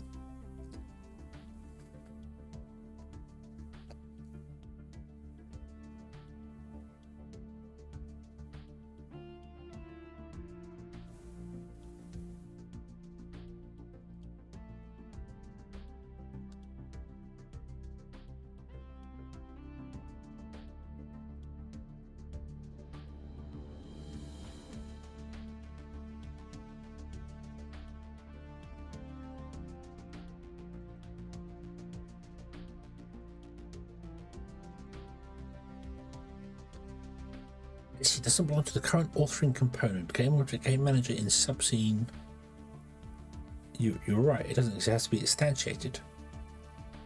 How do I instantiate it? I don't know.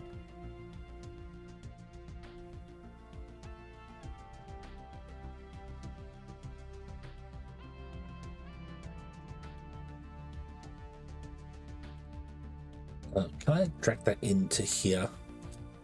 And then move this off of there and onto there.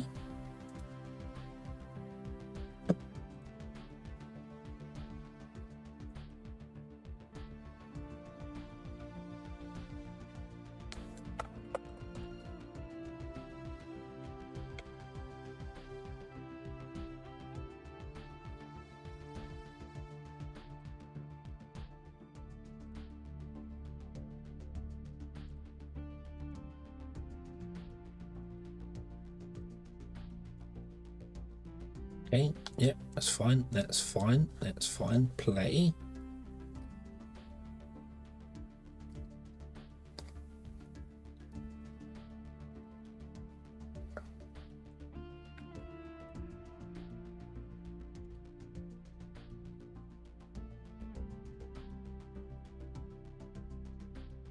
Now, the thing is, I know full well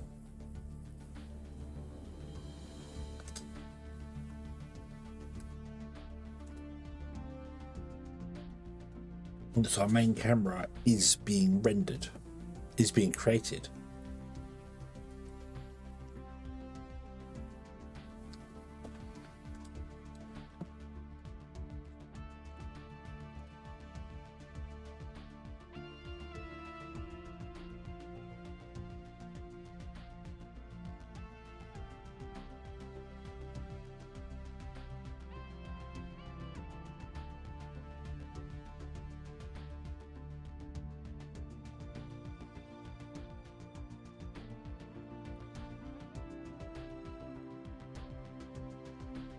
Are you?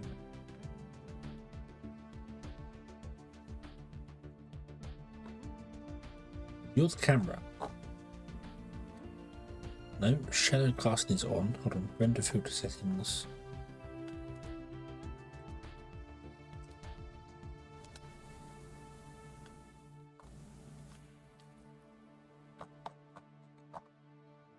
What are you?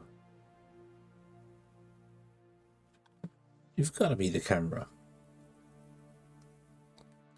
You're disabled. Oh no, hang on. This entity has the camera tag on it. So this is the camera, but it's not displaying.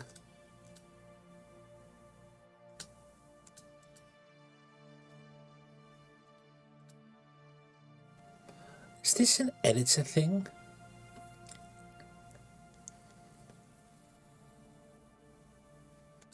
This is an editor thing. Is it that it's not loading because...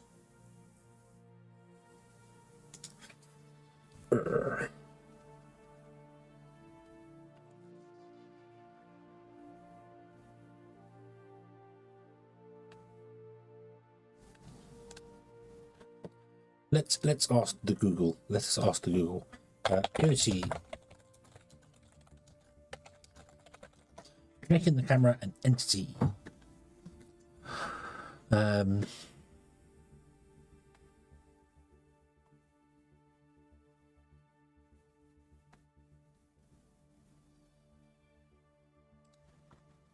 Let's have a look. See here.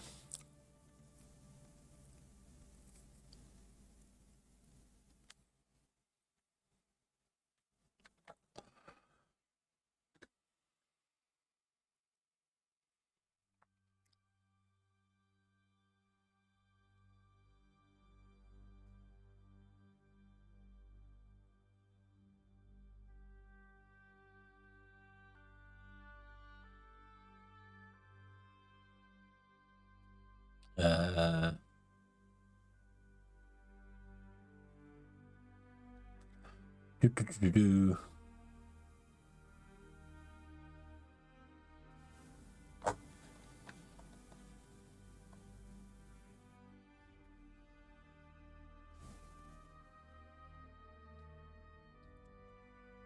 What the? I don't know what that is.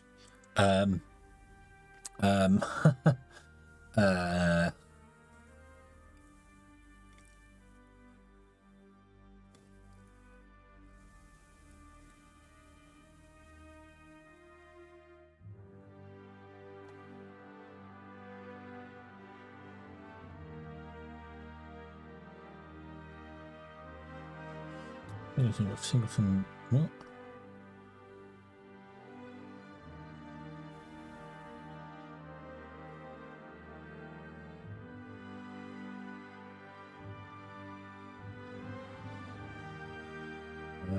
One update.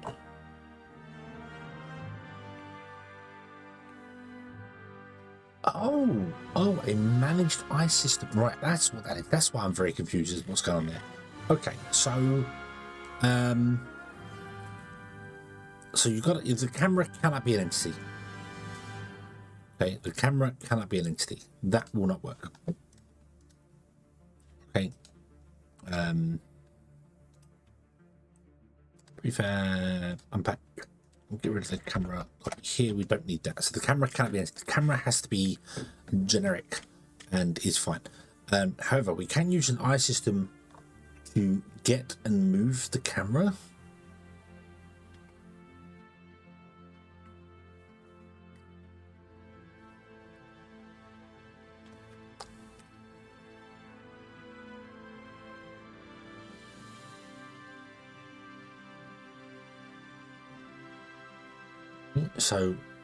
So I don't have to worry about using model behaviors to move the camera. Okay, so I don't need to do this here. Nope. So let's get rid of those two. Close that.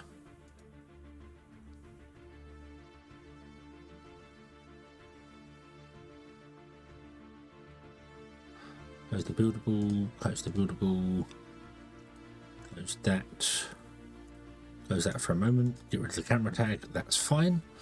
So in here I want to create a new eye system, which is the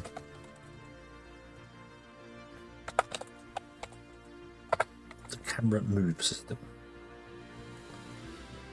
Okay, and it will read the input system, because we're going to have an input buffer, and it will move the camera based upon that.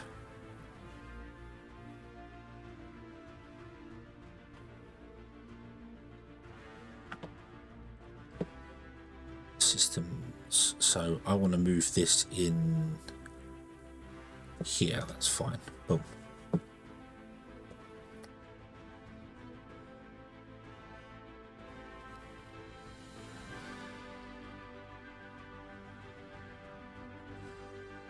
This is I'm going to copy the script right here,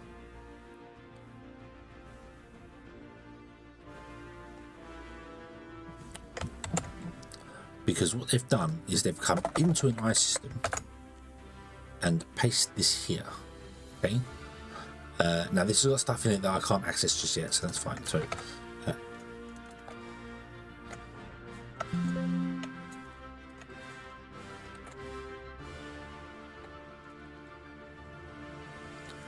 okay, so you're looking for the system data. Okay, and that's so system API dot has singleton system data, then create a system data.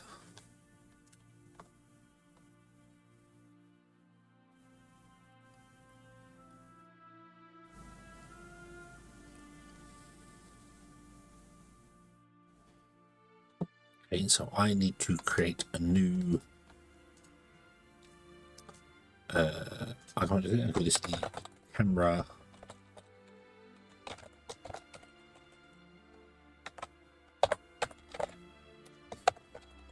position data. Okay, and in here we want to have a public 3.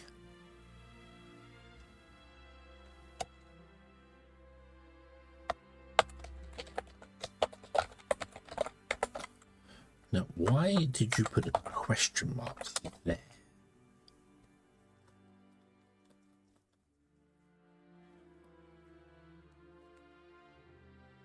What's the significance of the question mark?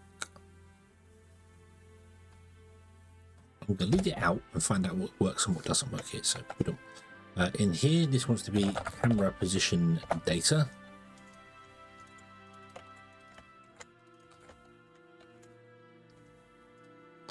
Can that be null? Okay, so if I put a question mark here,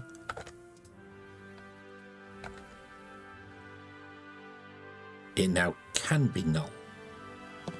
Okay. I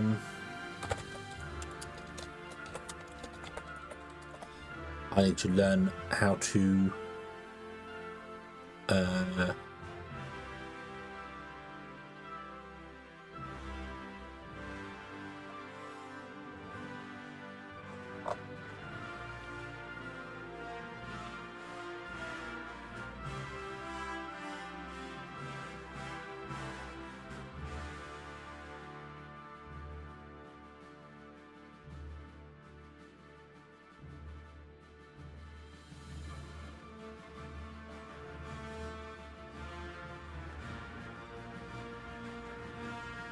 Right, okay, so apparently if you put a question mark at the end of it, it can make it nullable.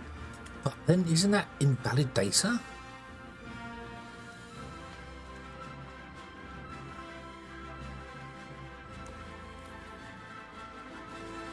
Also, this has got syntax in it I don't recognise.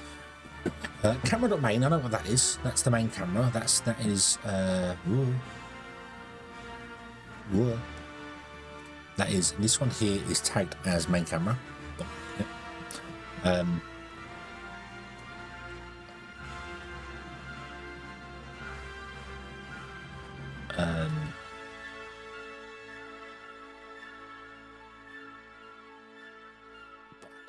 What equals camera domain is camera and camera.transform.position or null.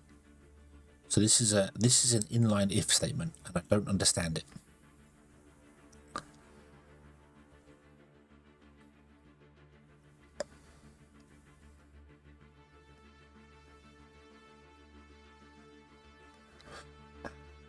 Right, okay. Can I move the camera using this?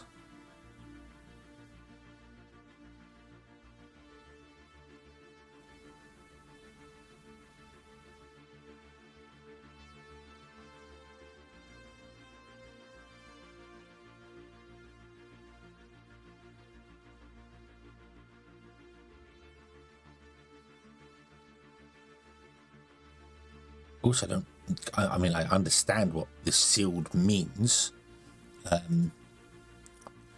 This is sealed within this class of camera access, so we could do update singleton system in many different places.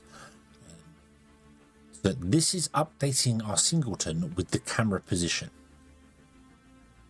That's not what I want to do. I want to instead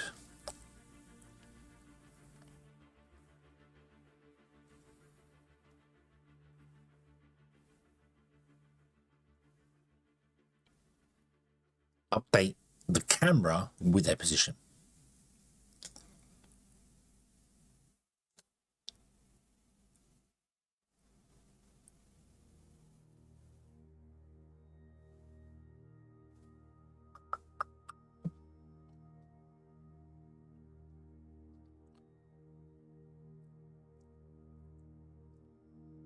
So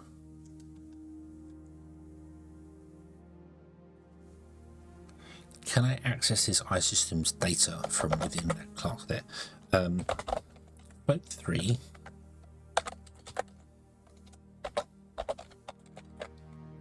Camera position. So on create, camera position would already be 0. So can I do this instead? Can I do camera.main is read only?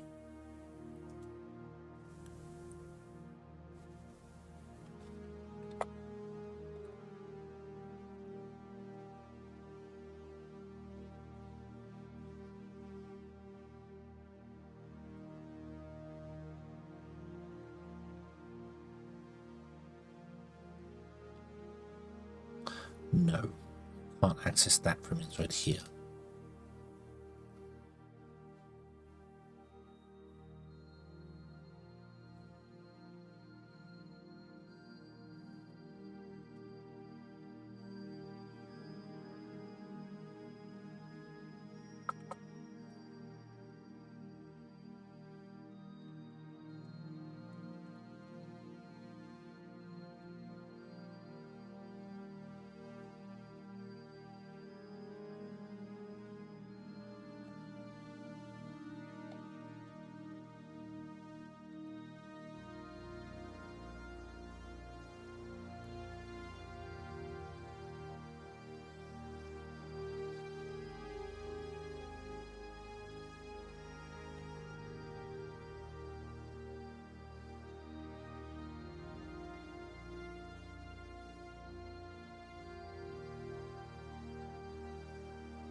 From 3 to vector 3. Ah, okay.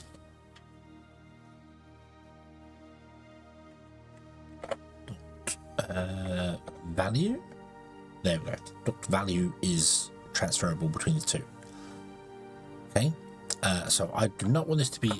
Is there a get singleton RO? No, there isn't.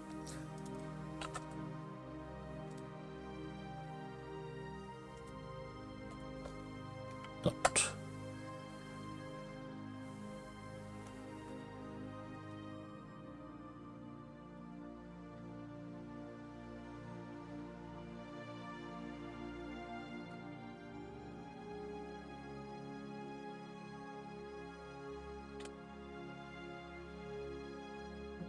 Okay.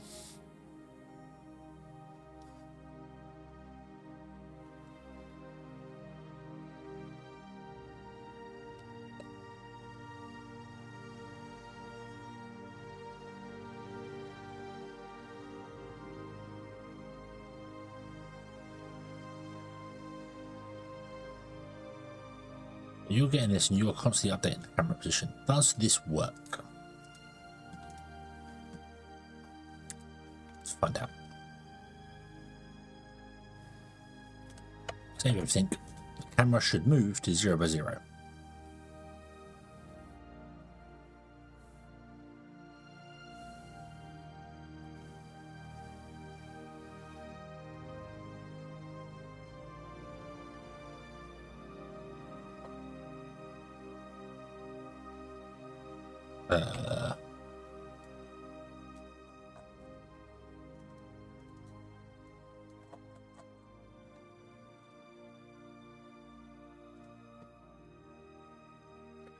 Nullable object must have a value.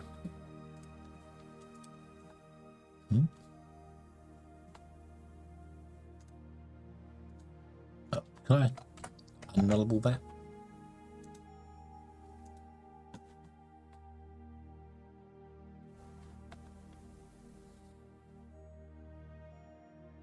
Changing you for value.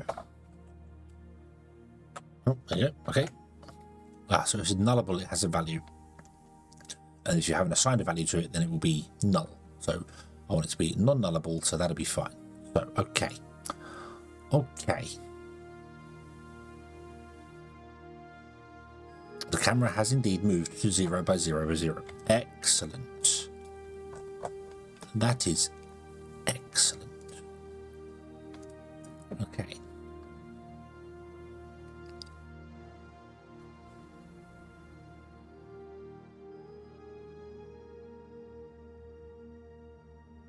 When create a singleton, does that create an entity? Cool.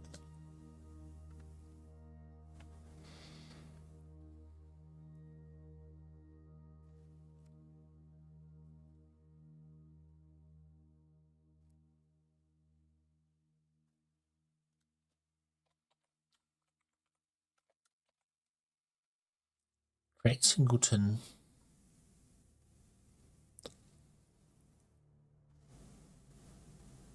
Camera position data, camera move system. Right. Can I use the same term here? Oh, undo. Copy, paste.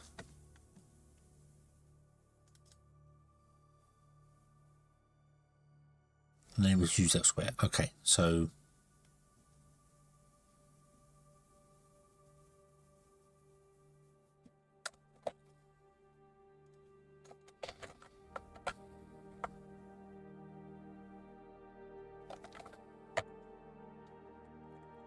value r dot camera position equals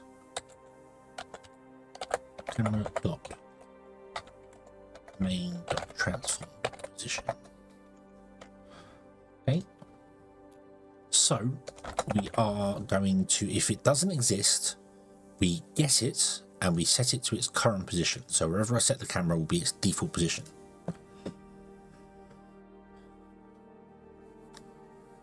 Okay, play should put the camera exactly where it is now. Yes. If I pause and I move the camera, Then unpause, it will snap it back. Excellent. Excellent. Okie dokie. Cool, cool, cool, cool, cool. So, now what I need to do is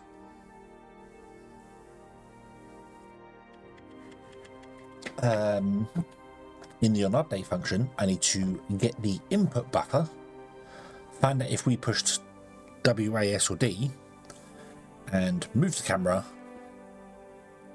forward, backwards, left or right, depending on where we are. Okay, cool. Right, this is good. I like this. I like this actually, because this is I didn't know you could do nested here, and I think this is not available to any other class. So this is good, but this also gives me a way to move things via themselves, if that makes sense. I mean, we can only have one singleton for this here, but it would allow me to like when we're moving data around, which would be like boxes on the belts, I'll be able to get the box's location. It would be able to know where it is in relation to other things, so that'll be quite cool. Okay, so what does our input system need? We need a couple of buffers on the input system, don't we? So cool. Okay,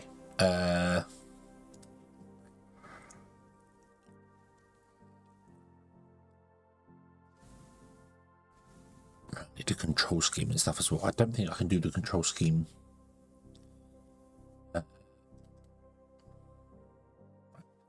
Let me try this. Let me try this. So up here, can we do a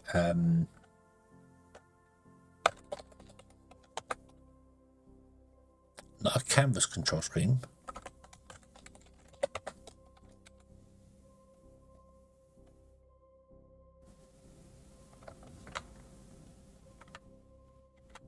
Oh, it's been renamed to input control scheme.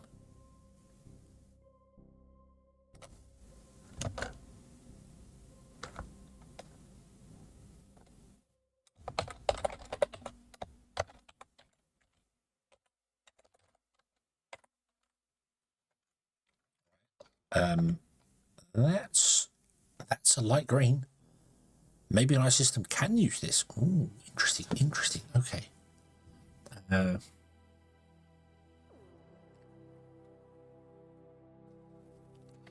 So in our onCreate, I want to go control scheme equals new control scheme, input control scheme.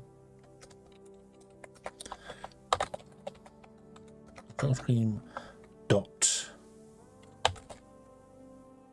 no.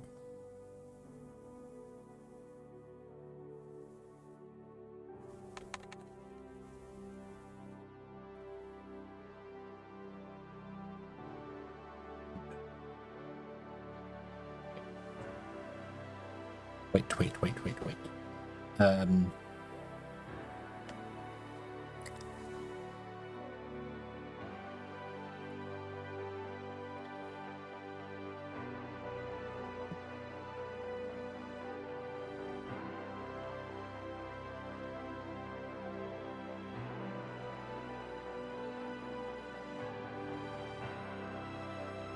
It's not what I'm expecting.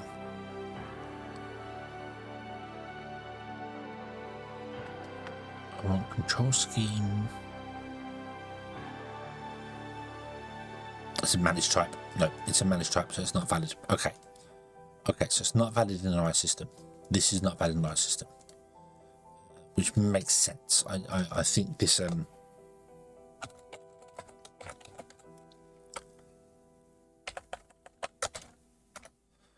is a system-based thing. So let's get rid of all that.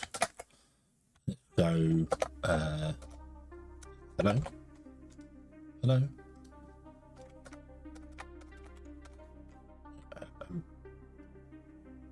Oh, nothing to it. God damn.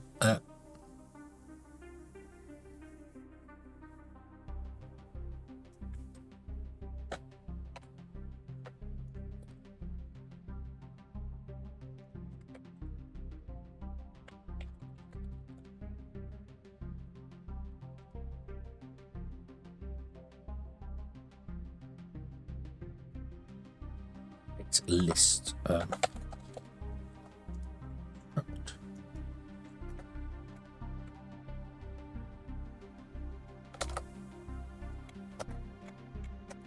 You can't. Why are you not auto-correcting that?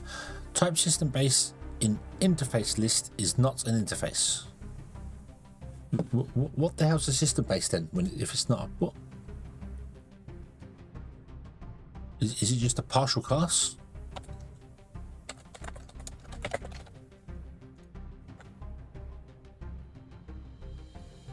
Right. That's what I do. So on update there. There should also be a on create, shouldn't there?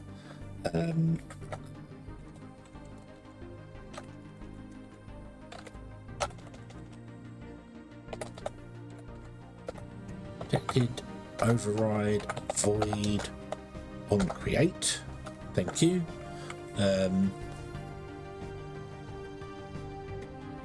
Right.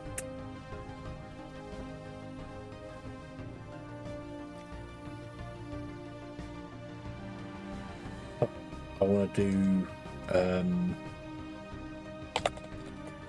control scheme control. That's not what I'm expecting to get from you. I'm expecting to get something else from you. Is it because I haven't generated the C# class?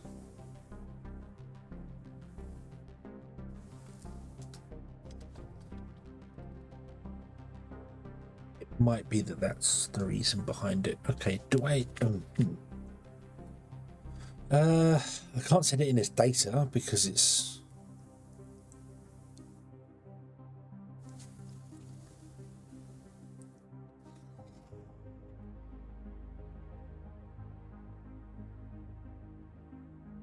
you know what we'll do it the way we did it the previous one. Let's do a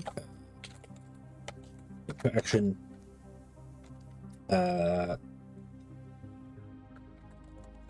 move action. Okay, and then we go move action equals input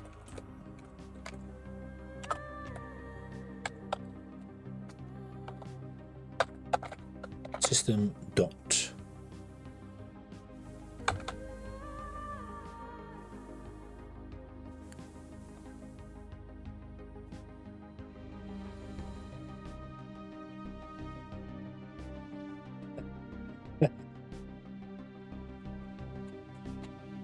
I am not getting the same stuff now as to what I was getting in the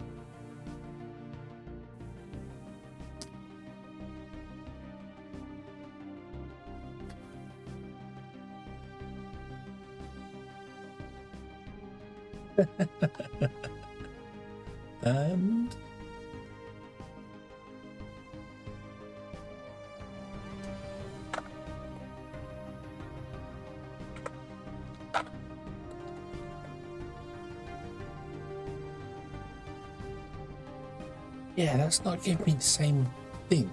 Why are you not giving me the same thing? Why are you not giving me the input system dot actions?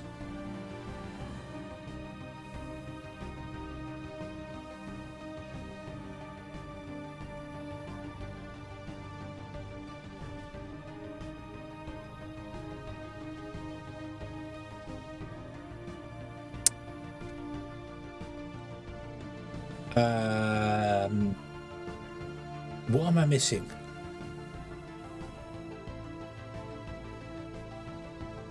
We didn't generate a class on the previous one. I know we didn't do that.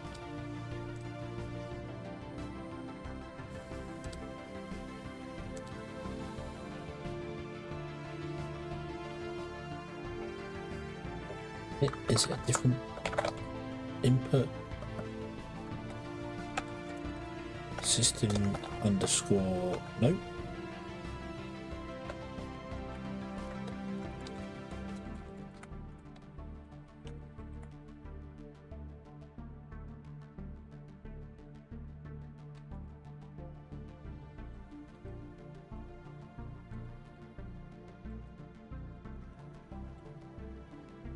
Planned action. Look. that is exactly what I typed in the previous in the hex breakout game.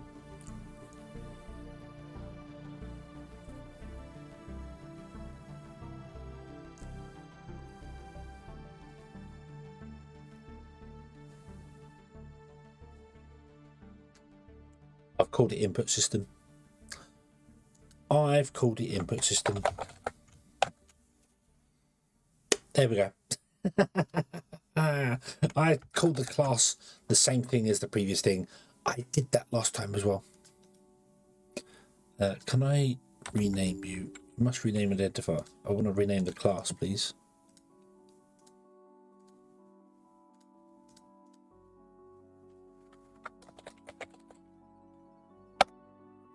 There we go. Okay. That's why it wasn't giving me the same thing.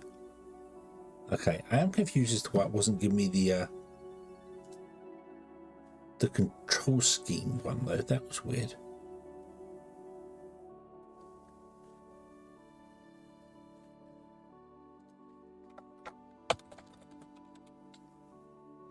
So that's called input control scheme, not just a control scheme.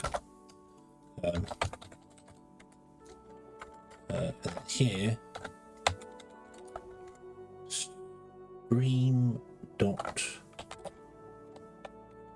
I think this one that I'm doing wrong here is one where you generate the class. You tick this box here to generate the class, so you can access the class via your mono behaviors. So yeah. Okay. Right, so we've got to use a system base for the input system, which is fine. That's fine.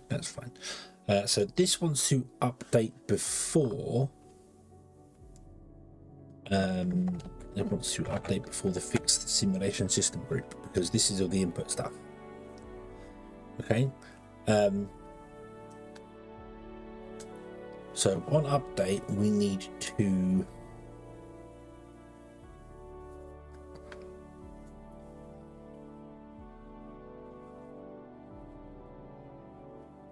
I don't want to look or move, don't I? We also want to look as well. Move action, yeah. So input. Whoa. Input action. Look action. Input action.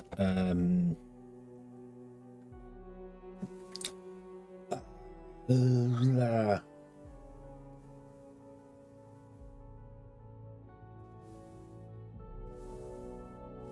don't want to call it input action.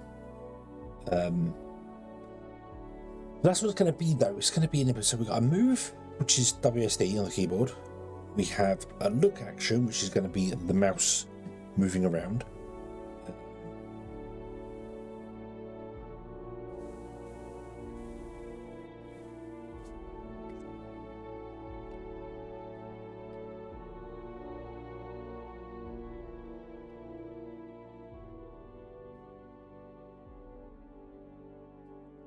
On the click action, which is you clicking the mouse button, there might be other keyboard actions as well.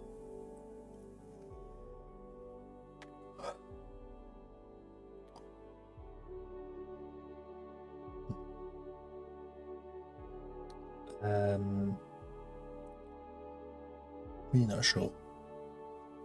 So let's do a click action. Okay, so in here, in our input actions, we have a move, a look,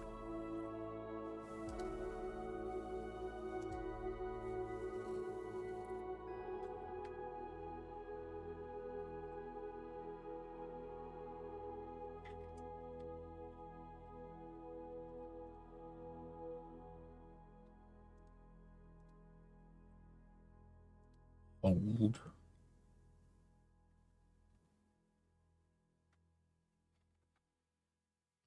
That's not what I want.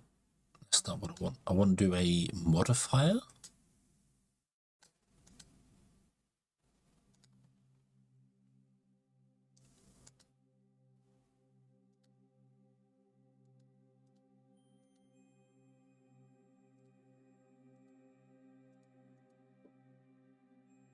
I want to do a, like if you're holding middle click or holding right click, it moves the camera.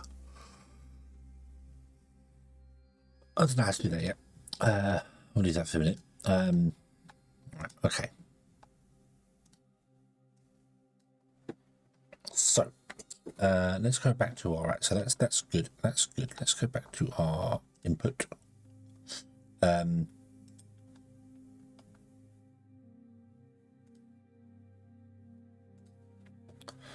This is going to be called the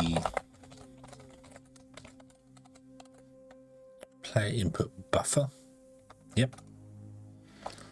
Okay.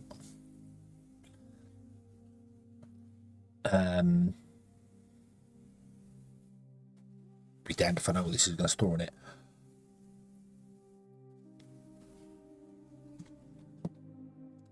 Doop doop doop doop doop.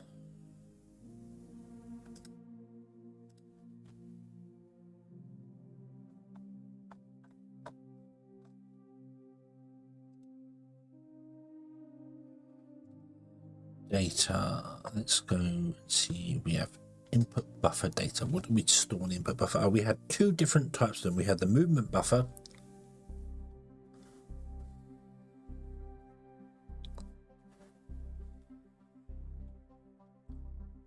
and a trigger buffer also included that. That's weird.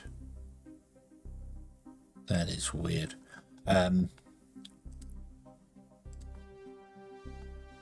Oh dear, oh dear, oh dear. Right.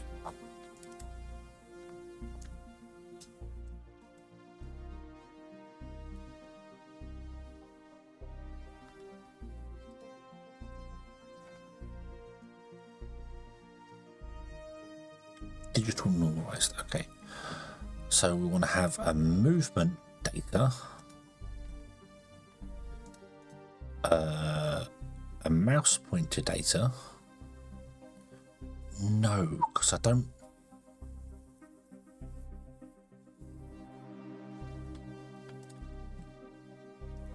So I want to go with a movement buffer data, which is going to be an I buffer element data. I want to go with a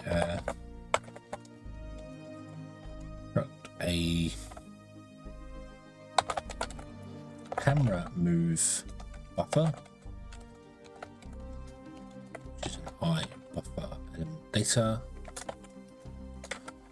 and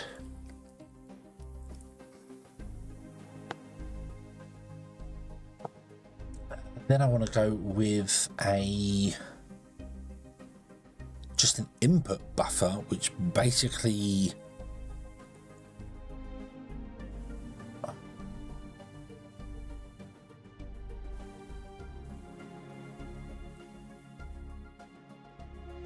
will take like a number you push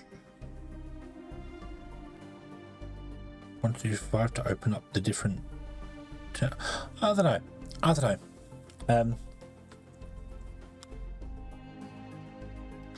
like the vast majority of this game is going to be played with a mouse, so the movement buffer is going to have a public float 2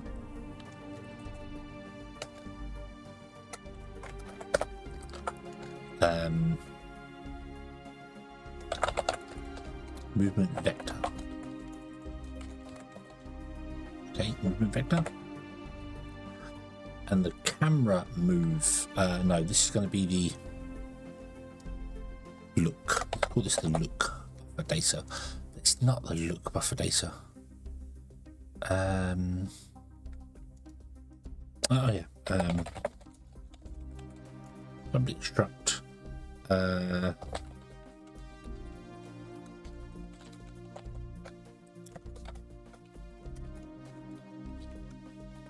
I buffer element data. Okay, cool. How am I doing tonight? I am tired. I am just becoming tired. Umbilical Mate thought it was wise to use 500 points on the fun. Okay, I need to turn that off. Can I? That's what this is doing, right? Okay, so.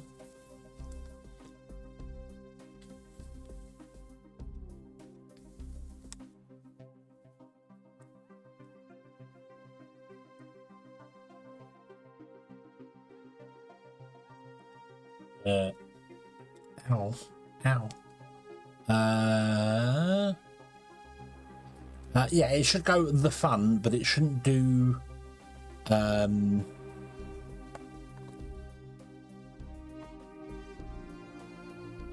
point stuff. It's not enabled.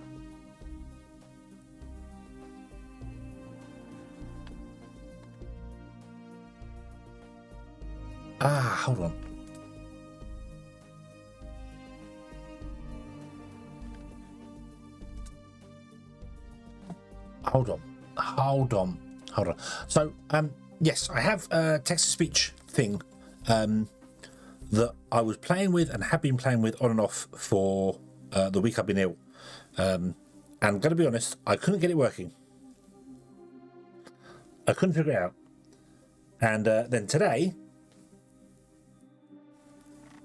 I obviously left it running in the background and it started working. And I don't know how.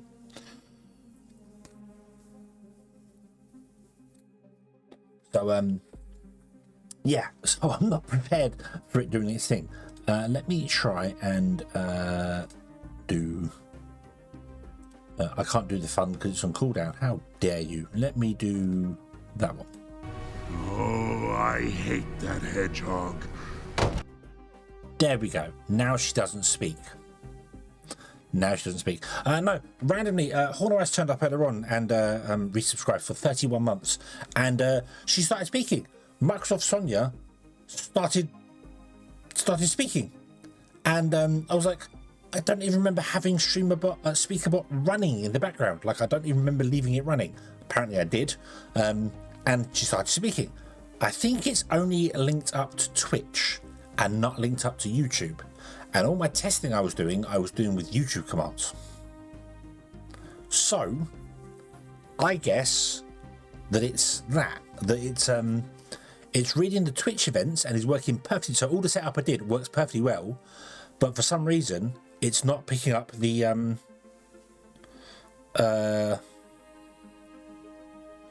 YouTube events.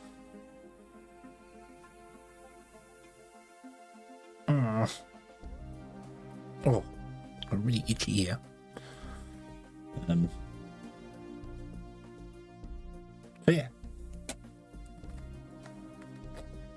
So you shouldn't have heard her speak over the top of that. You should have just instead heard. I am having the fun.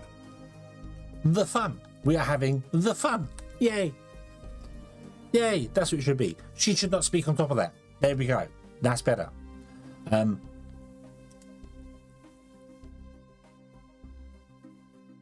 I don't know if TTS.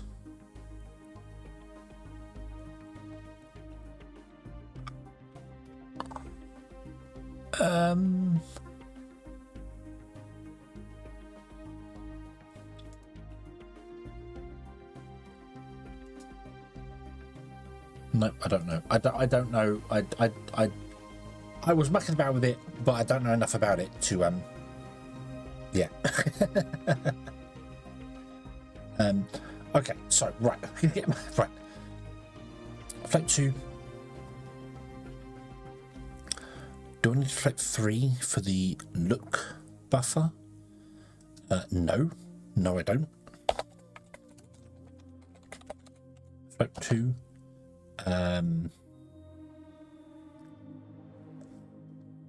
Right, I'll go back to Unity for a moment. Hold on.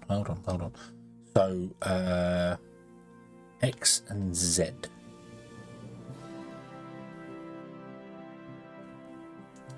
And this will be...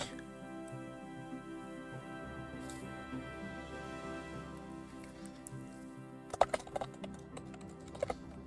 think I'm I'm going to confuse myself, but a public float, which would be the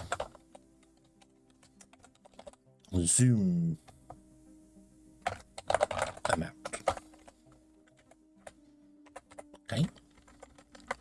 And this would be a public float 2.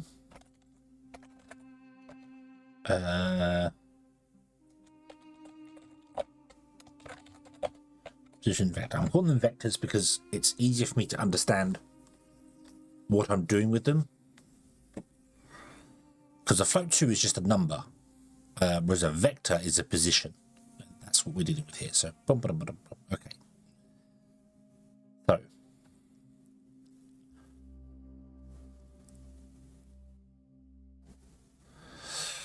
working on some Macs. Once I wasn't paying attention, I looked up Windows 10 with Katana speaks during the setup. Yeah, yep. I remember quite a while ago, I was mucking about with Katana.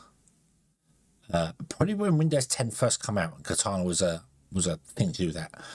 And I had her set up as a personal assistant and doing the bits and pieces for that. And I remember forgetting about it, turning the computer on in the morning, saying something, and the computer just goes, "I'm sorry, I didn't understand that," and jumping out of my skin and dropping my coffee because I wasn't expecting it to be listening to me.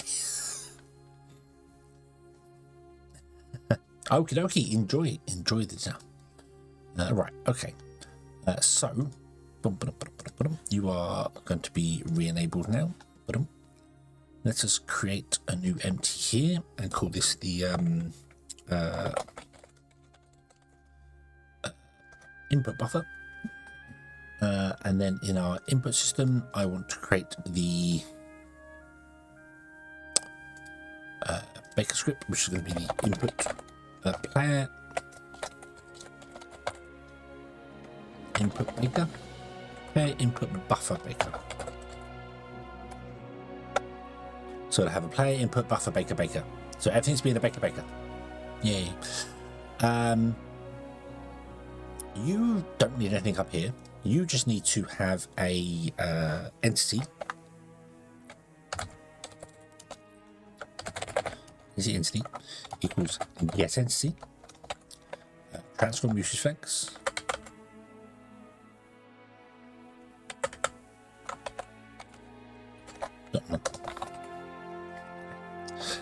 and then we just need to go add buffer.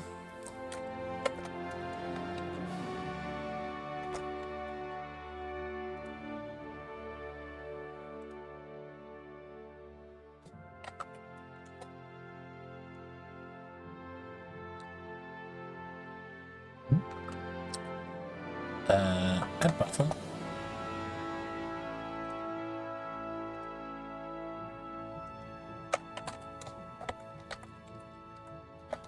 Buffer data. Let's see. Add buffer. Look buffer data. Let's see.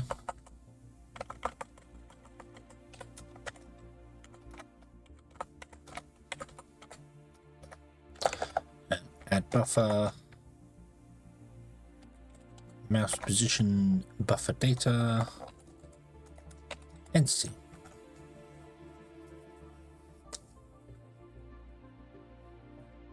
Okay. Cool. Right.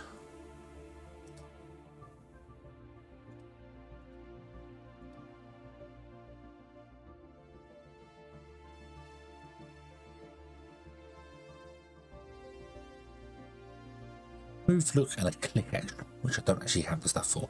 So I need to get the mouse position data and throw that in every frame. I then need to get the movement data, but that's only if I'm holding down right click.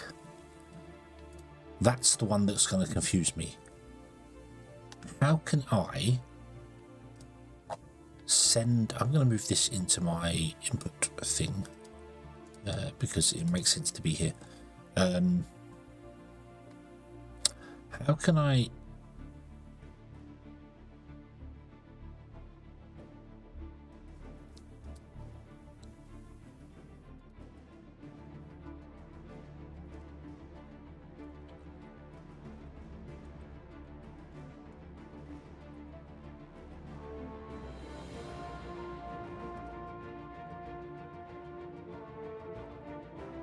get rid of all of these.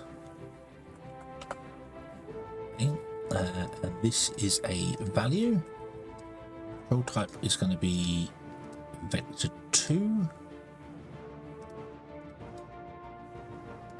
And I actually want the delta to be in this one. Like that. Okay, so look is going to be like that. So I need to...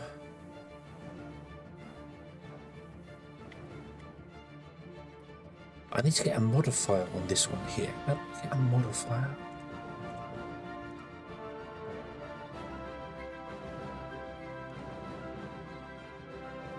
Invert vector 2. What about this one? Can I do a...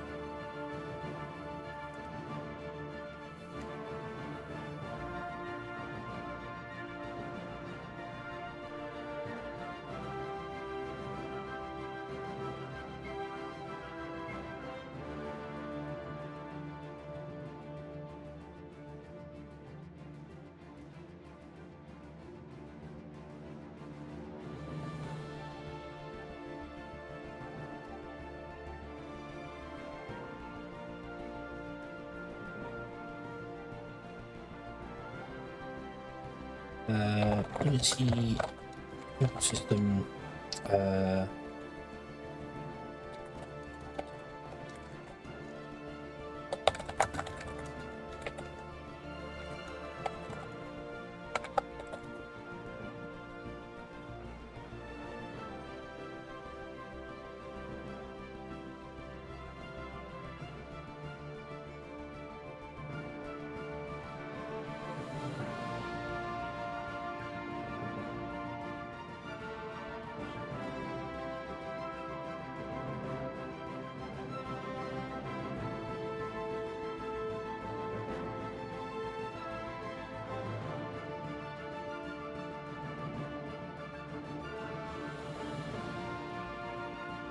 mouse data.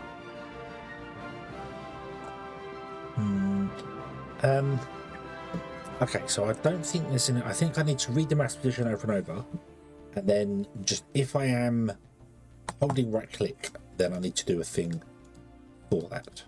So I need to add a new action, which is going to be called look, mouse look. Okay. And this is going to have single binding, and it's going to be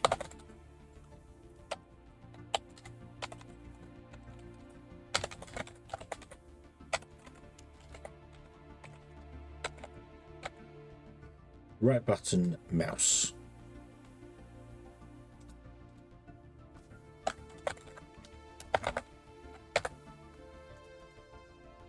Hello?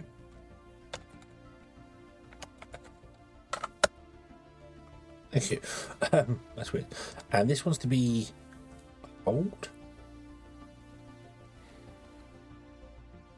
So we only if we hold and then does it. So if we hold it, so if this enables, then we change the mouse position to be from position to be look. We have to do that in here. Okay. So let's change this click action to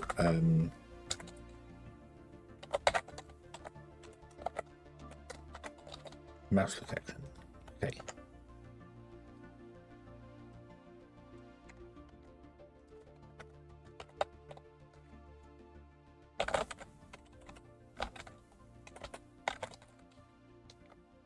No.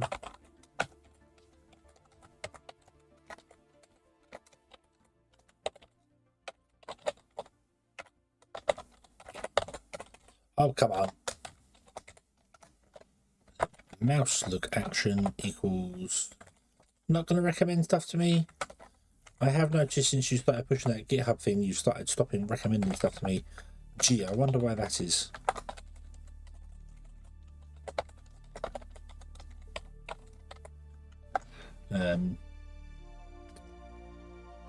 Okay, so we look up all those.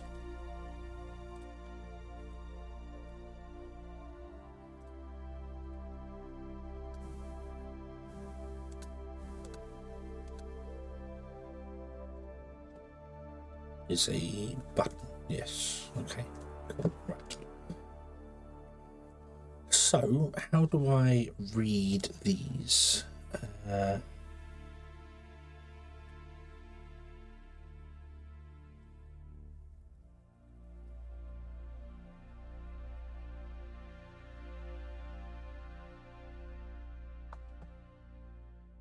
Okay, so let's have a quick nose. Oh dear, undo.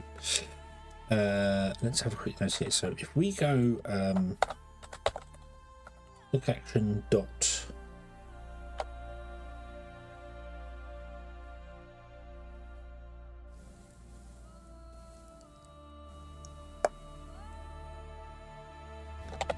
is pressed is in progress. So what's is in progress? Does that mean it's been held down? I think it's been held down. Okay, so that's cool. So the move action is just the move action. So we want to go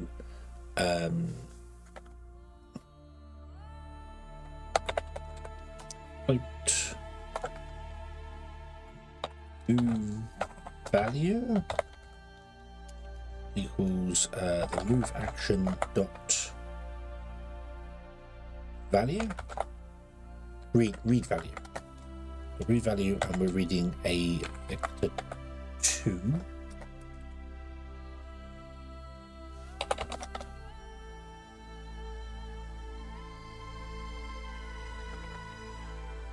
This needs to be a float 2.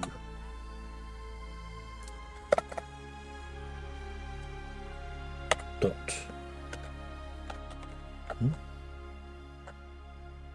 Why can't you convert vector 2 to float 2? It's so stupid.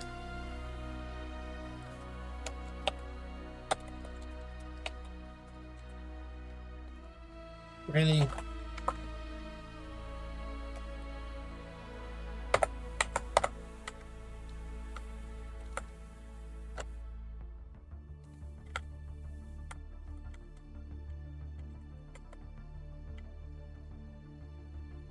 What?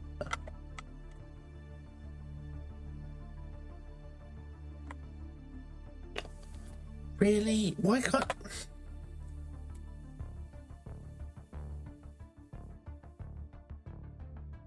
That's so stupid.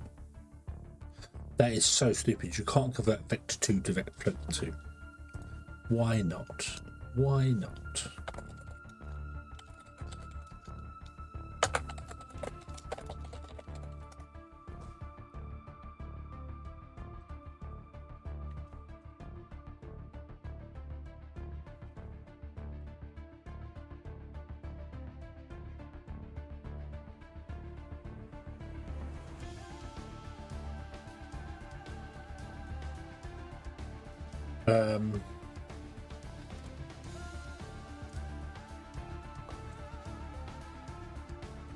There we go.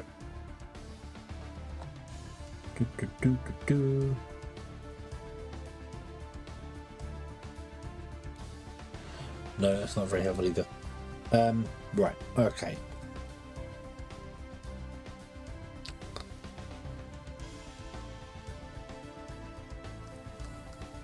That is very annoying. Remember, I used to write a class that would do that, would convert vector 2 to vector 3.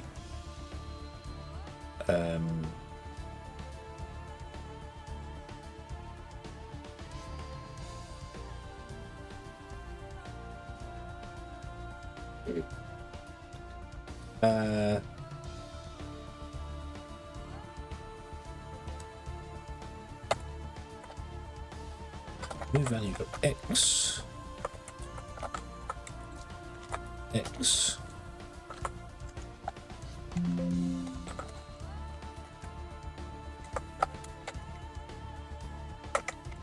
This is such a stupid way of doing this. It really is such a stupid way of doing this. Boop, boop, boop, boop, boop. And then we want to go and basically say if move value does not equals 2.0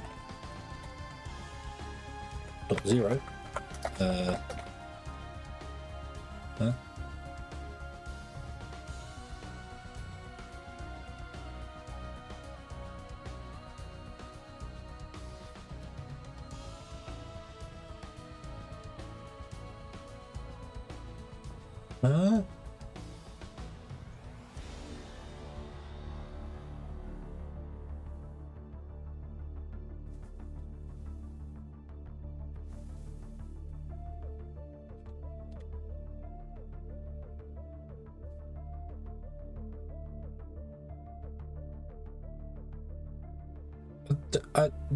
Huh? Cannot complete mathematics ball 2 to ball. I'm comparing a two valid. What? What?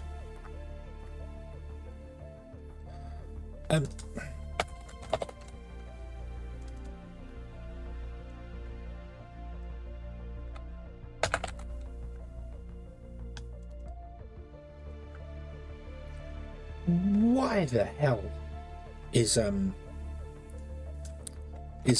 float 2 so awkward? Why is float 2 so awkward? That's such a weird thing. Can I read a float 2 in there? Is that a valid thing? Okay, I bet you can't. I bet this input system would freak the hell out if I tried to do that. A vector 2. I bet this would freak out. Flap 2.0. Okay, and you're going to go, no, because you're trying to compare this to this and this to this in one line. So that makes no sense. So, but I can compare a vector 2 0 to a vector 2 0.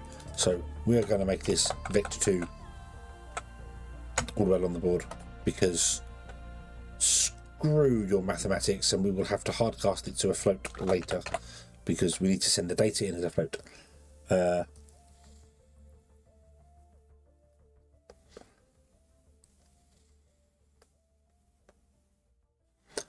In fact, we may not even use the mathematics here. I want to also come up here, and I want to have a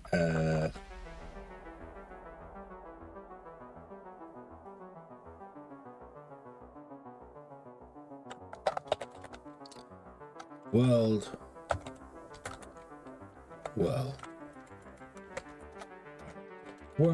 no. In the on update, we're going to go if world equals null,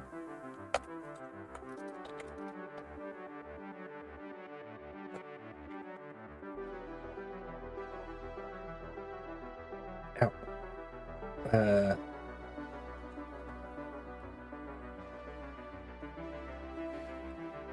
also need to store an entity up here, don't I? Yeah. Oh, hold on. What do I need to do here?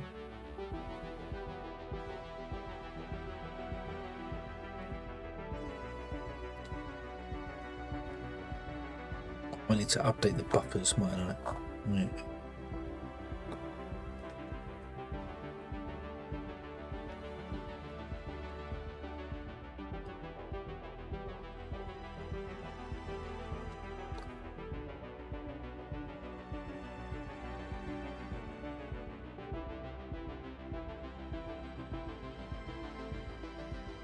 I'm confused what I'm doing here.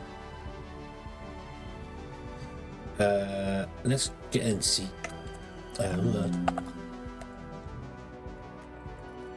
Entity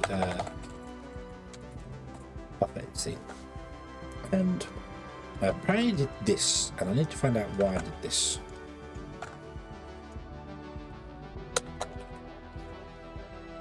If the world is created and the entity manager that exists buffer entity,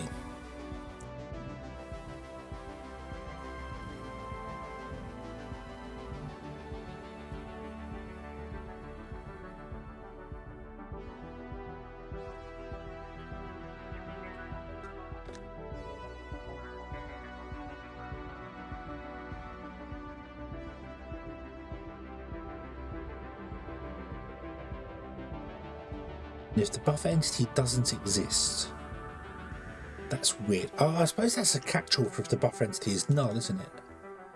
Yeah, or hasn't been created yet. Okay. But I'm looking for the movement buffer data, which is weird.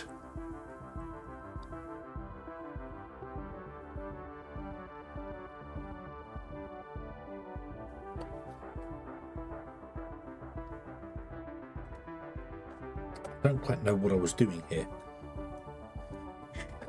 So we want to get reference to the entity, which is fine because we want to output the entity to here. This is a job. This is an instant job, isn't it? Yes. Okay. Right. We don't need to worry about the data because the data is not important. We're just looking for something with the movement buffer data. I should add a buffer entity tag, shouldn't I?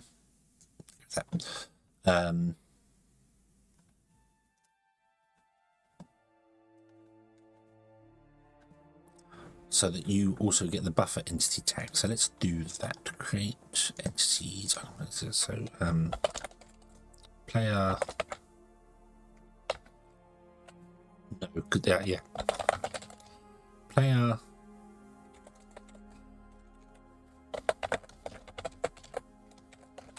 Player input buffer tag.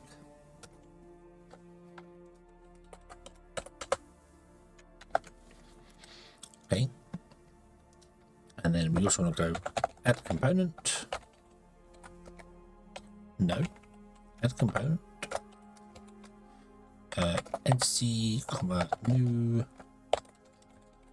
buffer tag. Okay. Put them. And then here we want to change this from dynamic buffer to in fact I don't need the in either. We don't care about the data here, so we just want to go input buffer tag. And we just want to dump all that stuff. Okay. What's wrong with this?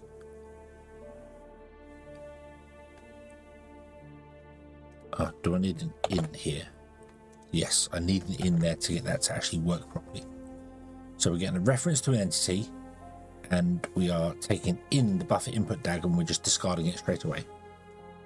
That will create the buffer entity for us. Excellent. Okay. Cool.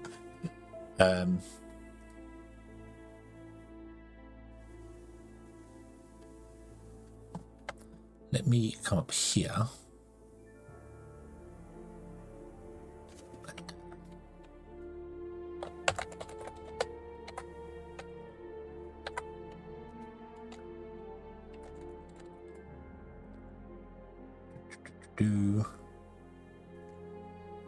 So if the world is created and the entity manager exists, buffer entity.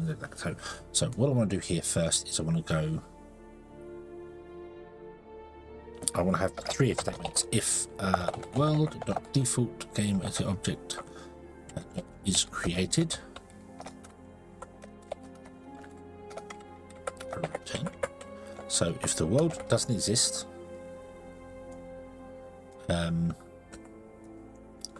if manager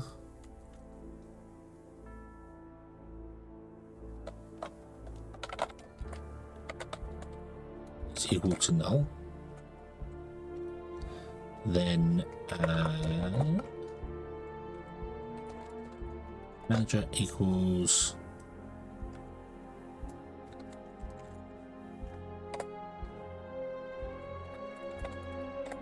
done.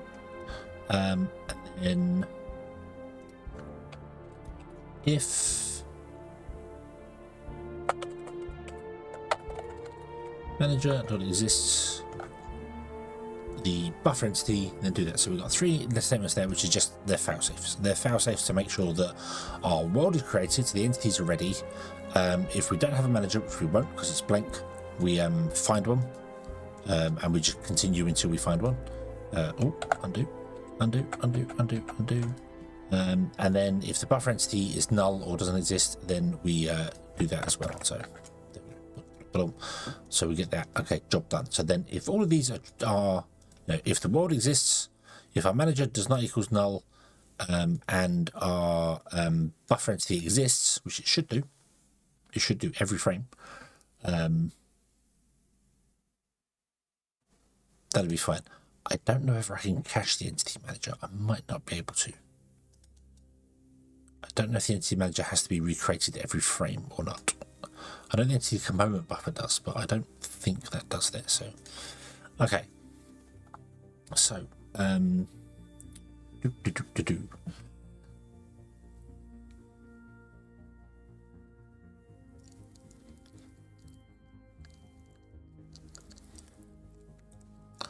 Okie dokie. So,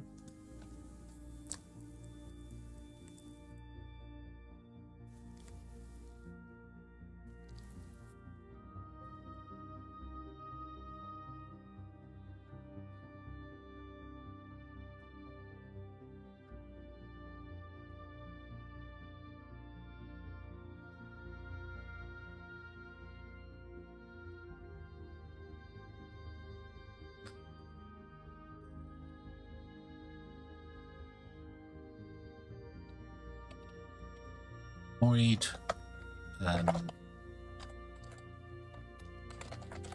move camera vector do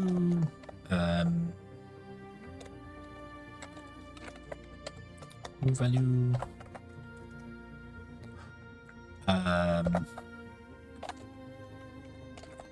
move camera move value. Oop.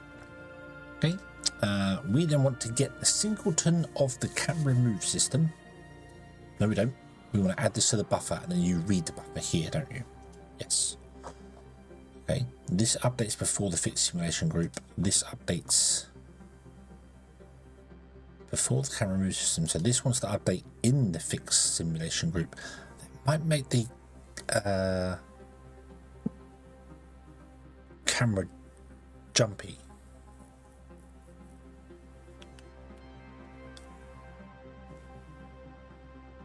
Yeah, we'll leave it. We'll leave it for a minute. We'll be fine. Okay, so I want to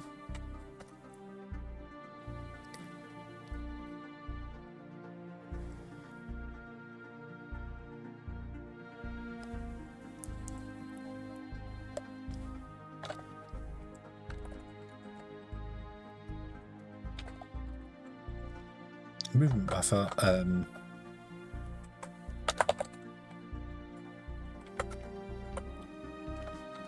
equals manager dot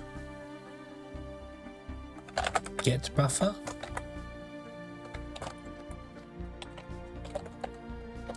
movement buffer data buffer entity.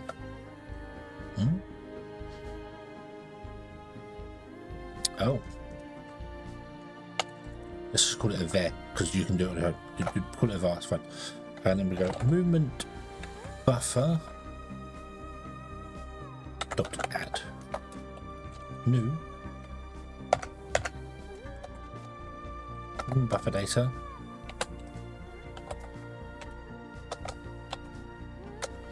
movement vector equals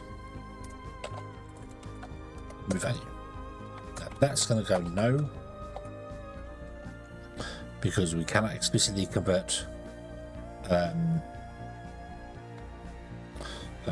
movement value, movement vector can't specifically set the X. Although that's so stupid.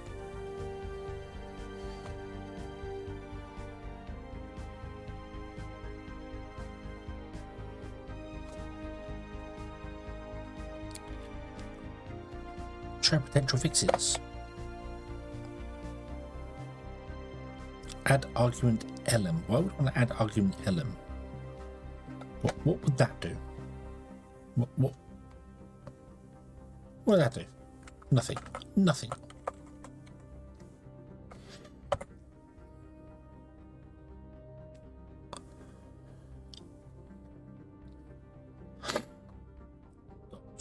Copy to a float array. I don't want to do that.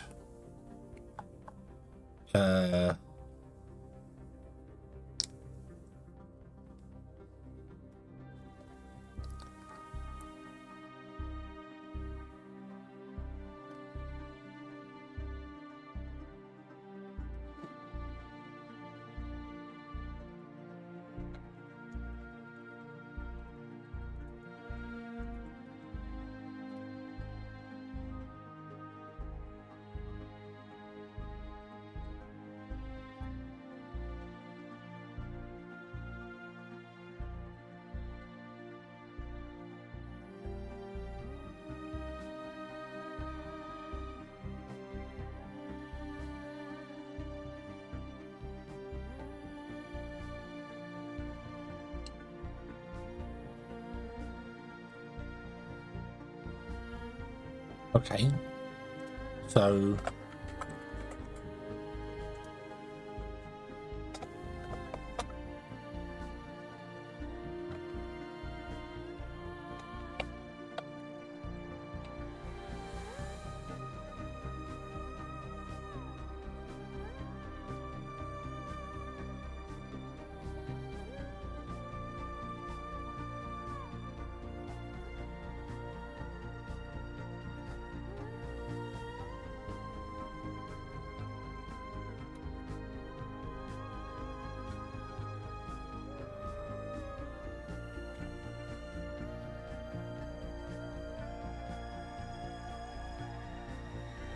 the actual documentation says that I can implicitly convert a vector 2 to a float 2 by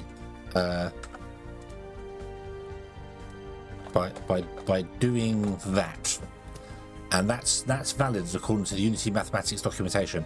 It is not valid here.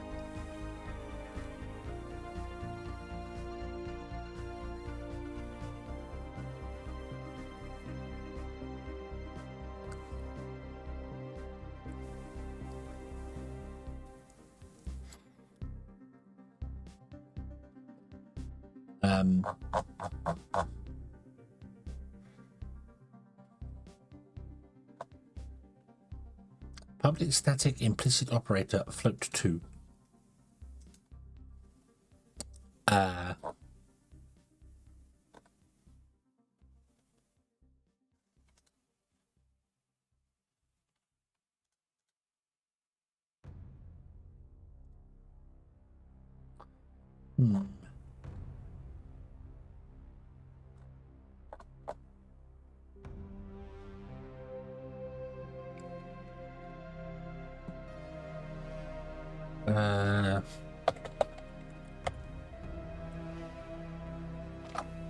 There's a float 2.0. That's not what I want.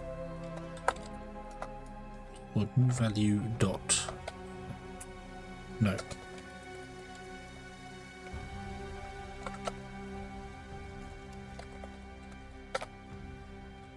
New value as float 2. Reference to type or nullable type float 2 is non-nullable. What?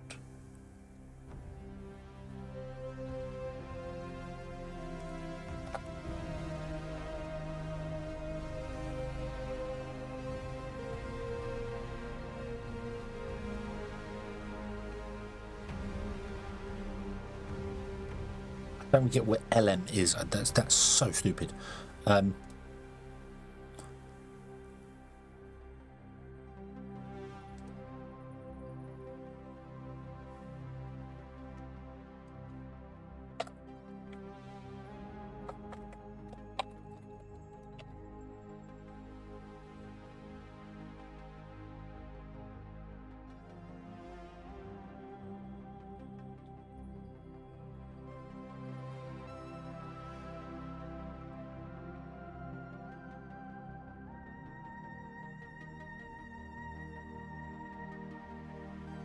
To value equals underscore move value. Can I implicitly convert system numerics vector 2? No, I don't want system numerics. What the hell are you doing, system numerics? Go away. We don't want system numerics. We want Unity engine. There is no vector 2.0. There is now. There we go. Right. Right. That was the problem. It was using system numerics, not Unity Engine. Why the hell were you doing that?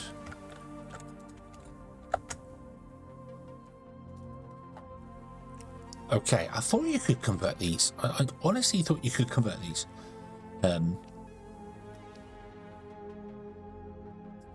But I still can't do boat 2 here.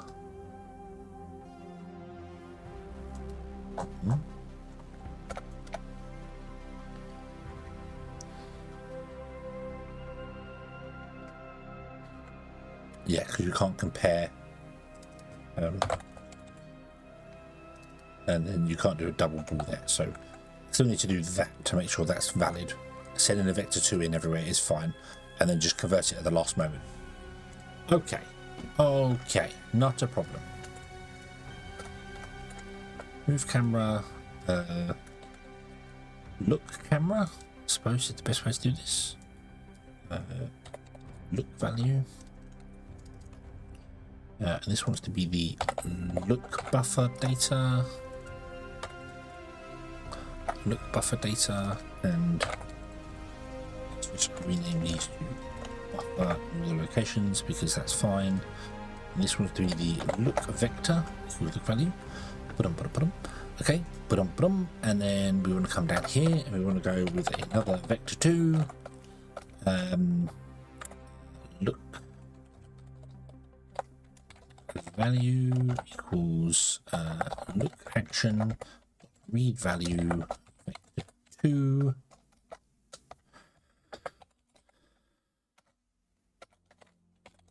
If look value does not equal to vector 2 to 0, then look camera look value. Okay, however, we want to put something else in here. We want to check the mouse look option, and that's only going to be valid. This is only going to be valid if the mouse look option is held down.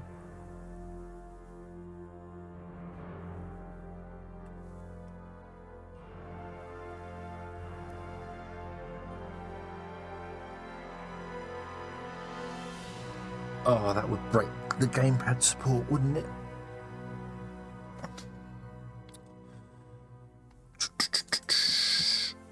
Yeah, because look is also got the right stick and the hat switch, hasn't it? Oh no, actually no, that's fine. That's the look. That's the look position. So that's using them. So that's not using the mouse pointer position. So the mouse pointer position wants to be that one, or wants to be if we're holding the right mouse button down. So I want to duplicate this stuff here. Okay, so this is the look value, and then we want to do another one, which is exactly the same. Vector 2. Well, mouse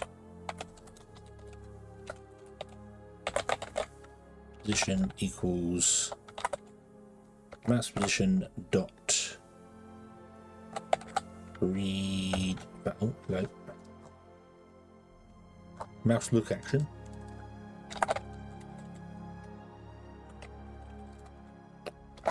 Read value vector 2, because these are all vector 2s.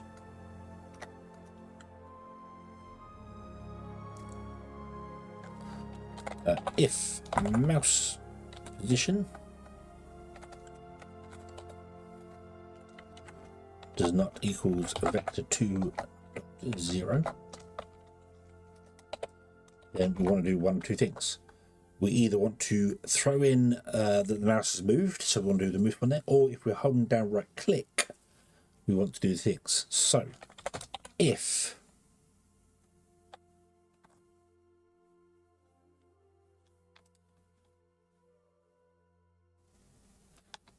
I need another one here.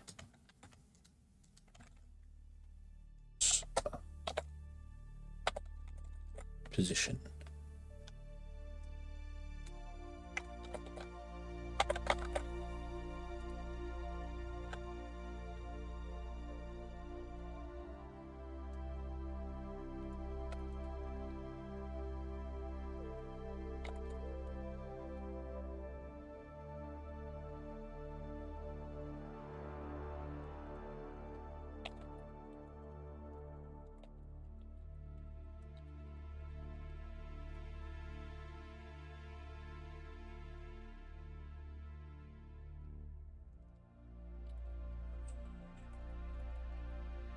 position.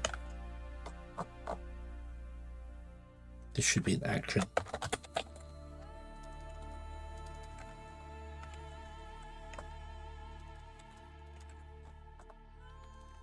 Yep, that should be an action.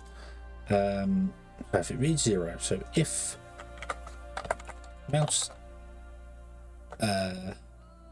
look action dot is in progress,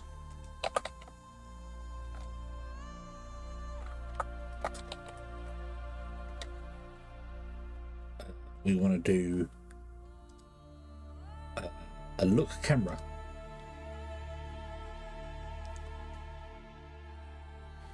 However, that's going to pass in the wrong data.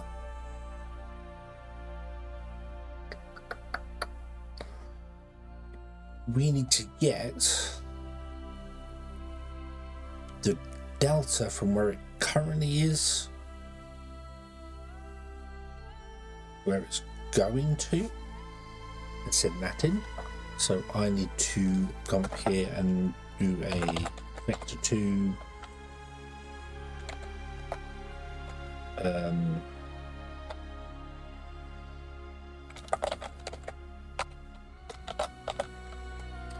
mouse pulse, yeah.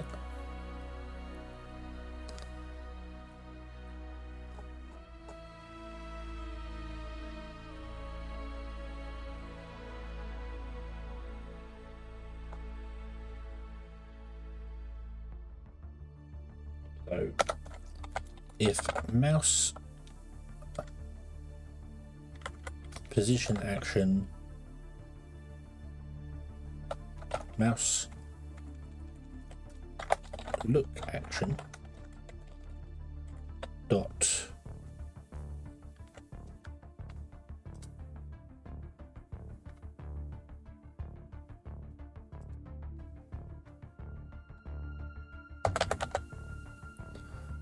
was performed this frame, was pressed this frame,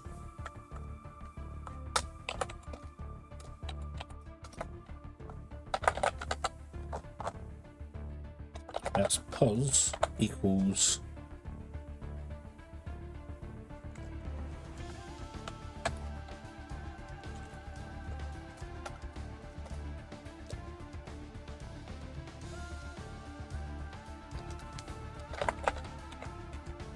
some value.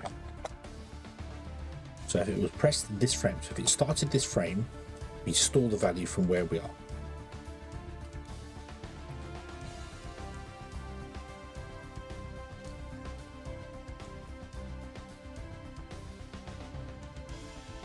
So even if the mouse isn't moving, that's what this is always going to be value. This is always going to be, this is never going to be, because 0 is down in the bottom left corner of the screen.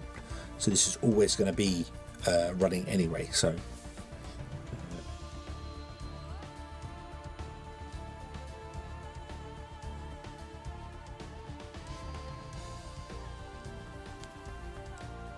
so you know what? Let's get rid of that and that one there.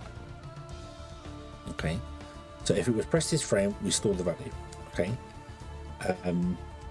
If it's in progress, so if we are holding the right button down, I want to look camera with a look value that is the offset between the current mouse position and the new mouse position. So look camera, mouse pos minus mouse value.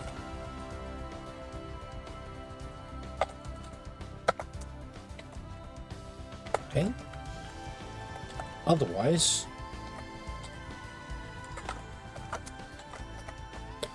so if it's not in progress, we want to trigger another void, which is mouse delta move to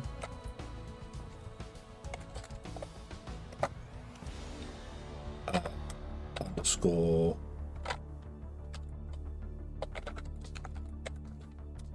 delta. Okay, this should probably be something I use here. Set of mouse position, this should be mouse delta action.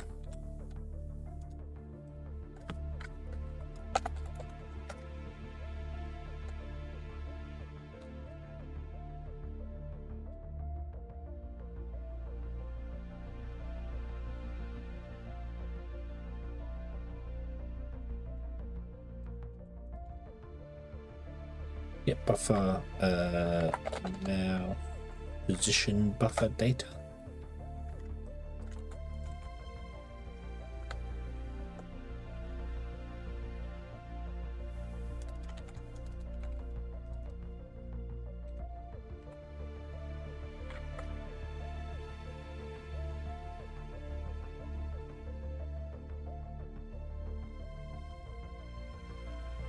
Should be delta vector as well.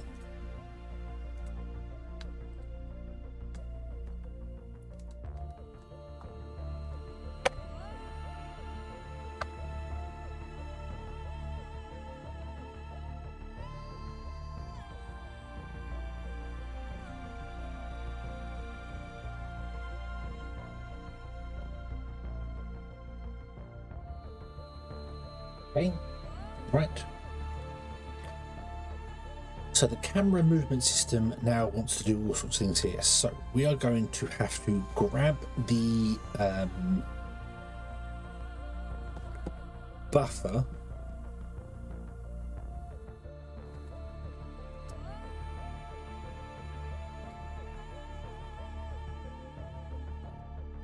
Ugh.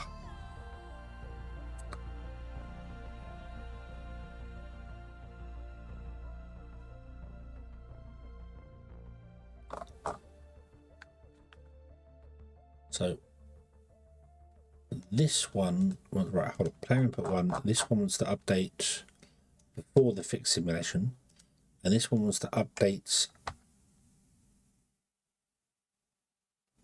in group.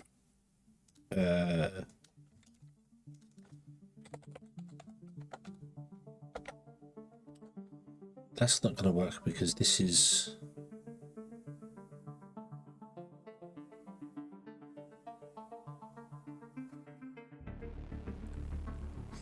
No, that's not going to work.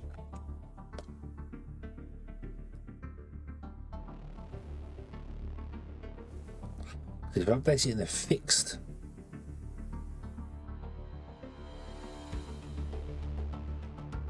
the camera's going to be really janky.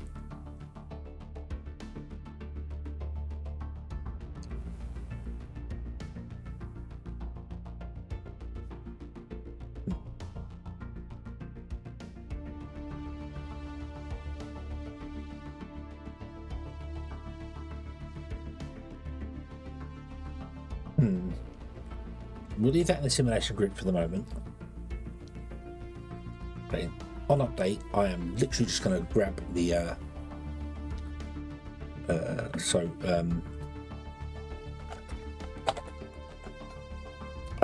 would like to do this in the job rather than for each. Doing it for each for the moment. I will switch it to job in a moment. Let's call it input. We're just going to test something for the moment. System API query builder? No, not query builder. What am I for? Buffer. I'm looking for a buffer. Not buffer from entity. Buffered rumble. Oh, that's HP.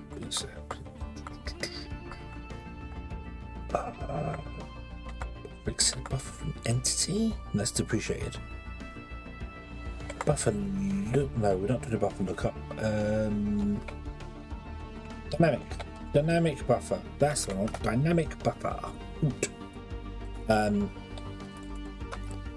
Moving buffer data.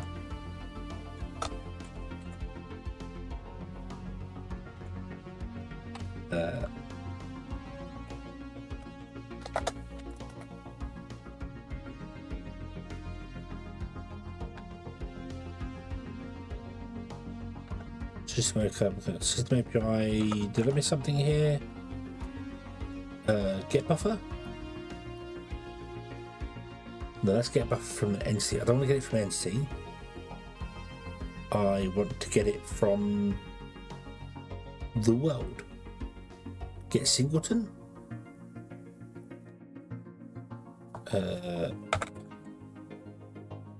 Get singleton buffer. Get singleton buffer.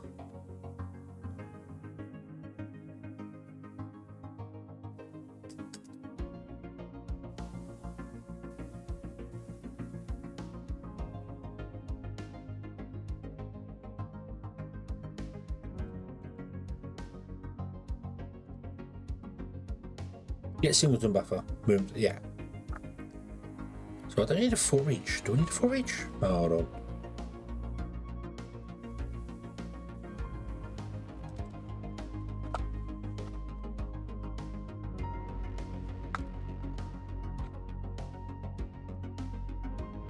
No, we just get this.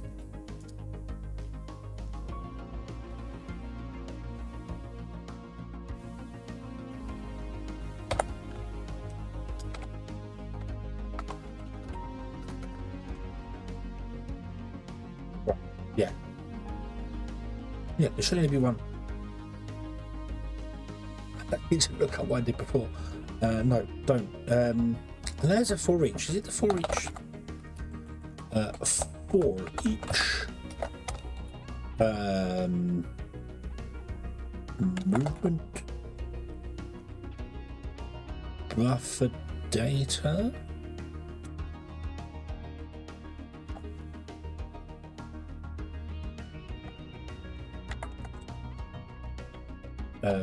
In input.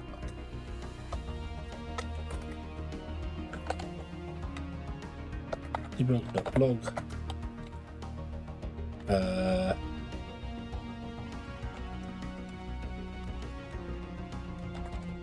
Movement. M data dot movement vector. Data dot movement vector. Let's try that.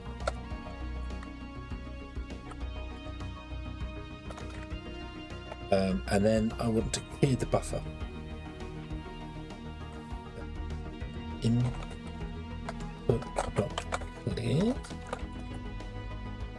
Think, because I'm only using them in one single place. This is purely for the movement buffer, and this is purely to move the camera. Okay. But the player input system is a separate system.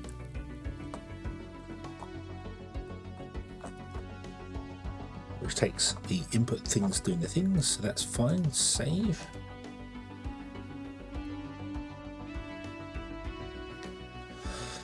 Probably going to change the input here, but yeah, that's okay. Right, okay. Close. Blah. Save. Play.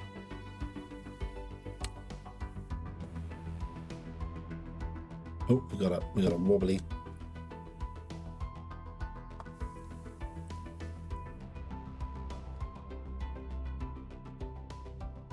Null reference set to an instance of an object.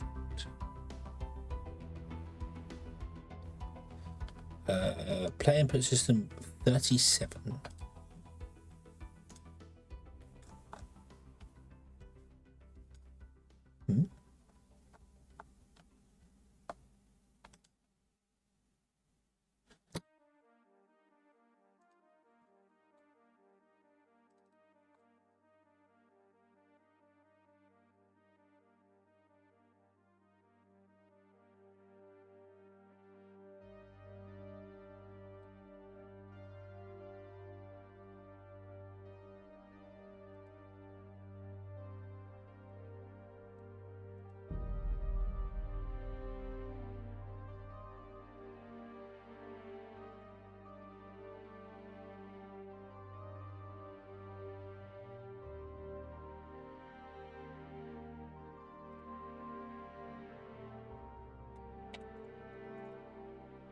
Yeah, if the butterfly entity doesn't exist, then we need to find it.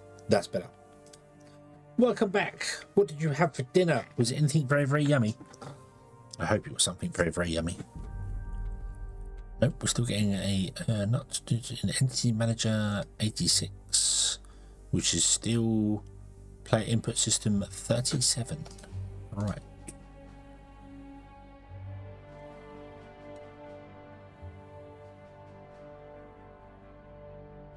Wontons and rice. Ooh.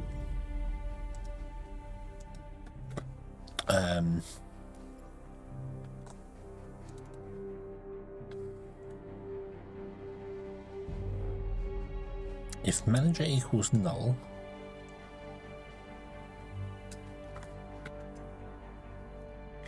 wontons and rice. I don't know what wontons is,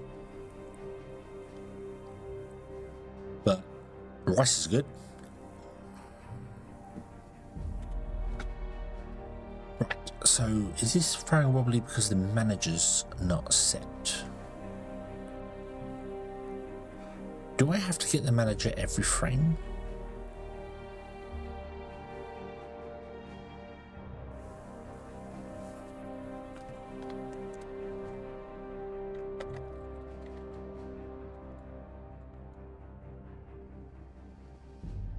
I might have to get the manager every frame. Not sure.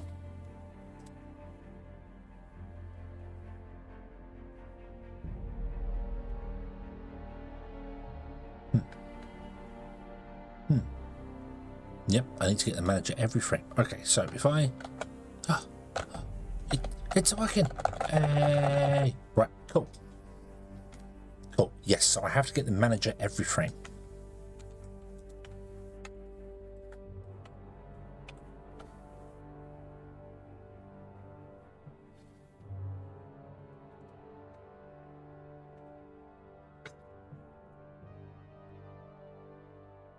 It's weird though. That is weird. That would have to get the manager every frame.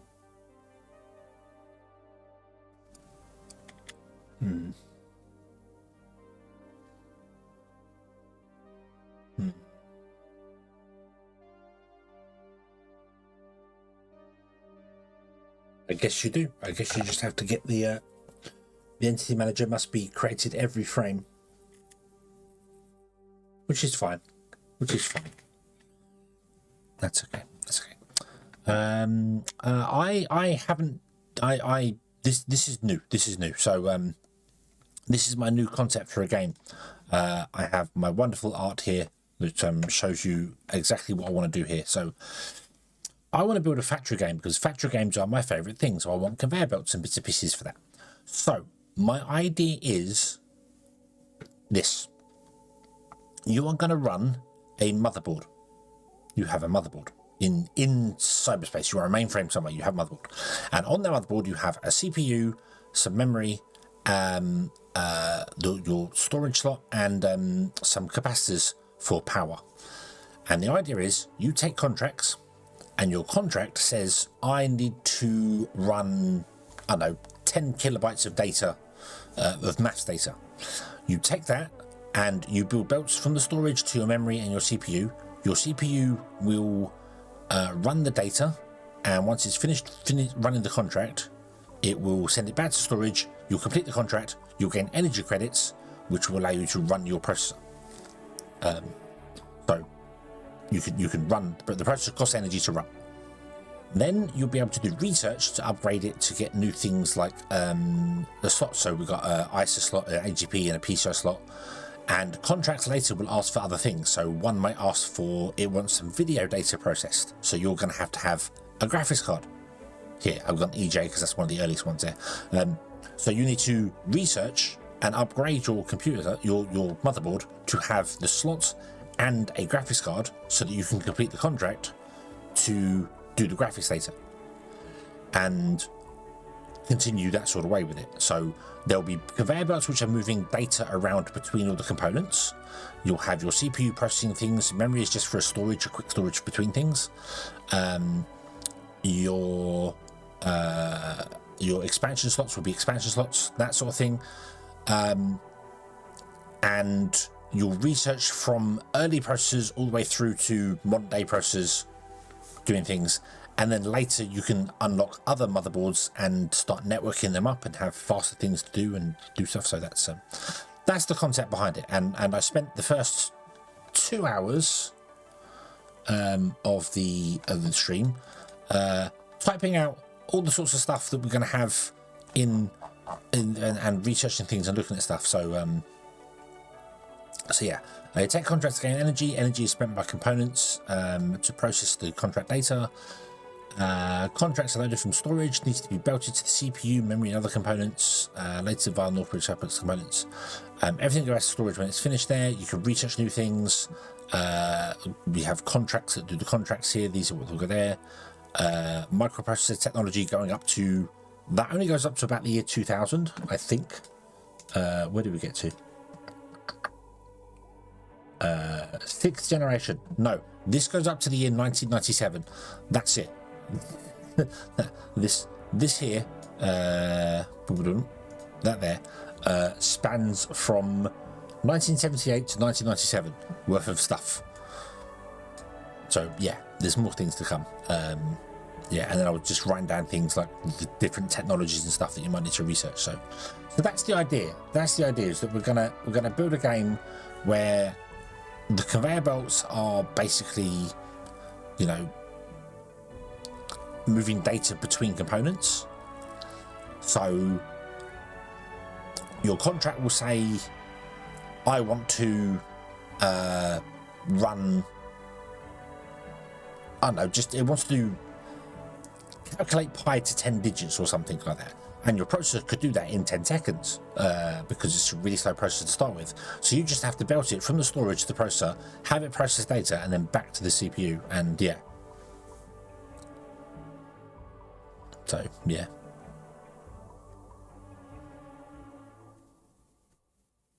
So yeah, that's the idea.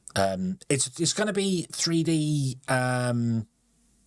ish. So this is the concept. So we have a motherboard. There's our motherboard there. Boom. There's our CPU socket.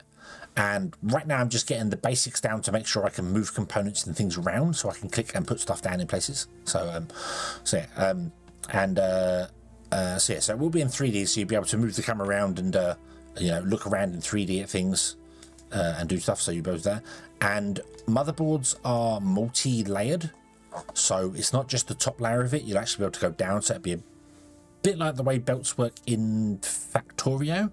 You'll have underground belts that do things. So yeah, and this is the game that I want to make. The first one I made was for the learning how the entity component system works and things. So this is the one I want to make.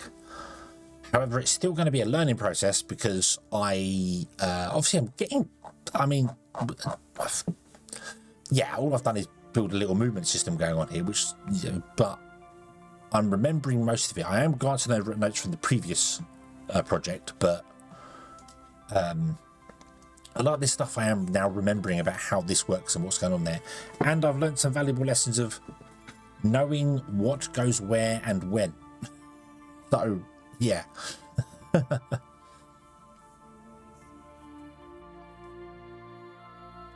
Ow. What? Yeah.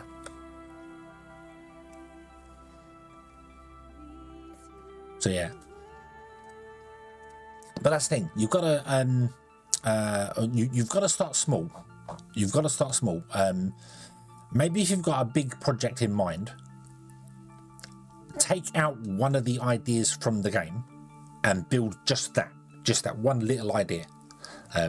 And then take another one out and build that, and take another one out and build that. And then when you put those three together, hey, look, you've got a game. But you didn't have to work on this mega project. You've worked on one little thing and one little thing. And every time you do something, you will learn more and you'll gain more knowledge. And yeah. So hence why I have chosen to work on just the camera movement system and the targeting system right now.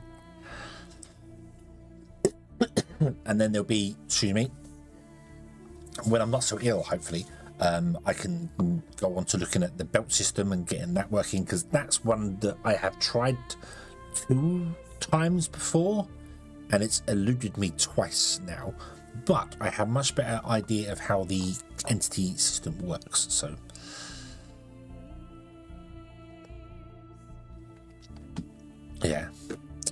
C++, how do you use Unreal? I put a post up on YouTube asking which one people would think I should stick with, whether I should switch to Unreal or go to the Godot or something, and Unity came out on top by a fair margin. So yeah. Right, what are you? Right, you're not really invalid here because order first last. So this is wait, what?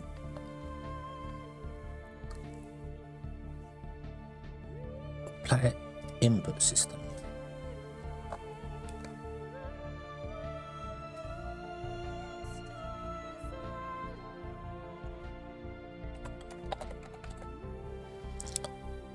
Alright.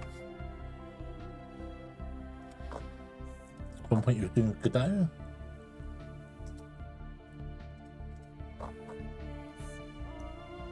Update groups seem to come up.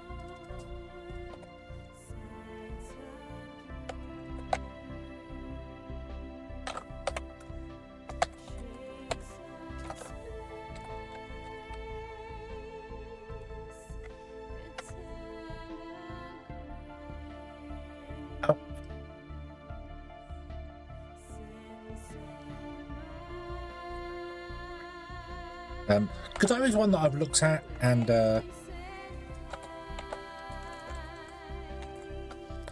updating group. Just copy this one. Yeah, Godot is one that I've looked at, and I was interested in, but I'm Godot's fantastic, and I really should look into it and try and learn it. But it is definitely lagging behind others in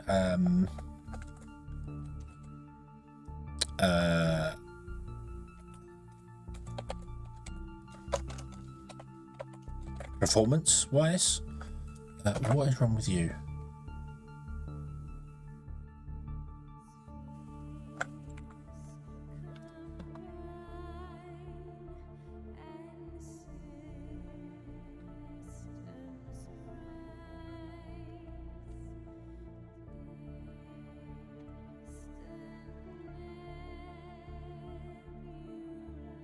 What did I copy before then? Updating group, type of simulation group. What did I? Oh, I didn't. I put the comma in the wrong place. So update simulation, update before fix simulation group. Okay, thank you. Right. So now play.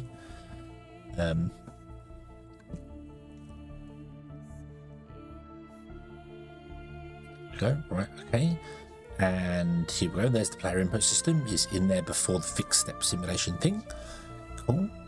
The camera movement system update singleton system. That's interesting. And the camera move system. Why have we got two for the update singleton system? What is that all about? Camera movement system.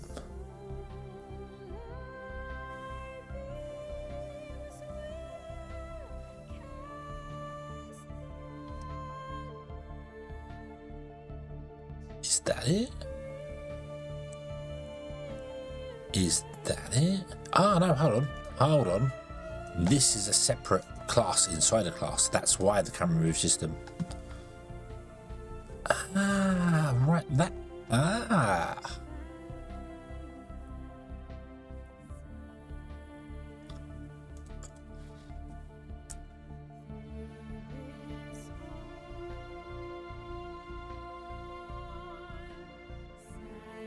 Right, that's cool. Right, so we have a camera move system and we've got an inlying. So this is the camera move system, this script, but within this script we have a sealed class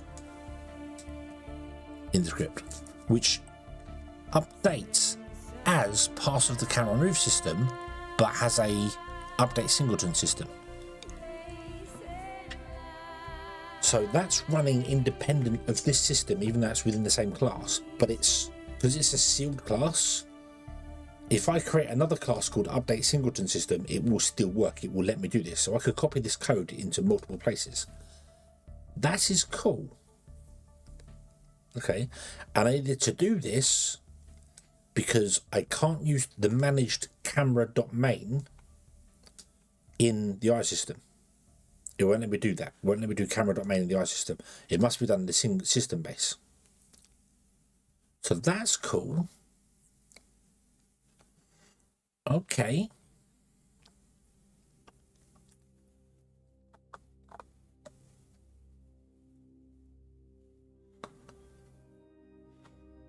So what I can do now then is I can grab this singleton, because it is just a singleton.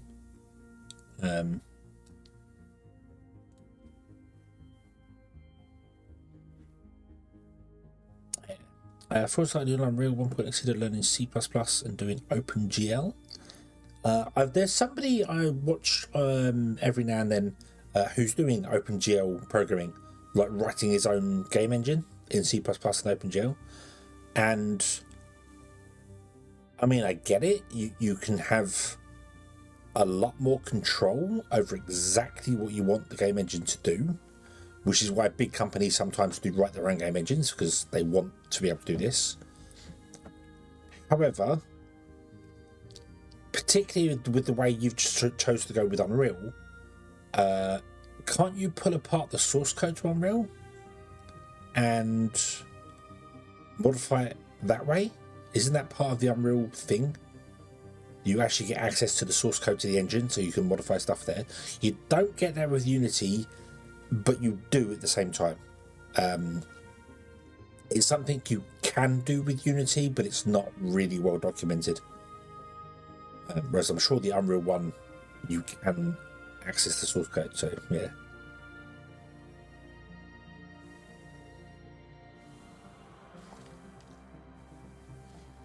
Done it before. I was doing some as a refresher before going back to the exercise I was on. Got in C++ for a bit, apparently misunderstood. Even though I've done it before. It's easy enough to get things mixed up. Especially if you're watching any of this, because obviously I'm doing C#, which is the children's version of C++. But I prefer C#. It may not be as quick, but it's much easier to understand than C++. Or just C. I saw somebody looking at just actual ARM programming in C, not C++, just C. It's like, why? Why do you hate yourself? It's like programming assembly. Why would you do it in this modern day and age? Why would you do it?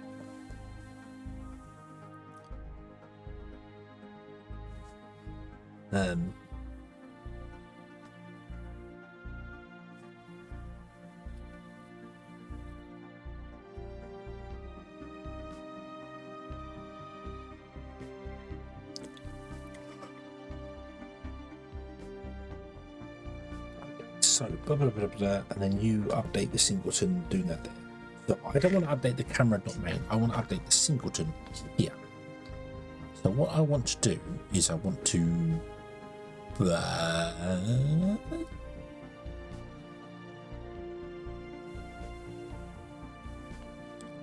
I get rid of that? Yes, I can. Awesome. So does that mean I can copy this down here? Okay. Go camera position plus equals mdata dot movement vector.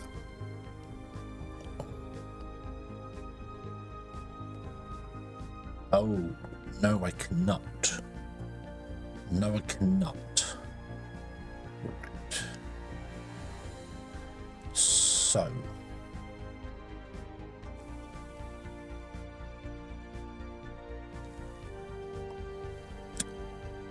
This is why I really wanted to be able to put the camera into an entity.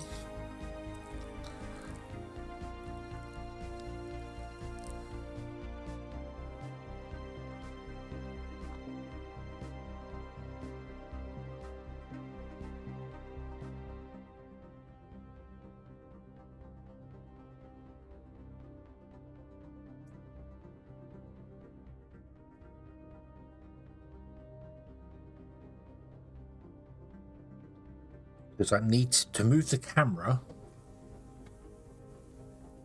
I can't just move the camera forward, backwards, left and right. need to move a container, which needs to. So let me create a sphere. Boom. Okay, and then make that 0.5, 0.5. Boom. So I need to have this container here, which we move around, and the camera always stays a certain distance away from it. I could use... No, I couldn't. I couldn't use Cinemachine. I couldn't use Cinemachine because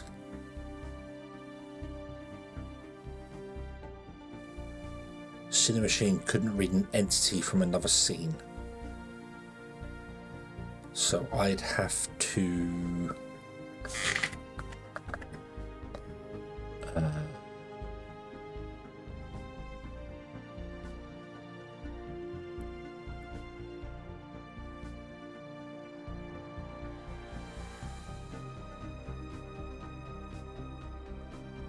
what if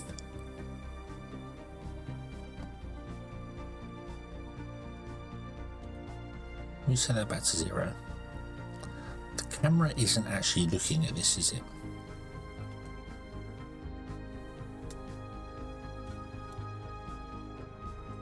Go up there.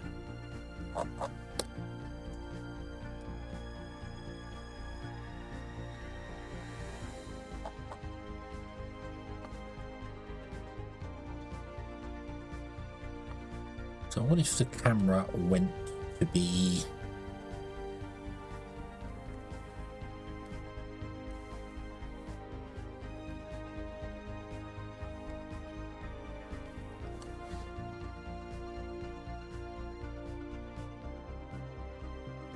next? If I put that in there, then unload this, there's no cameras displaying. I'm going to hit play. Even though it loads the scene, there's still no cameras displaying. Oh. Oh.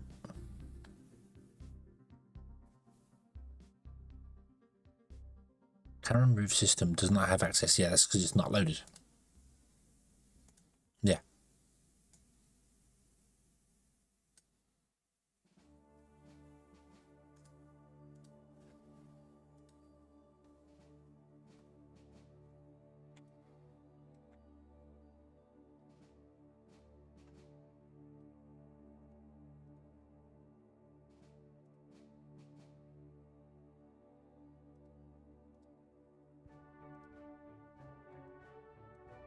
So if we were to do that, then do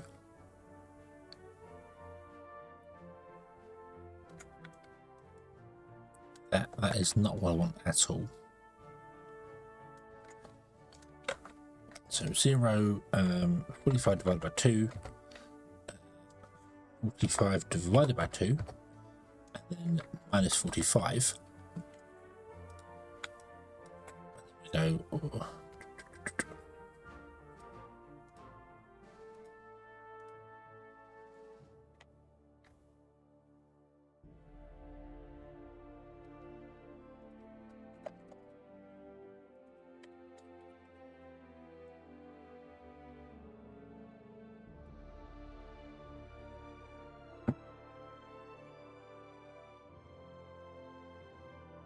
Like this 5.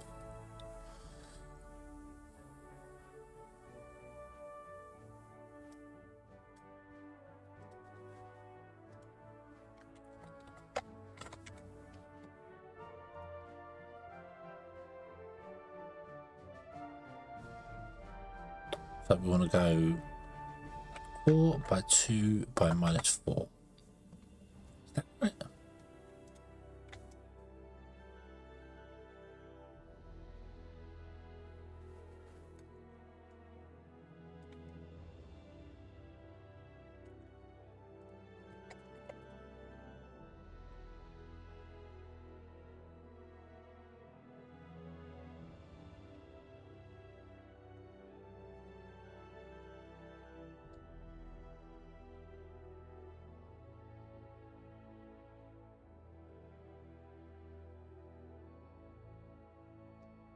what I want to do is I want to take the sphere and I want to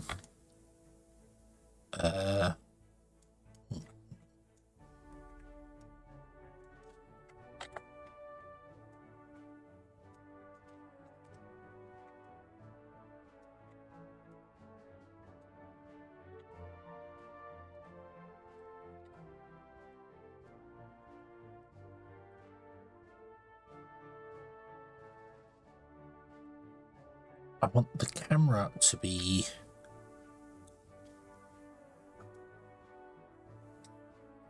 always basically looking at the sphere and always being 5 units away from the sphere. Can I do that? Right, so this, all right, let me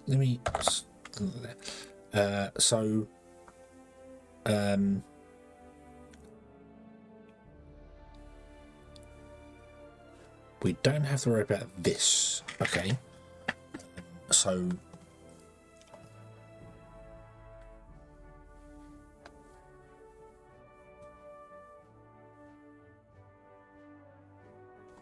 let's read this update camera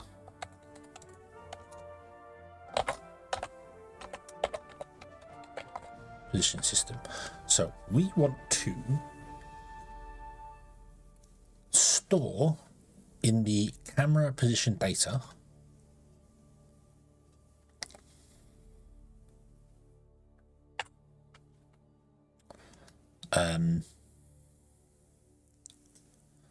the sphere position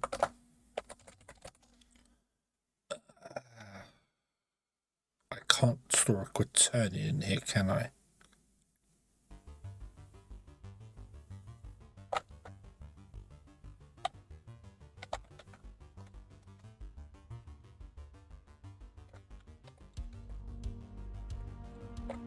Sphere rotation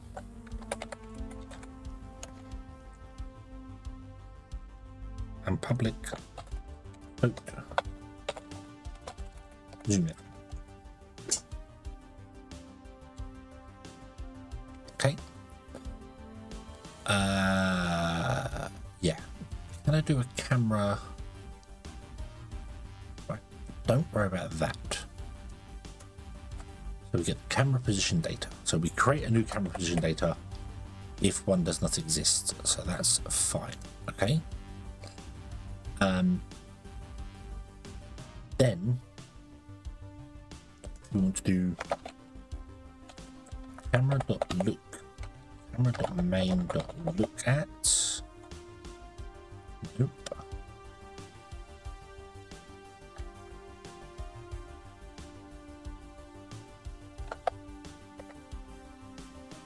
Look at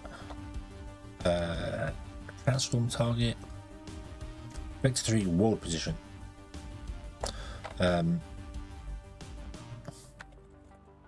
Singleton dot sphere position, I think.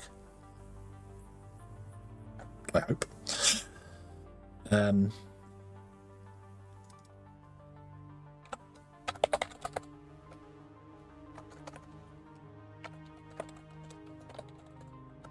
Sphere. A transform dot position equals camera sphere dot sphere position plus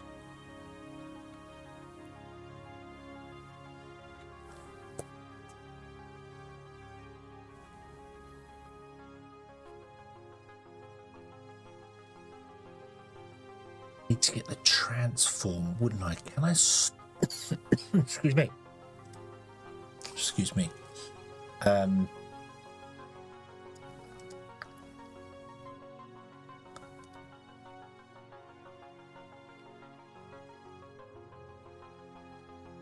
Okay, the sphere position, the camera position, sorry. From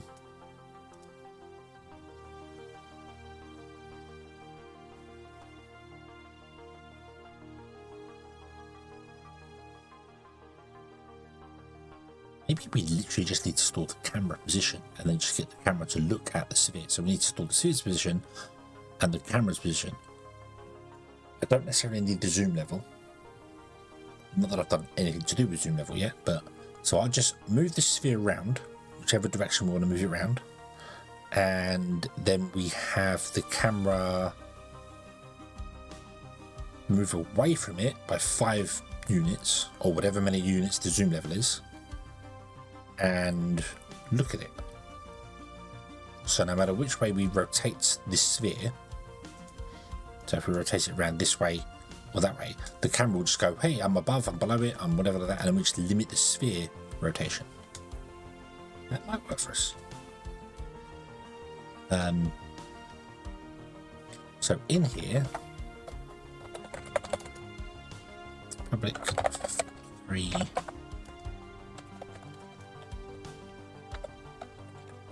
camera position.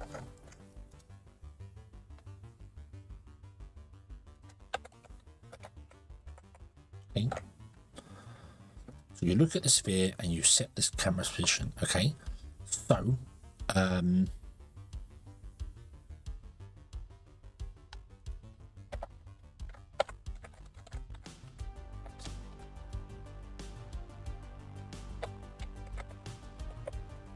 public void set camera position. I don't know what you need to have come into yet, but we'll figure that out in a minute.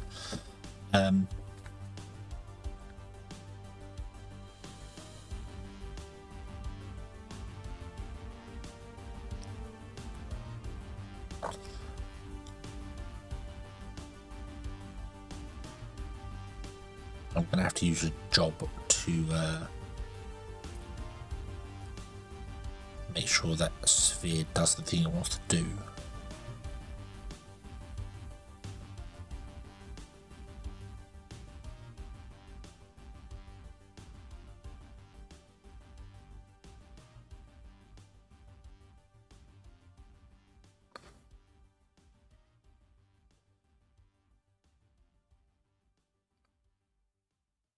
So I've got the input stuff. Okay, that's fine. We have a movement.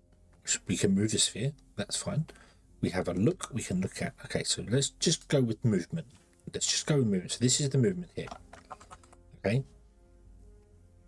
Now we can't take the position and make a movement vector from it because float 3 and float 2. Why is that? So the sphere position is always going to be a float 2, but it can't be a float 2 because it has to be a float 3. So I need to recreate this here. So let's call this the movement buffer. We will have the data for the movement buffer. For each data for the movement buffer here,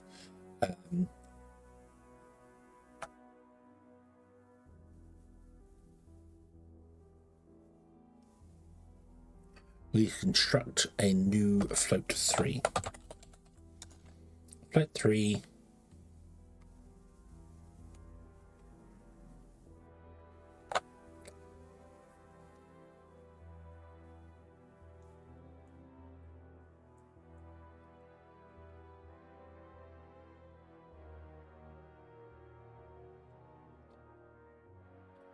So we're moving the X and Z and Y is up and down, isn't it? So we don't want to move them up and down. So X is X and Y is Z. 3 movement equals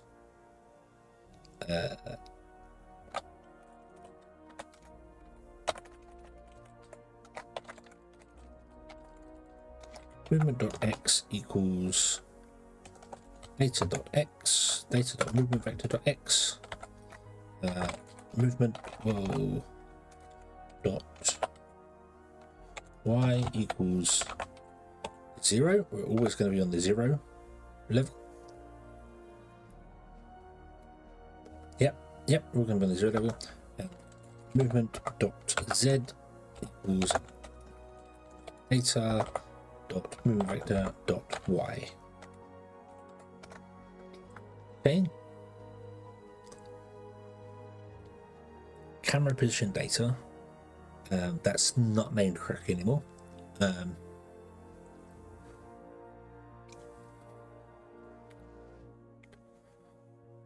should be camera target data. Can I rename it to camera target data?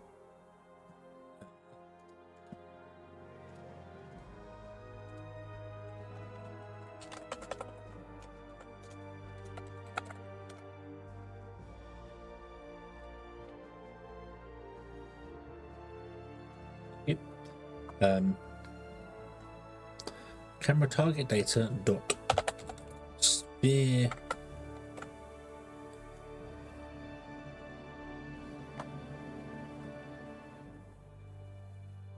position. Are we just storing data here, aren't we? We're not actually storing a physical object.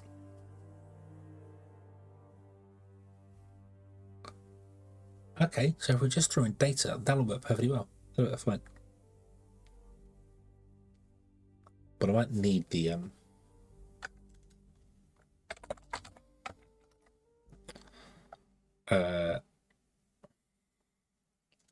plus equals data, no, plus equals movement.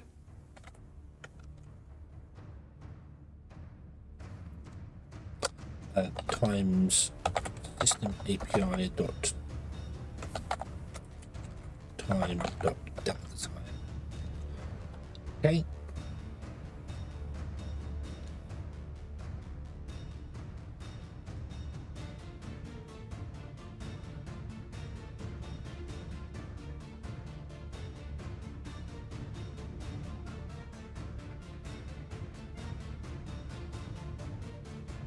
This is gonna, yeah. Where's my camera? My camera is there.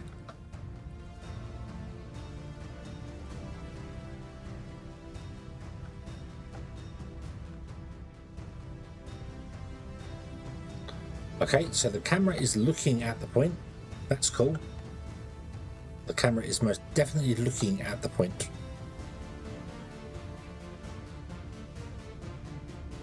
Right, so the camera's doing the thing.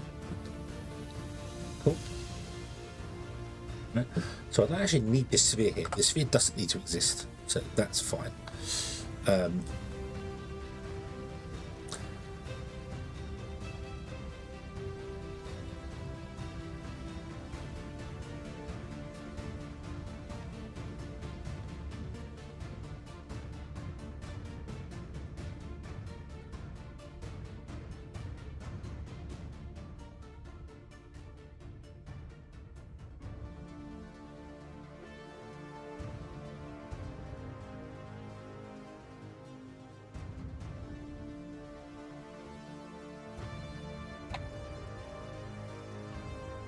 Nope, don't want code search.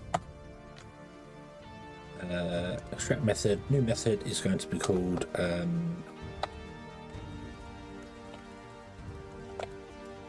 process movement.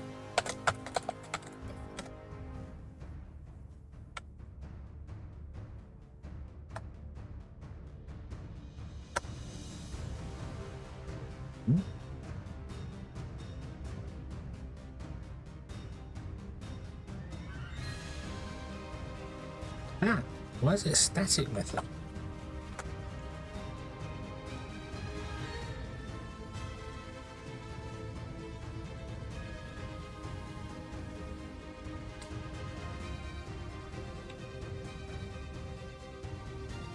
Right, so I process the movement buffer. Job done. Now I want to process the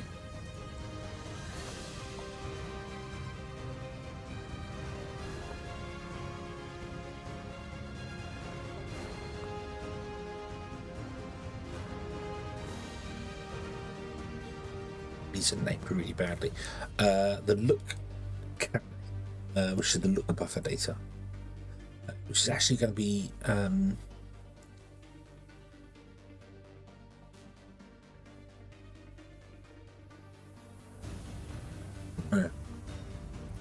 We might rename look buffer data later. Okay. So, but look buffer.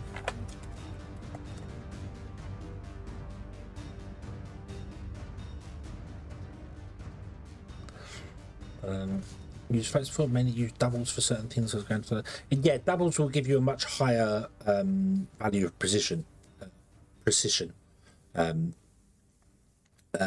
But floats are fine for 90% of the stuff you need, unless you're talking very large numbers. And if you get to the point where you are having objects being very large distance away, you should probably move your center of origin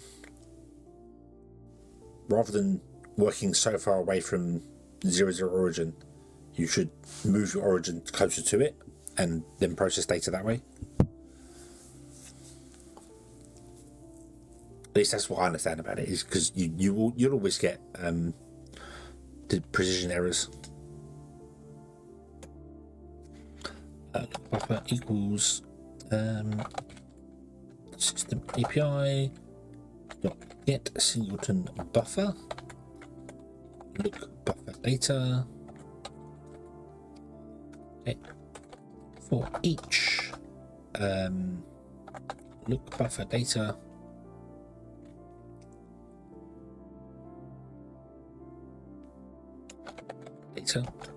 in the look buffer. No.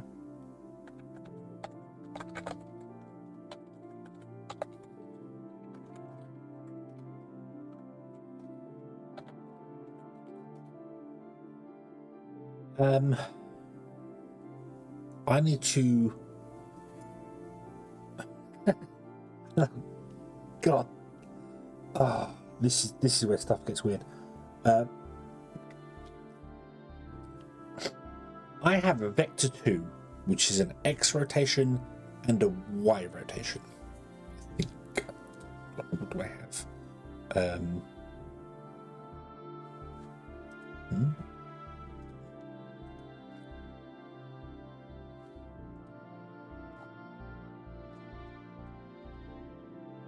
What?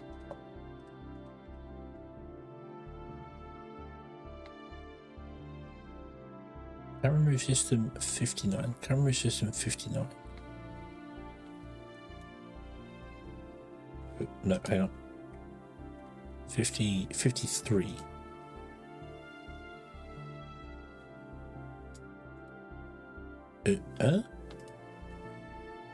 No reference to system state was found for the function time. Oh, sorry.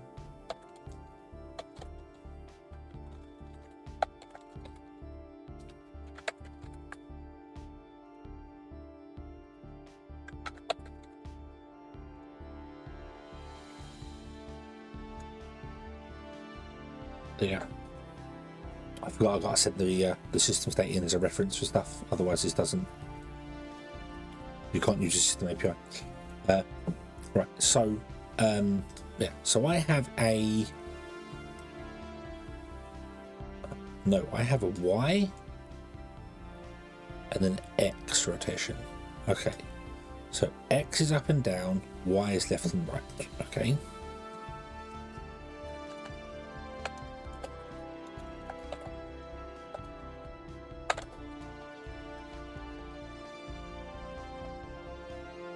That's what I've got in the data. Data dot look vector. Oh, it's just got to zoom out this one. The look vector is a float 2. So I've got X and Y. So I need to change that into quaternion.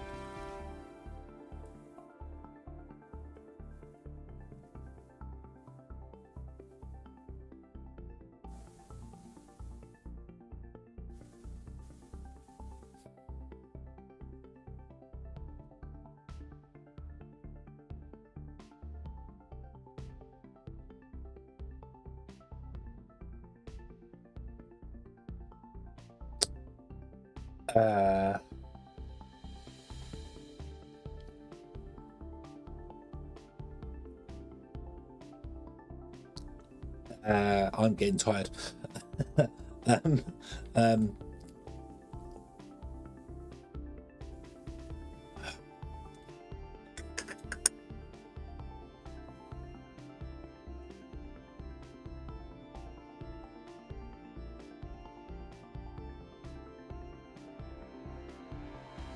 I want access to the entity so I can actually change its transform. And then create a sphere and have its transform move and then have the camera reflect off of the sphere. That's going to be so much easier for me. We're looking at the sphere position, which is fine. And we're setting our position, but how do I set the position of myself? I suppose it's the same as if I've got the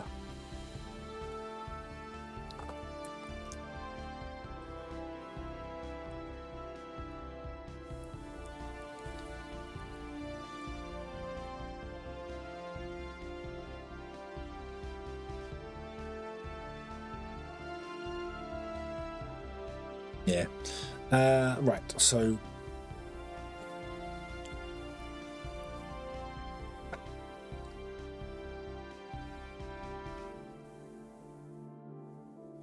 I cannot set the quaternion directly. Okay, that would be daft.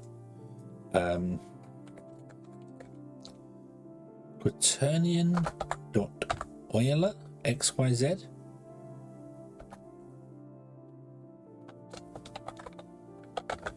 Data dot look vector dot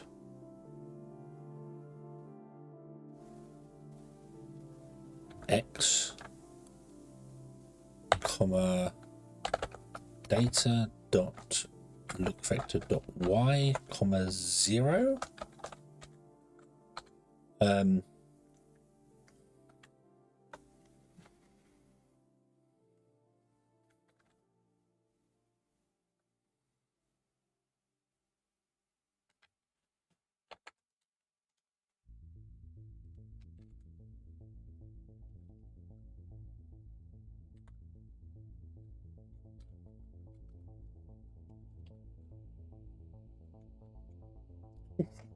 I don't even know. Buffer dot clear. Okay. Boom. And let's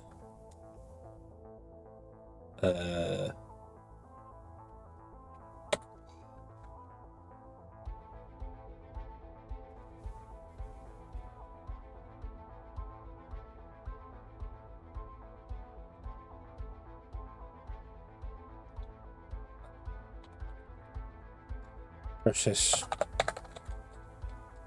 rotation buffer.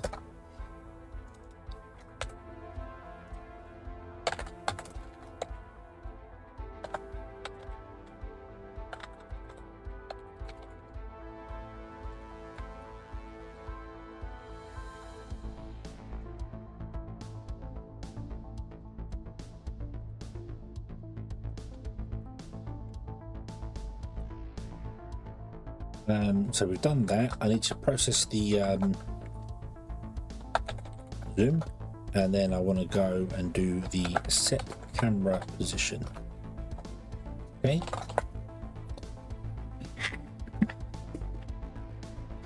So the set camera position wants to get the singleton. Oh, this is going to need a ref system state.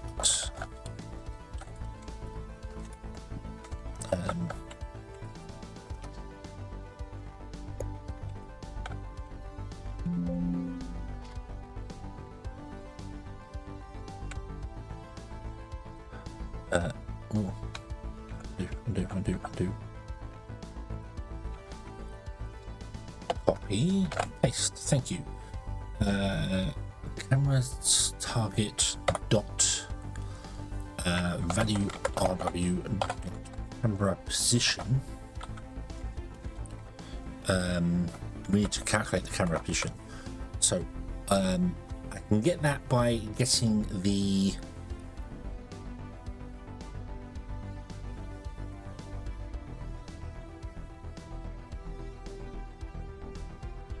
sphere position, which we know, the sphere rotation, which we know, and then moving backwards from it. How do I do that?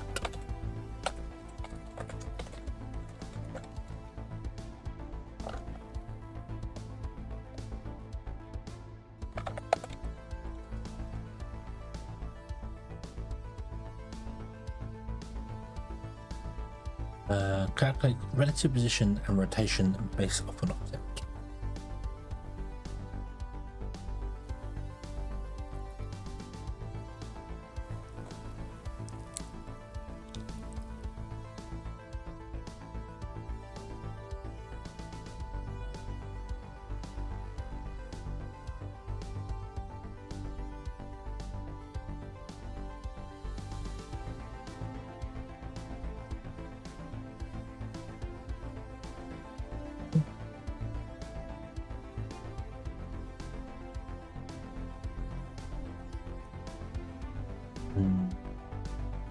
What I want, but okay.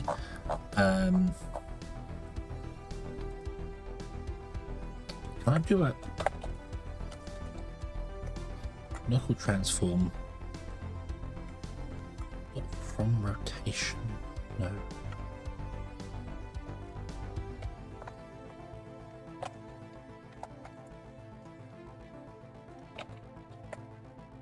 T dot. So we can rotate, transform rotation, rotate, translate.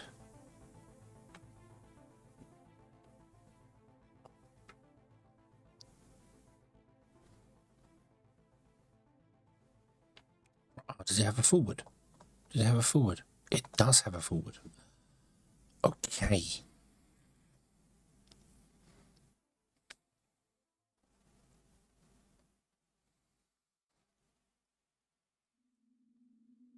Right.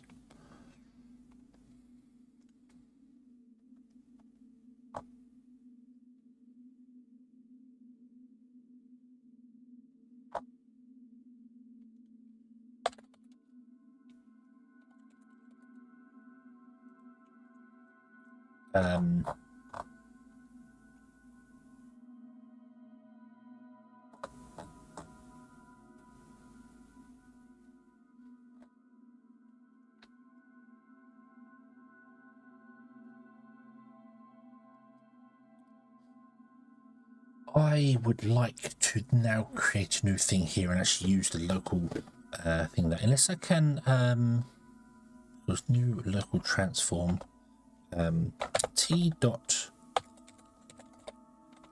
rotation equals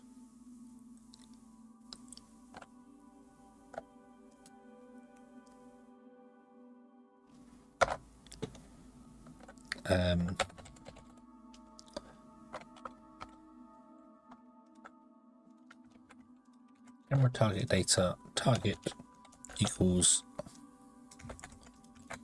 system API dot data dot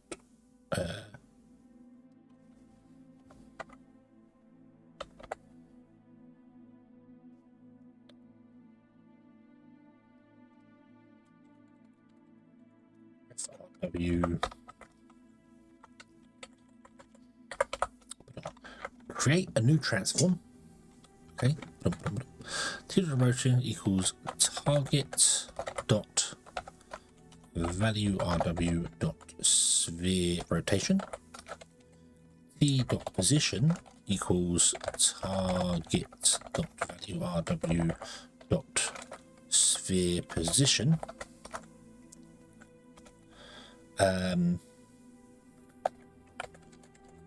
Target dot camera value RW dot camera position equals T dot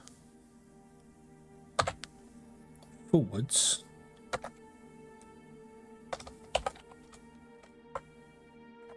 is there a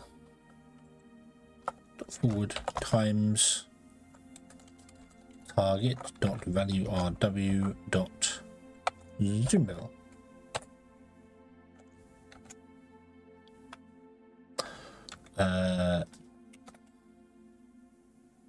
No.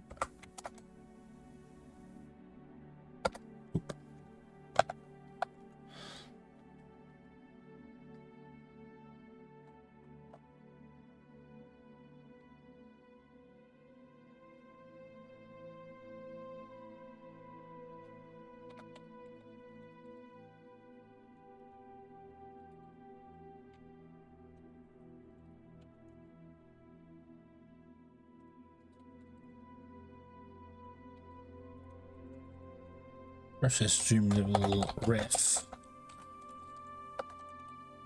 system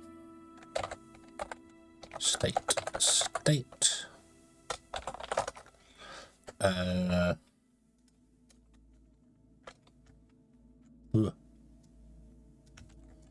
system API value level dot zoom level equals 5. Okay, up here process zoom level ref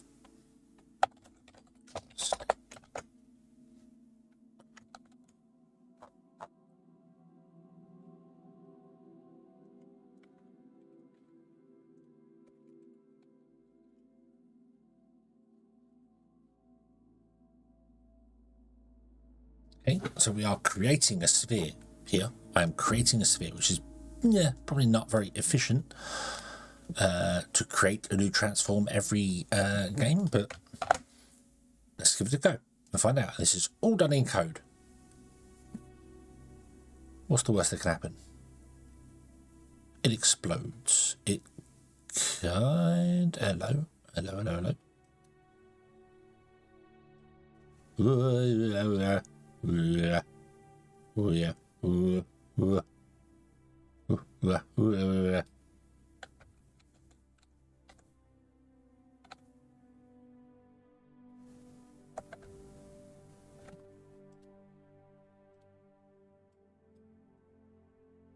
Okay, so the camera is turning. Okay, that's a thing.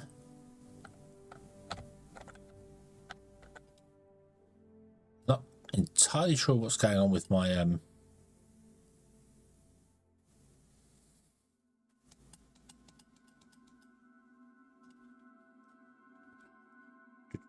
right.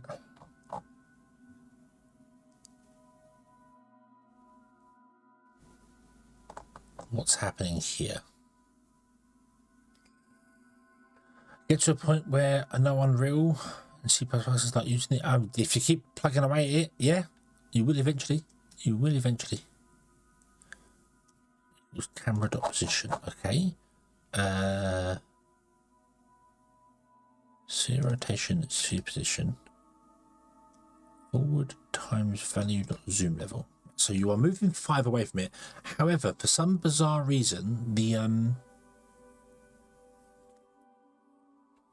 sphere rotation is being reset to 0 all the time. Why is it being reset to 0?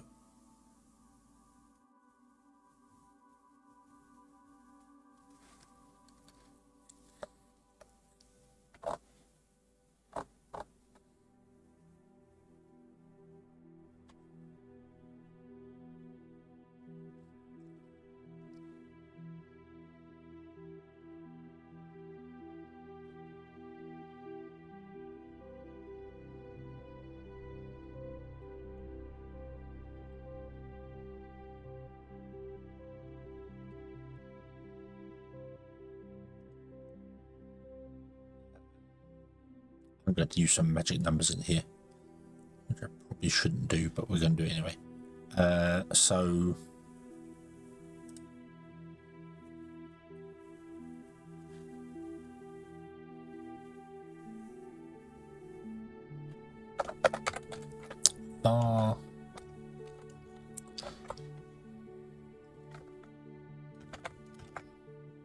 actually, I don't need to do that. System API get singleton RW camera dot value RW dot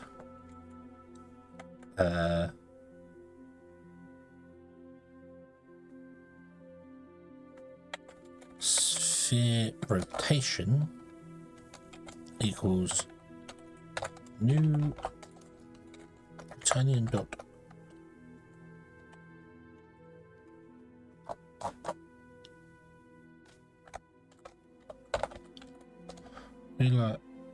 XYZ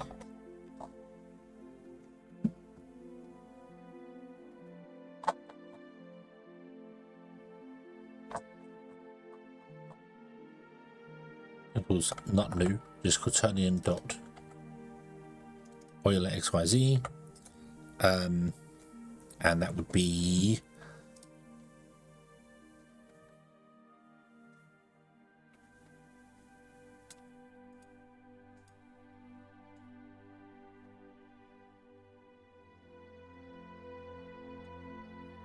minus 2.5.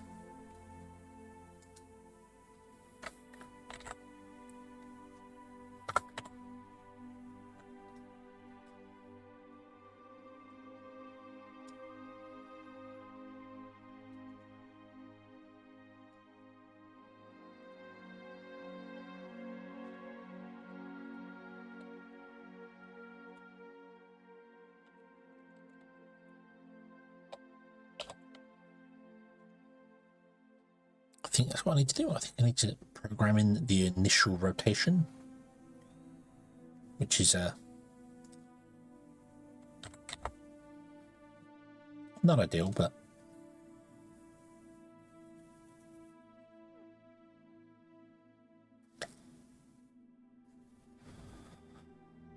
okay. So we are now underneath it.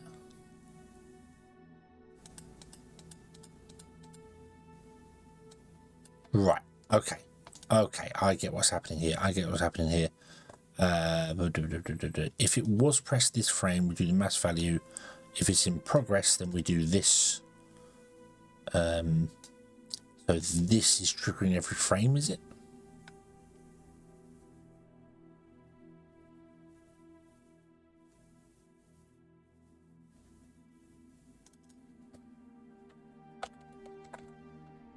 Was performed this frame. Let's try that one.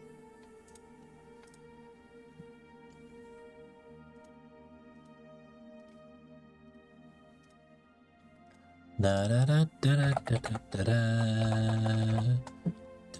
da, da. Come on. Here, play.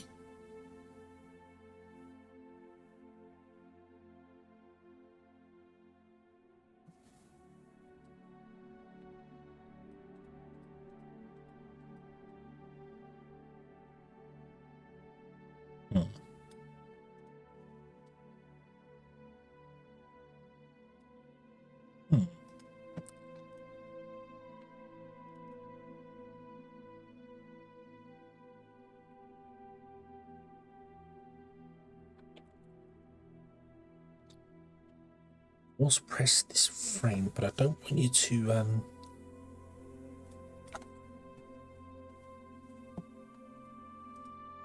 why are you triggering?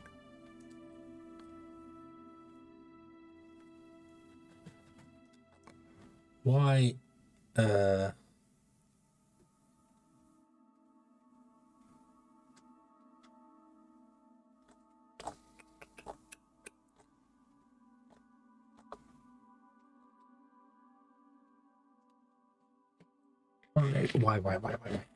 why are you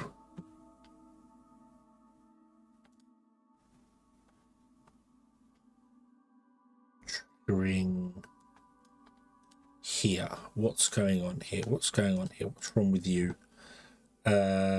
Mouse look is a button.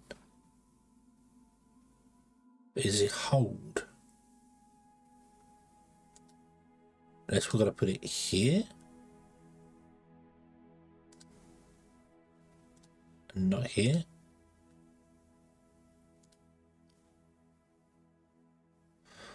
Whether the next input after the action was enabled, the action should immediately trigger if any of its bound controllers are currently in a non-default state. Okay.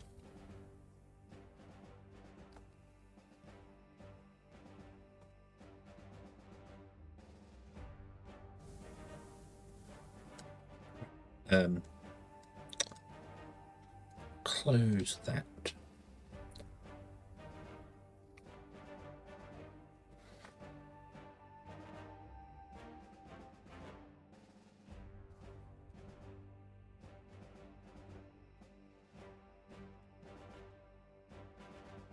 Play.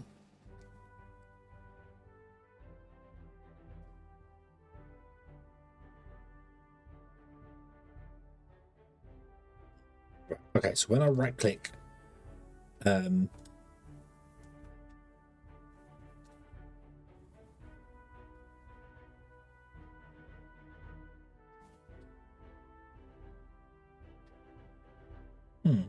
actually that's weird. Why would you be doing that?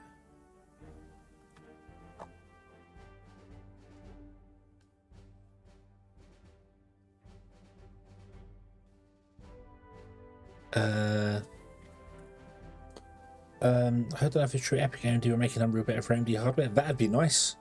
The only issues I have ever had when it comes to visual quality is with Unreal Engine games on AMD hardware.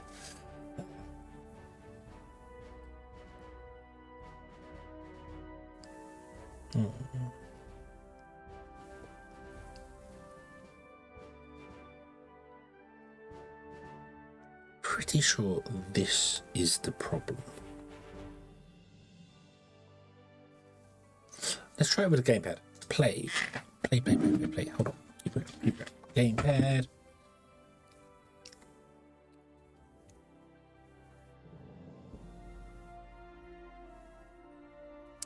Well, that's kind of. That is kind of. It's not doing what I wanted it to do. Okay. And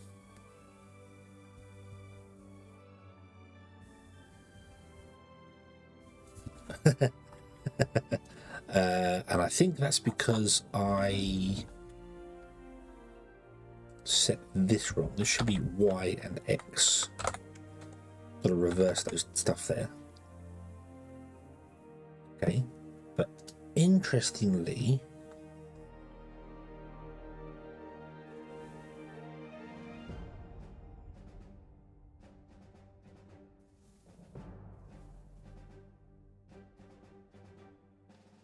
is this triggering all the time? If mouse look action is in progress. Otherwise, mouse delta move. I'm grabbing the right one, right? I'm not grabbing the wrong mouse position buffer. We are getting the look buffer. Yes, we're getting the look buffer. I'm not doing the mouse position there. Okay, right. Ba, ba, ba, ba, ba. Okay. So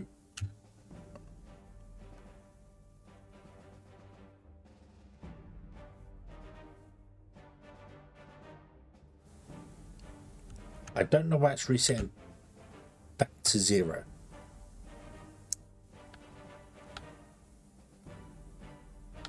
I also don't quite know why it's not actually moving the camera, but it's working, but it's backwards. It's working, but it is backwards. But that's okay. That's okay. It is doing something. It is doing something.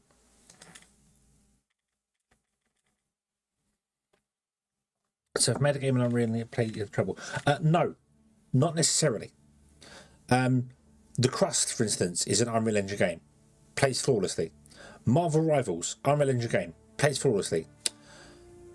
Star Wars Jedi Survivor. Awful.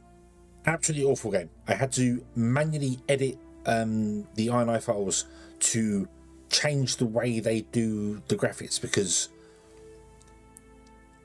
they were doing some trickery, I think, to try and leverage NVIDIA's DLSS stuff, and it just breaks AMD hardware. It just doesn't work, at least for me anyway.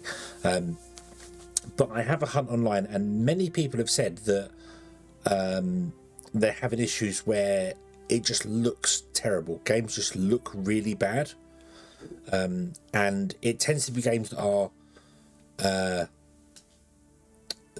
well, basically they've written them for NVIDIA.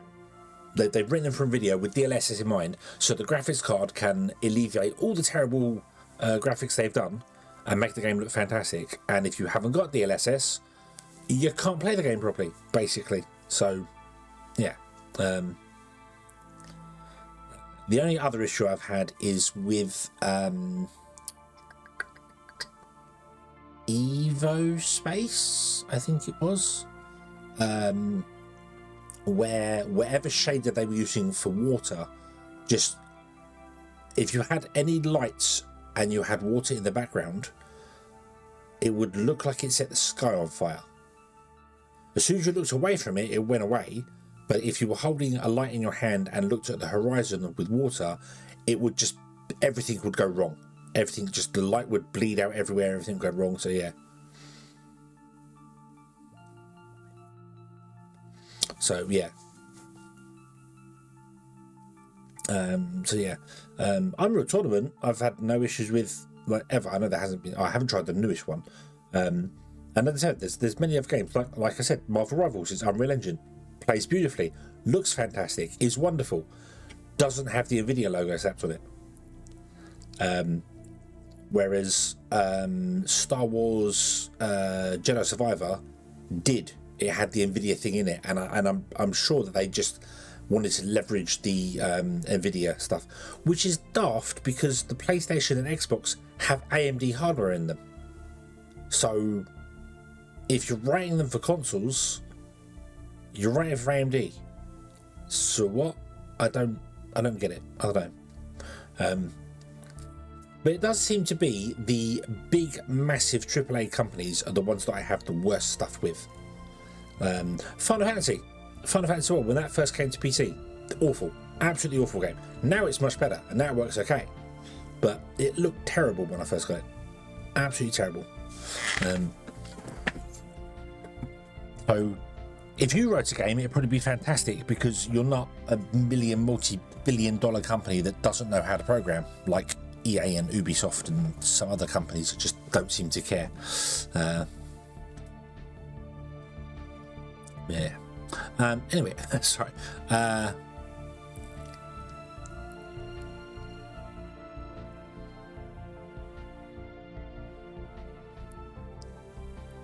Right, can I comment that out?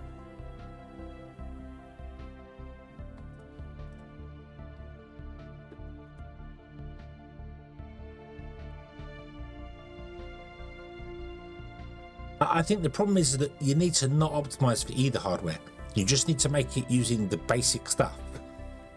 Make a game using DirectX that will work on all hardware. Make it look as good as you can, and it will work on both things. It's when you start optimizing for one hardware or another one, you start screwing over the previous one. So I think that's what a lot of them are doing. A lot of them are going like, oh yeah, we're testing on the latest NVIDIA graphics cards, which are fantastic. And it's like, but that's not going to work because it just doesn't go that way. So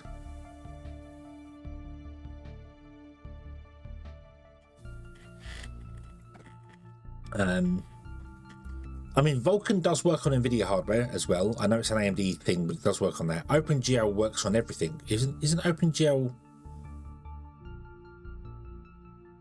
an alternative to DirectX? If I remember rightly, OpenGL doesn't use DirectX shaders; it uses other things. So, have I got these two the wrong way around? Is it mouse value minus the current position? This is definitely the problem area that we have. This is the problem area.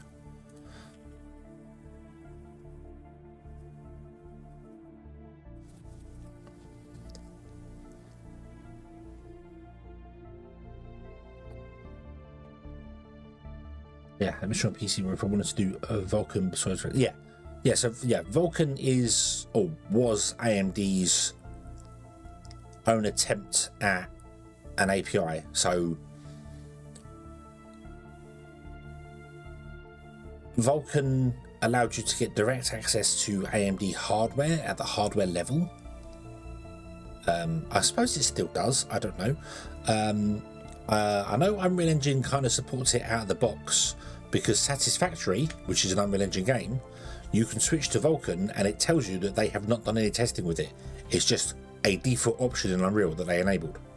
And to be honest with you, Vulkan works way better on my system than DirectX does on Satisfactory. So I get much less slowdowns with Vulkan.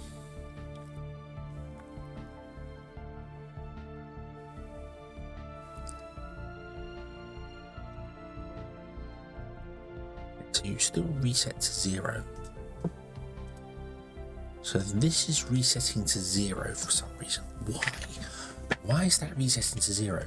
The mouse value minus that is that. So the look camera is, oh, I know why, because I'm directly setting it. I'm not translating. Ah, you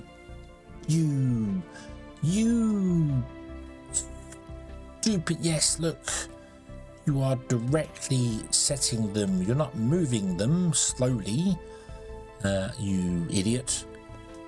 Right here. Look. Look. This one here, I am moving it using delta time. This one here, I am not moving it using delta time. You twat.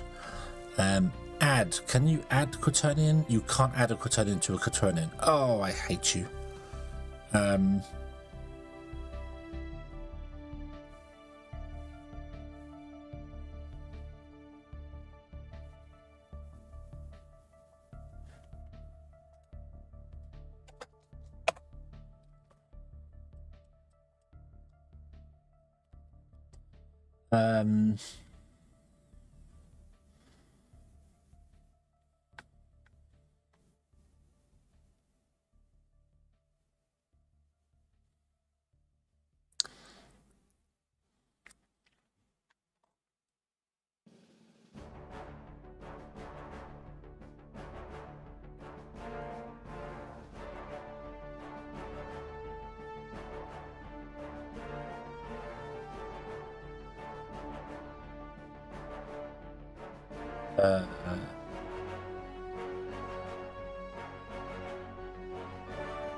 Sorry, I was just reading. Sorry.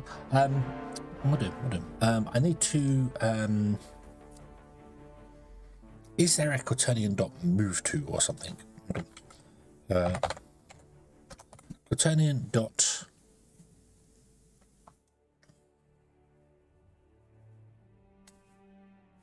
Look rotation safe. Float 3 forward and float 3 up. What is that? How can I do a float 3 forward and float 3 up? Forward is not forward. Rotate X.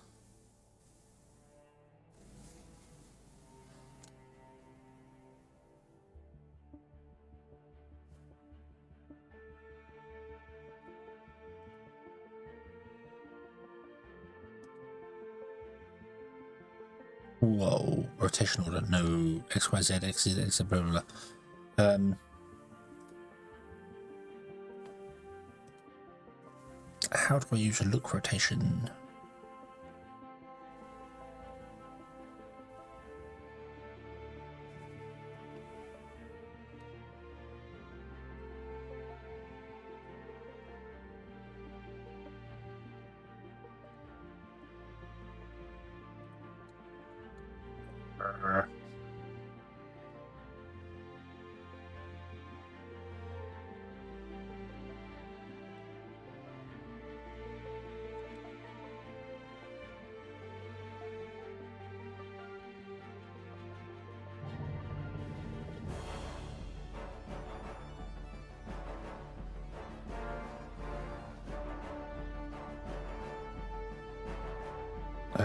Unity.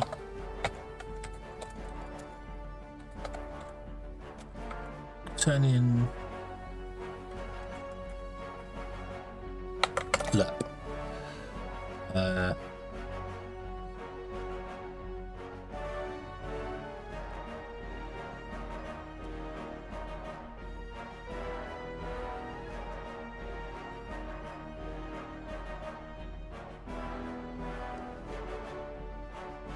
Okay, so is there a math dot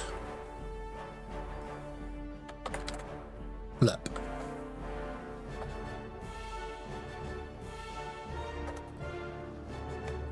And is there... There is a float 3. Excellent.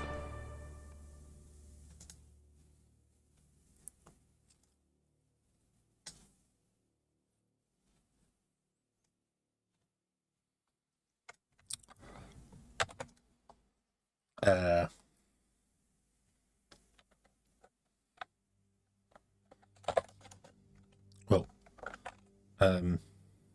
oh, hang on. Is there an alert function for quaternions? There's a float 4 and a float 3.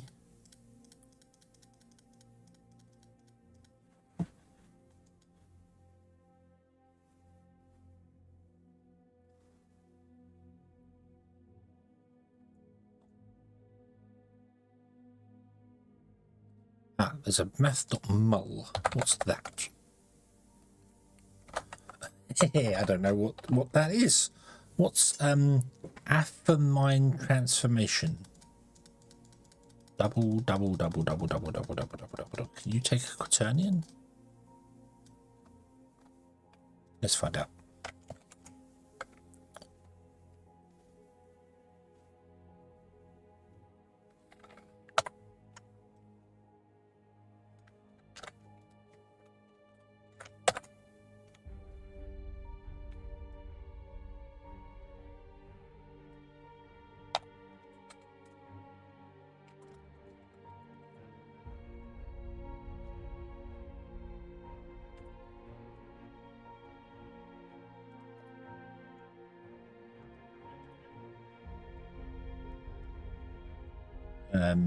I'm getting a singleton twice, I know, but yeah.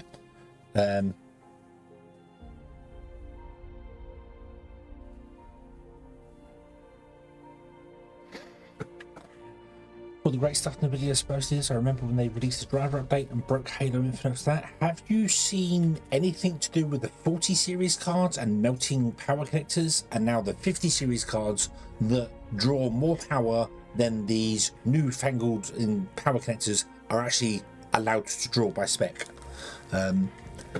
They're supposed to be 600 watts and the cards can draw 625 watts down these cables, and they wonder why they start melting. So yeah, the 40 series of cards that came out 2 or 3 years ago had the brand new 12-pin high power connectors, which are smaller power lines than the old style connectors for graphics cards, and they kept melting. They kept melting because either they weren't sitting right, or they were sending too much current down the lines, or something was wrong with it. And now the 50 series cards that have just come out, the 12 volt high power is rated for 600 and I want to say 600 watts.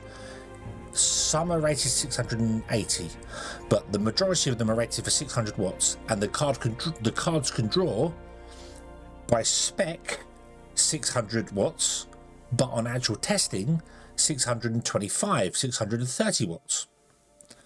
So yeah, Nvidia are pushing for this brand new power connector that's just melting and destroying power supplies for graphics cards and things. So fantastic, really good job.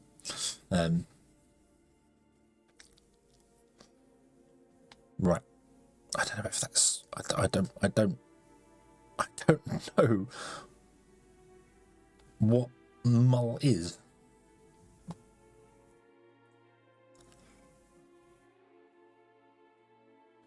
So let's find out what mul does, shall we?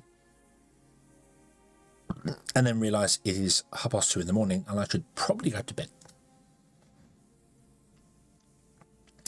Bum, bum, bum, bum, bum, bum. Okay, here we go. Wah. Meow. Meow. It's working. It's working. It's not working the way I intended. The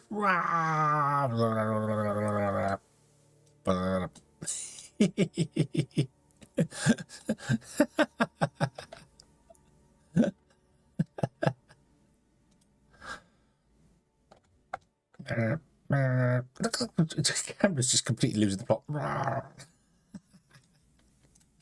Okay, it is working. It is not doing what I wanted it to do. Can I time this by system API .delta time?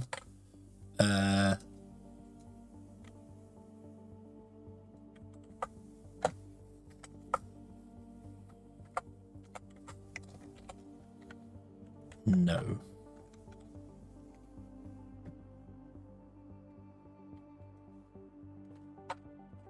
And I bet you can't lerp between two. No. No method of lerp takes two. Oh, hold on.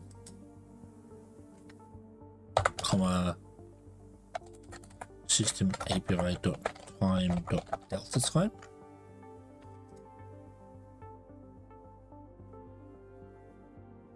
Not going to turn into two. Okay. Mol.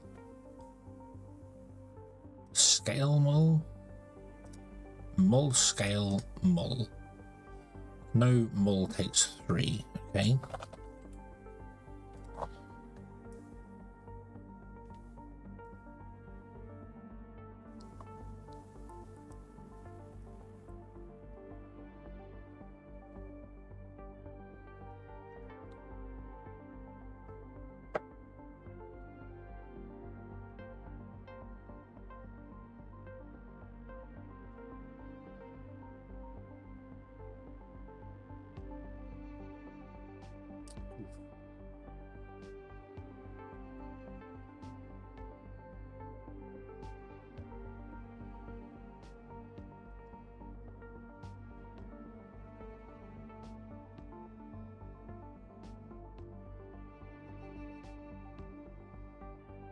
Oh, hold on. There's an nlerp. Oh, nice, nice. System API dot time dot delta time. Okay, nlerp was what I was after all this time. Look at that. I should look through the math library and actually have a. I don't think this is how it works, but we'll find out.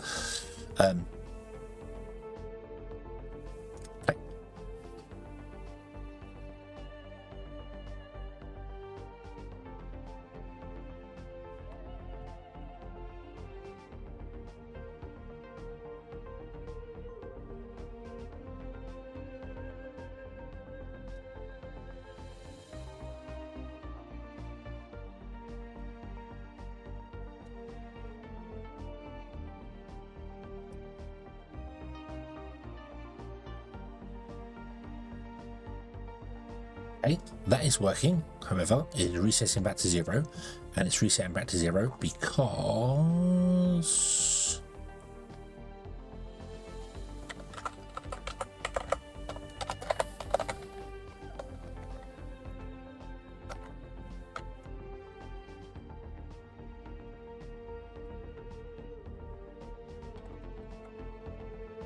was performed this frame. I think.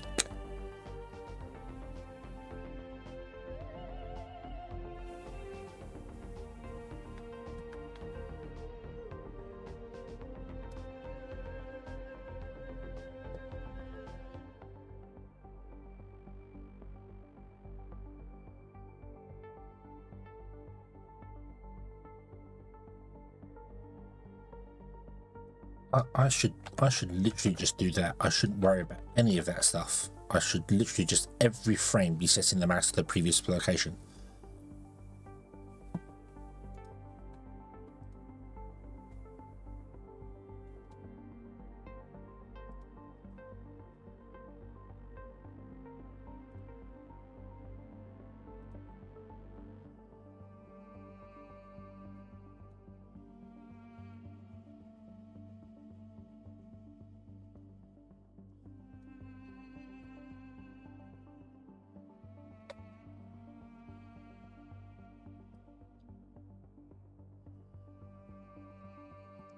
Now it's trying to just revert back to 0 all the time. Why it's trying to revert back to 0 all the time? It shouldn't be doing that.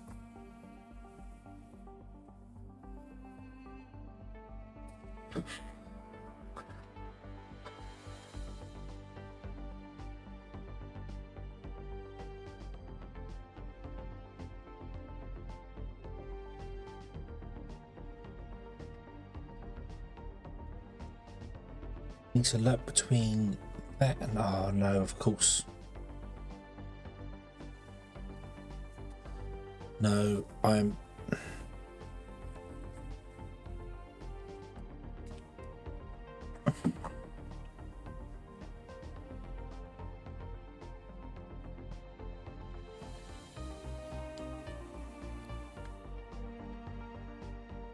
Right, I know what I'm doing wrong here, and I can't. My brain cannot see what I'm. Well, I am going between the current location, the current rotation, and the new rotation based upon the mouse position. The mouse position isn't taking into account the previous rotation, so of course it's trying to go from here to 0 all the time. It should be trying to go from its current location to an offset location of itself.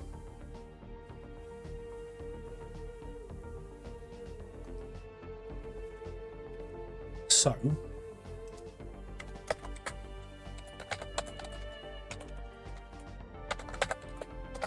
returning current rock equals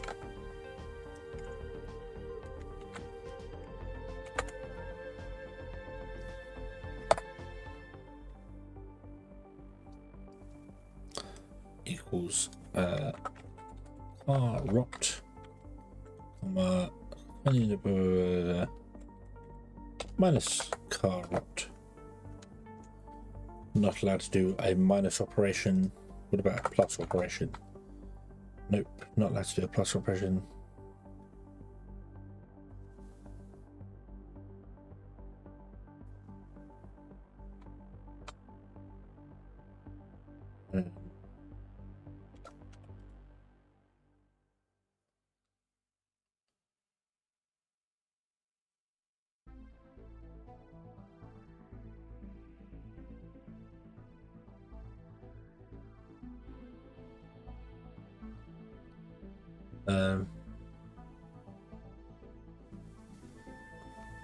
That our games especially seem buggy in Unity. I've not had that experience at all, to be honest with you. A lot of indie games don't seem buggy at all. Indie games seem fantastic. It's the AAA ones that are the problem.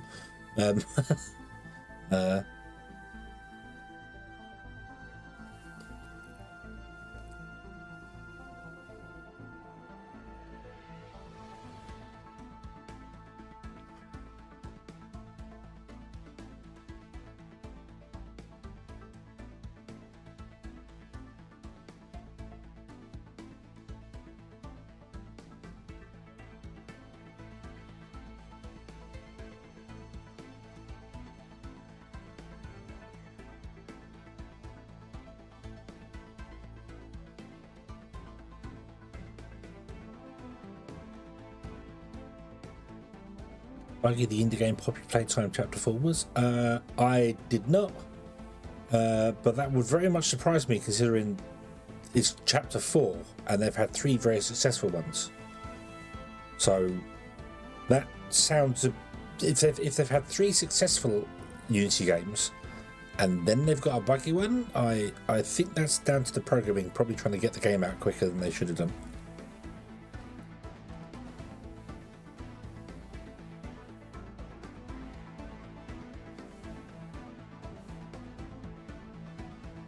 But I don't know. I don't know that I've not heard the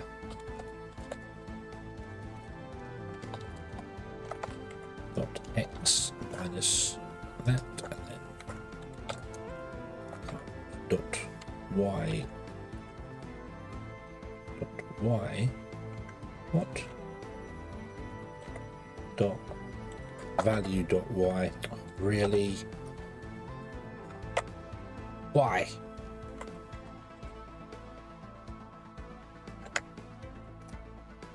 What?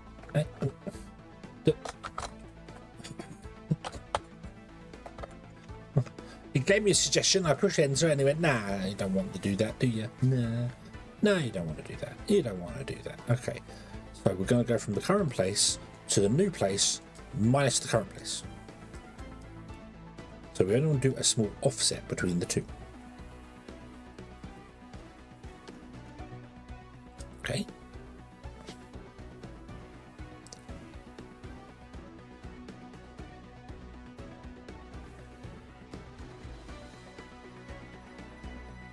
No, you're going to reset that to 0, aren't you? Going up or down doesn't change that at all. Going left or right doesn't seem to change it either. Makes no sense. Makes no sense.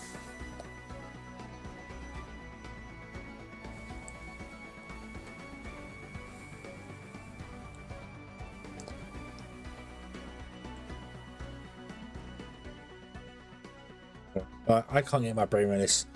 I'm going to leave it for tonight. We shall come back and do more programming on Friday. But tomorrow and Thursday, we'll actually do some gaming of some description, providing I come home from work tomorrow and don't feel dead.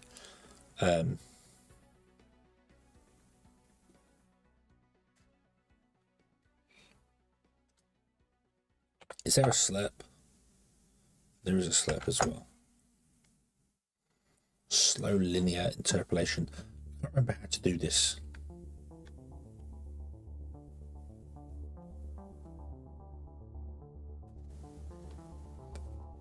I have to look up the camera thing.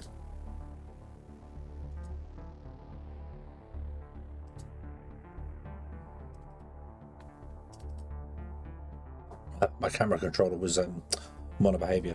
Yeah.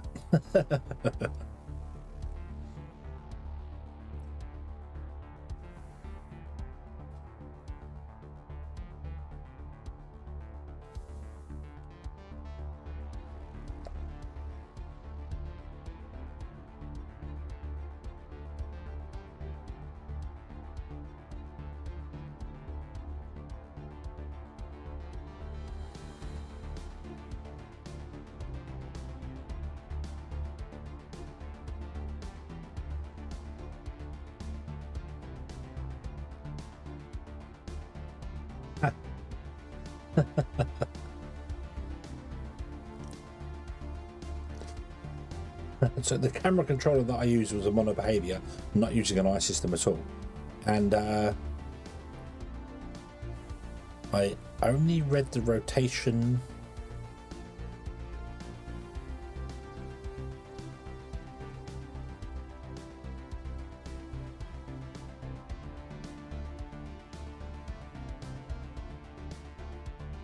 Going left and right. Why would I do that? I don't know.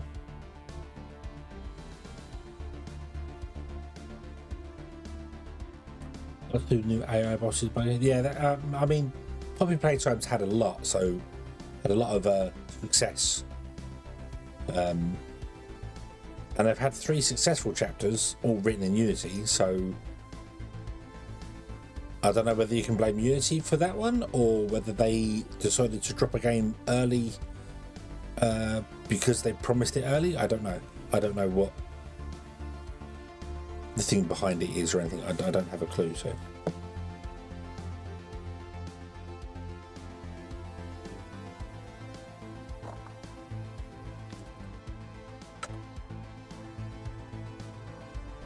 they're using Unreal. Oh, okay.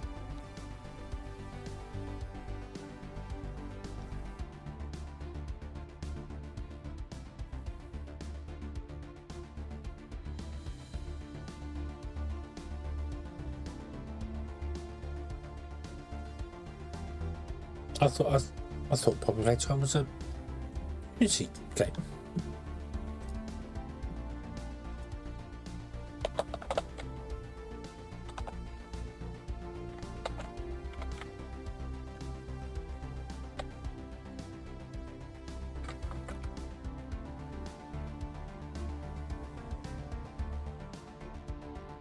Unreal Engine. Oh, so Unreal Engine chapter 1 to 2 and Unreal Engine 5 chapter 3 and 4.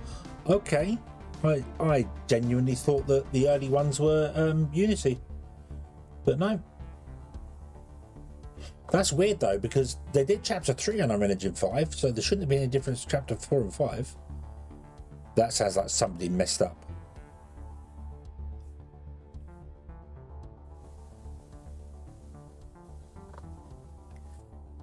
Yeah. So yeah, chapter 1 and 2 were Unreal Engine 4, and chapter 3 and 4 were Unreal Engine 5 apparently. So maybe they are suffering from success.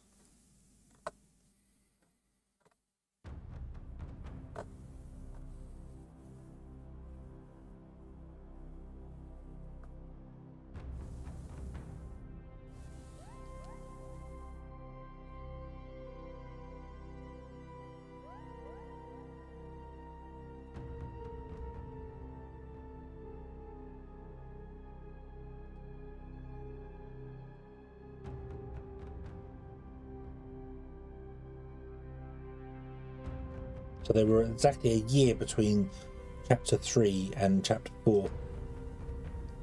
So, yeah.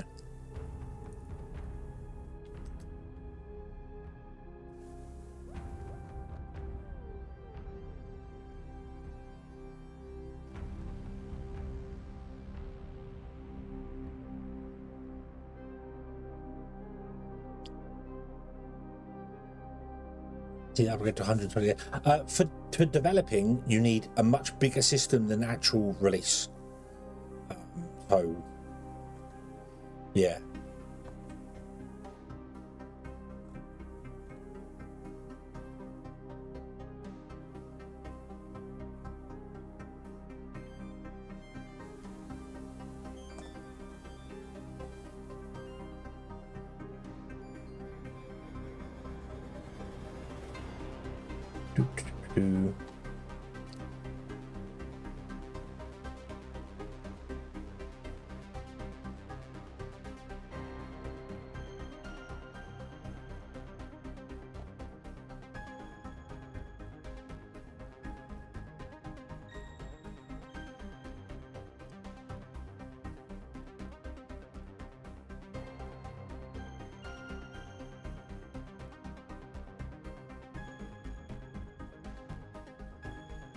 There's no, yeah.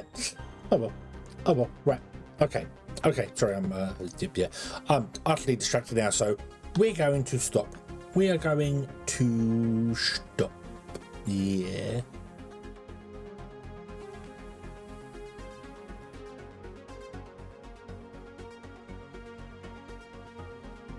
Nah. Yeah. Yeah. I think we're going to stop for tonight. It is 2:45 in the morning, so I'm going to stop for tonight, and then I'm going to try and figure out the camera rotation afterwards. And I think I know why I have to do it the way you do it. I can't directly affect quaternions. I need to rotate it on the X and rotate it on the Y independently. So yeah, that one. But before not spotted me, someone broke the eye of the monsters to chase you. Instead of going back to the spawn point, they got stuck in one place. I mean, yeah, that's... The thing is, you can only test it on so much hardware. That's why people release early access games, is that you don't have the budget to test it on a wide variety of hardware. So you have to release it to all the hardware and all the people that want to try and break your game, because there are many people out there that want to try and do that. And then when they do it, you fix it. As simple as that. The biggest problem with early access games is that the companies that do have the multi-millions of dollars and stuff to actually test their game properly don't. They just rely on early access and go, oh, we'll fix it later. And then when the game doesn't perform well, they start sacking people and laying people off because, oh, the game didn't perform well. Nothing to do with us releasing this terrible mess. It's just that it just didn't perform well, and yeah, it's just it's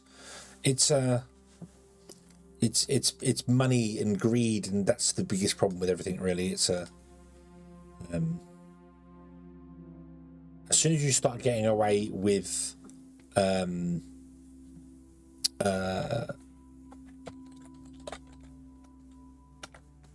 doing things as cheaply as possible and selling it for as much as possible, you're going to continue doing that over and over and over.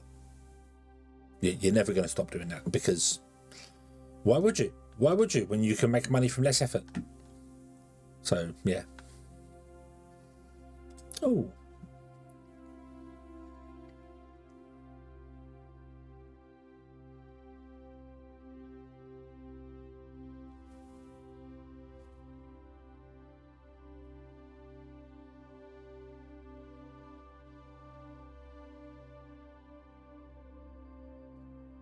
Ooh, Mega Factory up. Mega Factory Titan's got a new big update. Nice. And Against the Storm's got another big update. Ah, all these games are getting wonderful updates.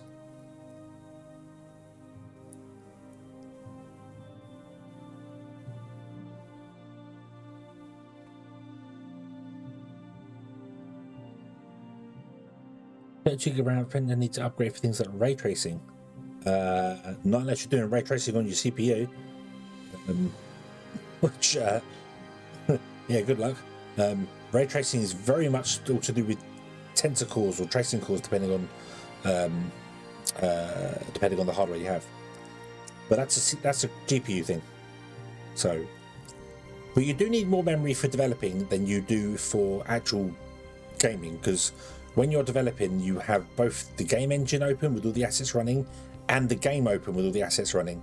So you basically need twice the system you think you would to run your own game, unless you let it recompile, quit the game engine, and load the game up every time you want to test something. So yeah, you definitely need more can do with that. But for ray tracing is not memory intensive. It's processor intensive, because it's tracing light. So yeah, I don't know. It might be memory intensive. That would really suck if it is, because Nvidia have once again screwed over people and only given graphics cards 16 gig of RAM, when even Intel realised you need more than that. Intel are like, no, we're going to give 24 gig of RAM to our new Celestial cards, or whatever we're calling them next. So, but either way, anyway, and whatever way, I am going to go to the land of Nod and have a sleep, because yeah. Okay. Not a lot done, but a lot of stuff on there. But yeah, so we're back tomorrow. I don't know what we're doing. I will make the game up as I go. Some Icaria, some Rising World, something else. I don't know. It depends on what the mood takes me. We'll see how it goes. But thank you very much for watching, everybody. I hope you have enjoyed this one, and I do hope to see you again in the next one. And until then, as always, have fun.